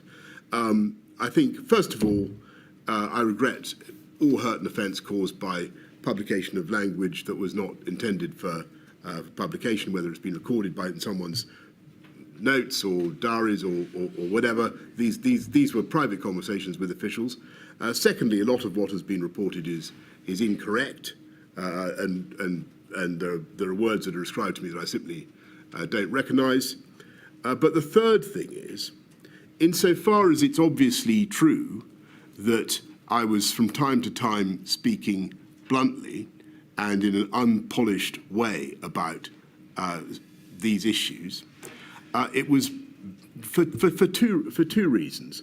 First of all, I wanted to as I say, to represent the layman and to get an answer that was intelligible. Number two, I wanted everybody in the room to feel that they could also speak freely, because I think when you're sitting in a room full of conversations conducted in learned or bureaucratic language about these complex phenomena, you do need people to feel that they have the space, without being embarrassed, to say things simply, even if taken out of context, they can be made to look unfeeling or uncaring. When people really aren't being unfeeling or uncaring, they're trying to express ideas as simply and as concisely as they can. Thank you, Mr. Freeman. Thank you, my lady. Ms. Davis is over that way. Mr. Johnson.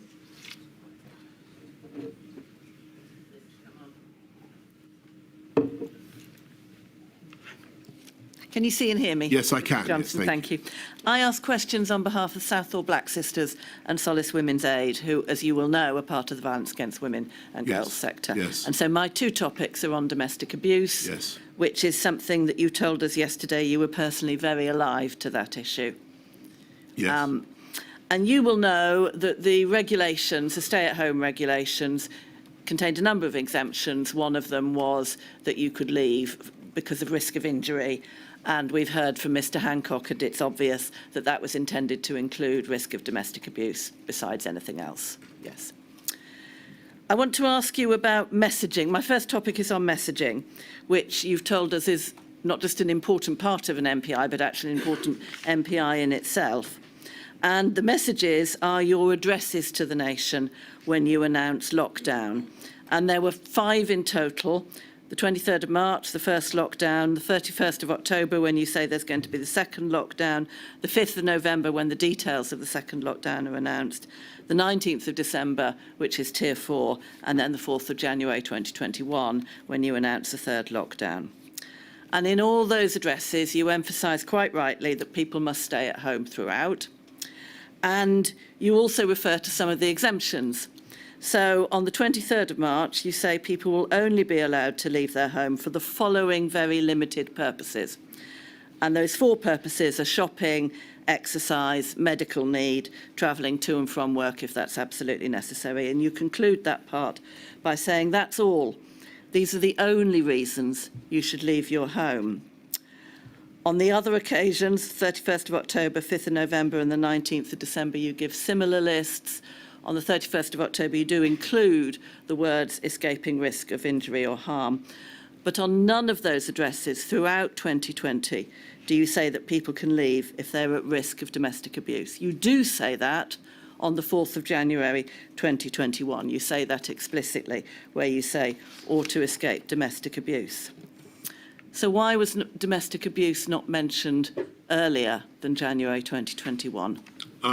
Thank you. I think that you're making a very good point, and I think in retrospect, we should have given consideration to mentioning that issue explicitly earlier.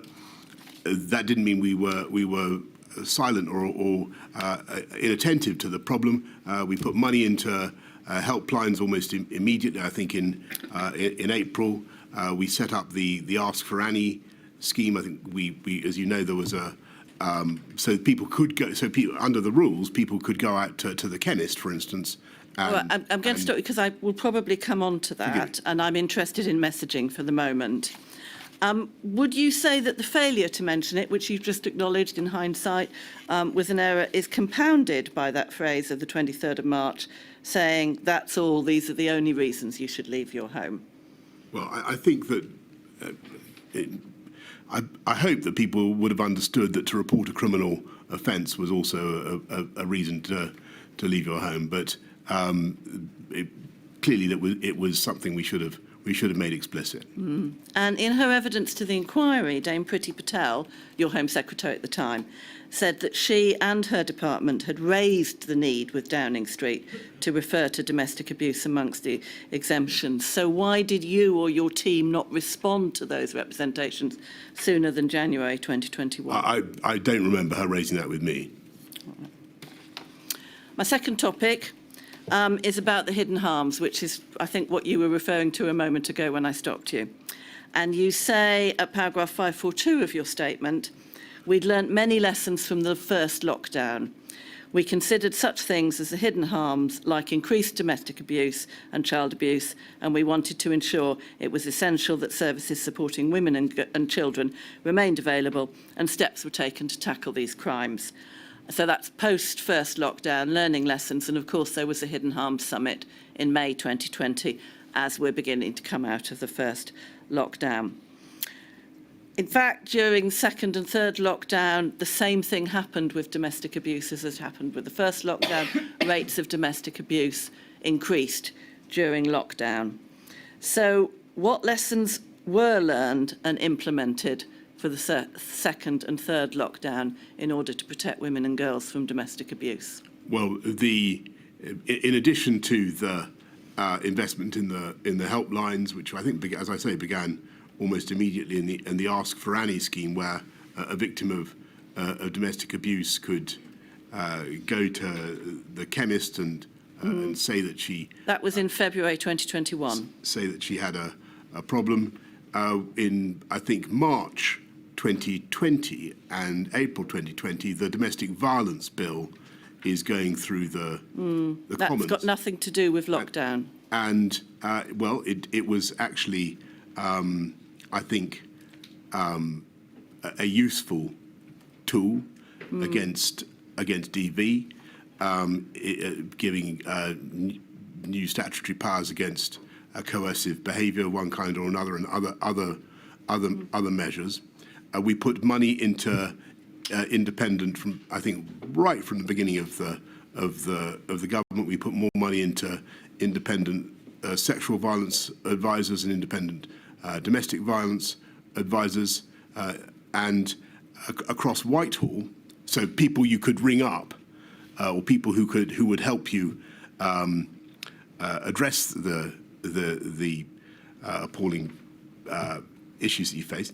But what we also did across Whitehall was to try to solve what, in my view, is still a chronic problem, which is the inability of the criminal justice system to deal with crimes of rape, domestic violence, sexual violence of all kinds, and to get enough prosecutions. Right. So the government as a whole was working a great deal on this issue, and specifically trying to address the needs of women in lockdown.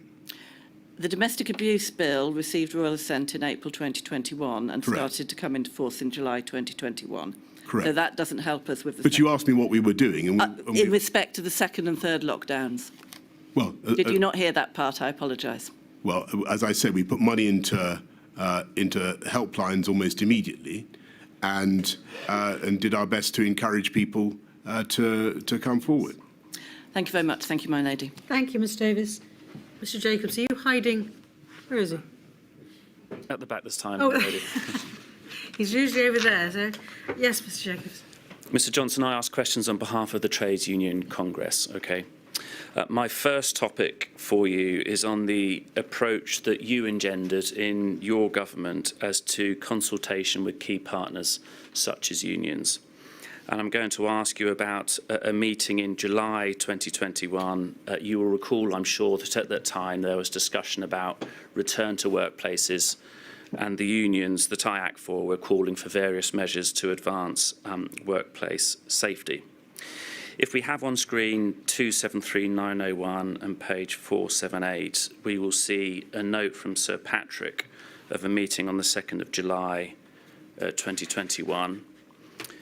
And towards the middle of that entry, you'll see some quotations attributed to you, Mr Johnson. Are we going to encourage people to wear masks? Are we going to continue this bollocks, he says, wants everyone back at work. Quote, we can't have the bollocks of consulting with employees and trade unions. They need to all come back to work. All the malingering work-shy people, says how much of civil service is back. Mr Johnson, was it wrong for you as the Prime Minister to set such a dismissive approach towards consultation with unions? I don't believe that we would ignore the interests of working people at any stage. And I think that the difficulty that we faced was the colossal damage to the interests of people on, particularly on people on lower incomes, of continuing with lockdowns. And Mr. Johnson, and I was very keen to get people back if we possibly could. I understand you're keen for people and to work. If you look at no, I'm sorry, Mr Johnson. I'm going to put my question again. I'm asking you specifically about the approach you engendered in your government towards consultation with unions. A Prime Minister who says we can't have the bollocks of consulting with employees and trade unions is setting a dismissive approach. Surely you agree with that, Mr Johnson? Well, I not necessarily. I think what I didn't want to see was this is July 2021. We've vaccinated a huge proportion of the population. I think by July, well over 50%. faster than any other European country. I'm determined to get people back to work if I possibly can. I think that by the superhuman exertions of the vaccine rollout programme, we've put ourselves in a very good position to stage a strong bounce back from COVID. It is vital that we take advantage of the sacrifices that we've made both in lockdowns and in rolling out the vaccines. I want to see, Mr. Johnson, people do back in work. Do any of those matters sensibly mean that you don't consult openly with key partners such as trade unions? Well, I don't. I'm nothing against consultation. What I didn't want to see was a drag anchor put on people getting back into the workplace after the colossal changes that we've been able to make in the epidemic, in the pandemic. The vaccination programme had radically changed our relation to the virus, and my worry was, to be absolutely frank with you, that people were going to be slow to acknowledge that, and that there was going to be an inertia and a desire to stay with the working from home pattern, which was not, in my view, necessarily going to be beneficial for a strong economic recovery, which would benefit trades union members and their families. If we move, Mr. Johnson, from the slightly more general to the more specific, an issue on which you may recall a similar difference of view between unions, education unions in particular, and government, was on the issue of masks in schools. And in the summer of 2020, if you recall, education unions were generally advocating guidance requiring masks in schools. Government policy was permissive guidance in communal areas, and Scotland and the World Health Organization took a different approach. If we have on screen 283-369 and page 41, we'll see a text message exchange between you and Dominic Cummings and Lee Kane, and at the very bottom we see 25th of August a message, a WhatsApp from you. You say, I'm on a train trying to make sense of our totally fucked up face mask policy. And then if we just hold that in our minds, Mr. Johnson, in terms of your assessment of the face mask policy in schools, if we go to 48313, page 53, we see some messages from the following day with Lee Kane again, Mr. Cummings again, and this time Mr. Case. And at the top, Mr. Cummings asks, in language with which we've become familiar, what's the true reason for the U-turn on masks? We just slow catching up. WHO and Scotland bounce. Gavin fucked up. PM dithering ? And then Simon Case, your soon-to-be Cabinet Secretary, offers an explanation. And point 5 is weeks ago, we recommended to PM that we create permissive guidance around masks because we could foresee it was going to be a drama in September. Gavin discussed it at a COVID committee meeting. Because at that stage it was unions pressing for masks, no science backup, Gavin was in no surrender mode and didn't want to give an inch to the unions, so said we should hold firm. PM gave him full support in this approach. And then in his conclusions, his third conclusion is, at every turn, PM backs bullshit no surrender ideas from Hancock, Williams and Shapps, and then totally regrets it later.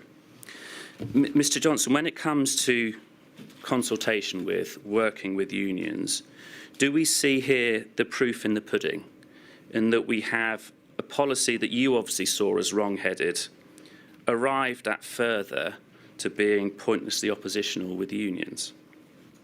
No, the reality is that the advice on masks, as the inquiry knows very well, the position on masks changed during the pandemic, and the advice initially from Chris and particularly from Patrick was that masks were thought to be of limited benefit. They might be thought to be of some symbolic benefit.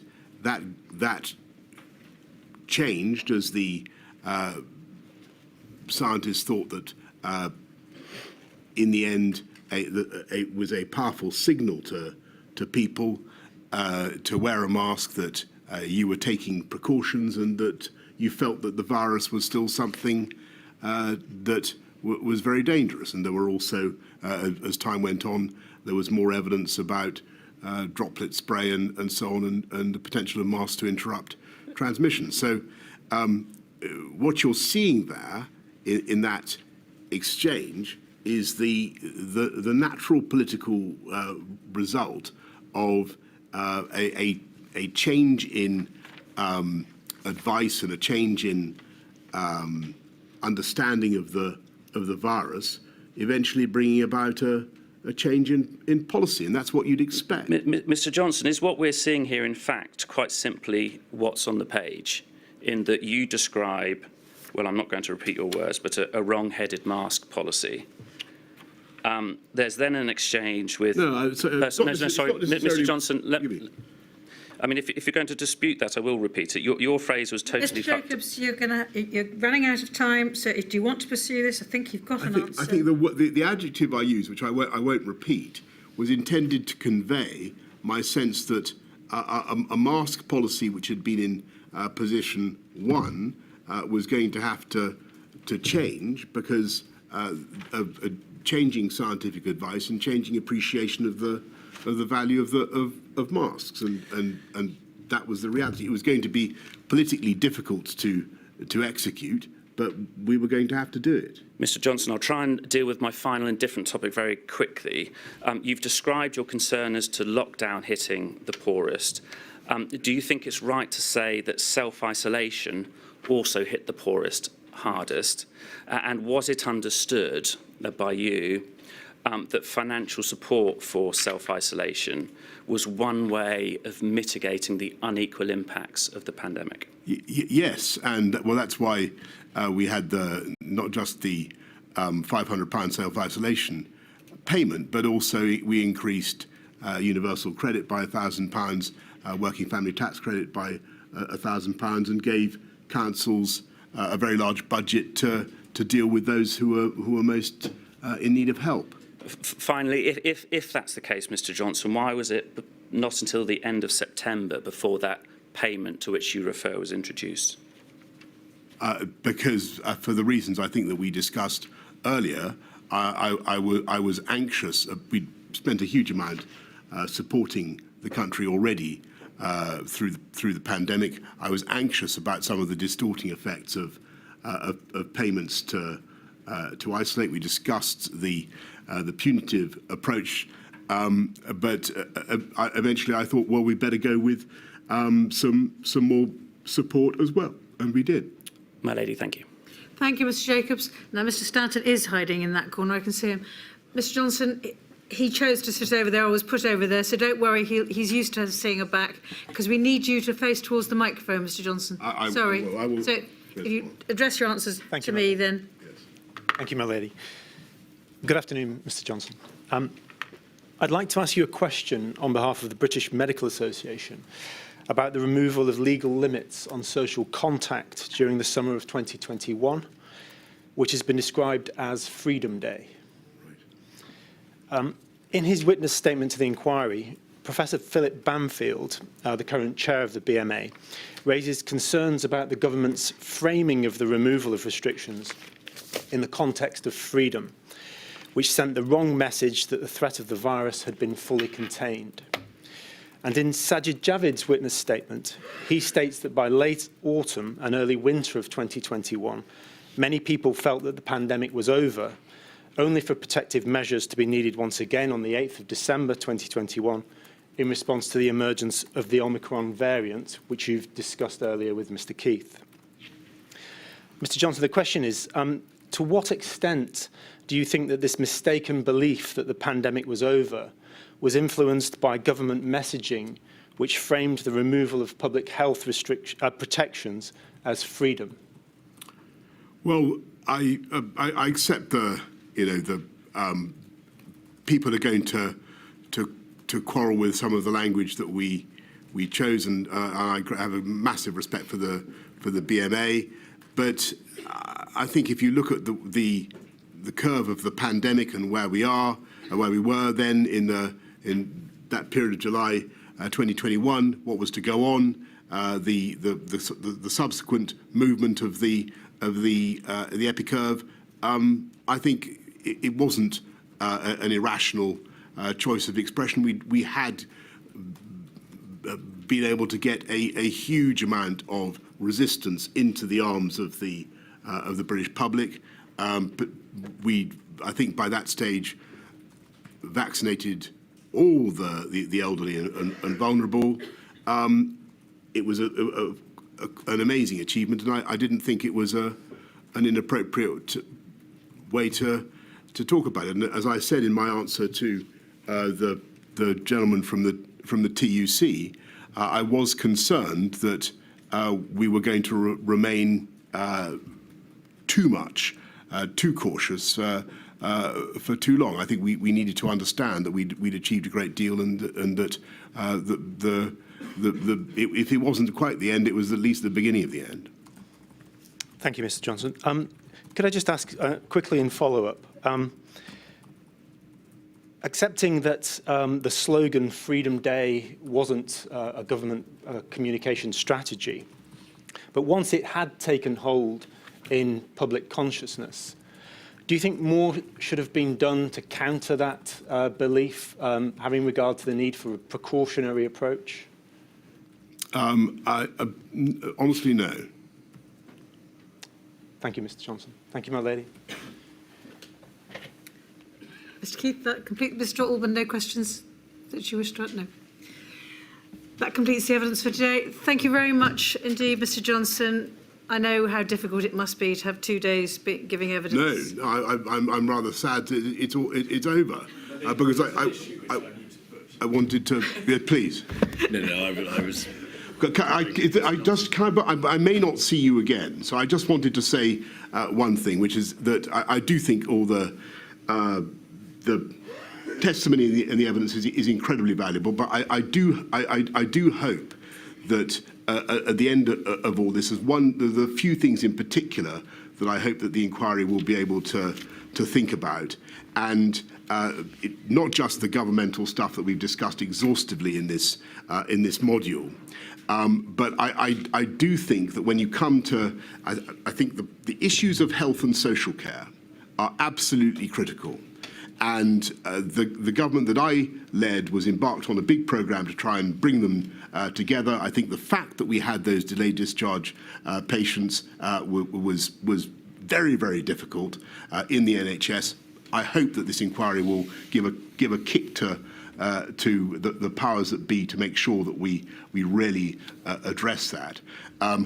Don't worry, we have specific modules both on health and on social care. And as final point, I absolutely promise you, I do think that, I know it's outside your scope, but I do think that the British public and future governments will need to be elucidated about exactly how this thing originated. And I think even if you can't, and I don't think you can look into it, the inquiry can look into it yourselves, but some sort of prod to the world to get the answer to the real origins of COVID, I think is going to be very, very important. Mr. Johnson, you set my terms of reference, so I'm afraid I can't all I'm asking you to do is encourage others. Right, thank you very much. 10:30 on Monday. You're right.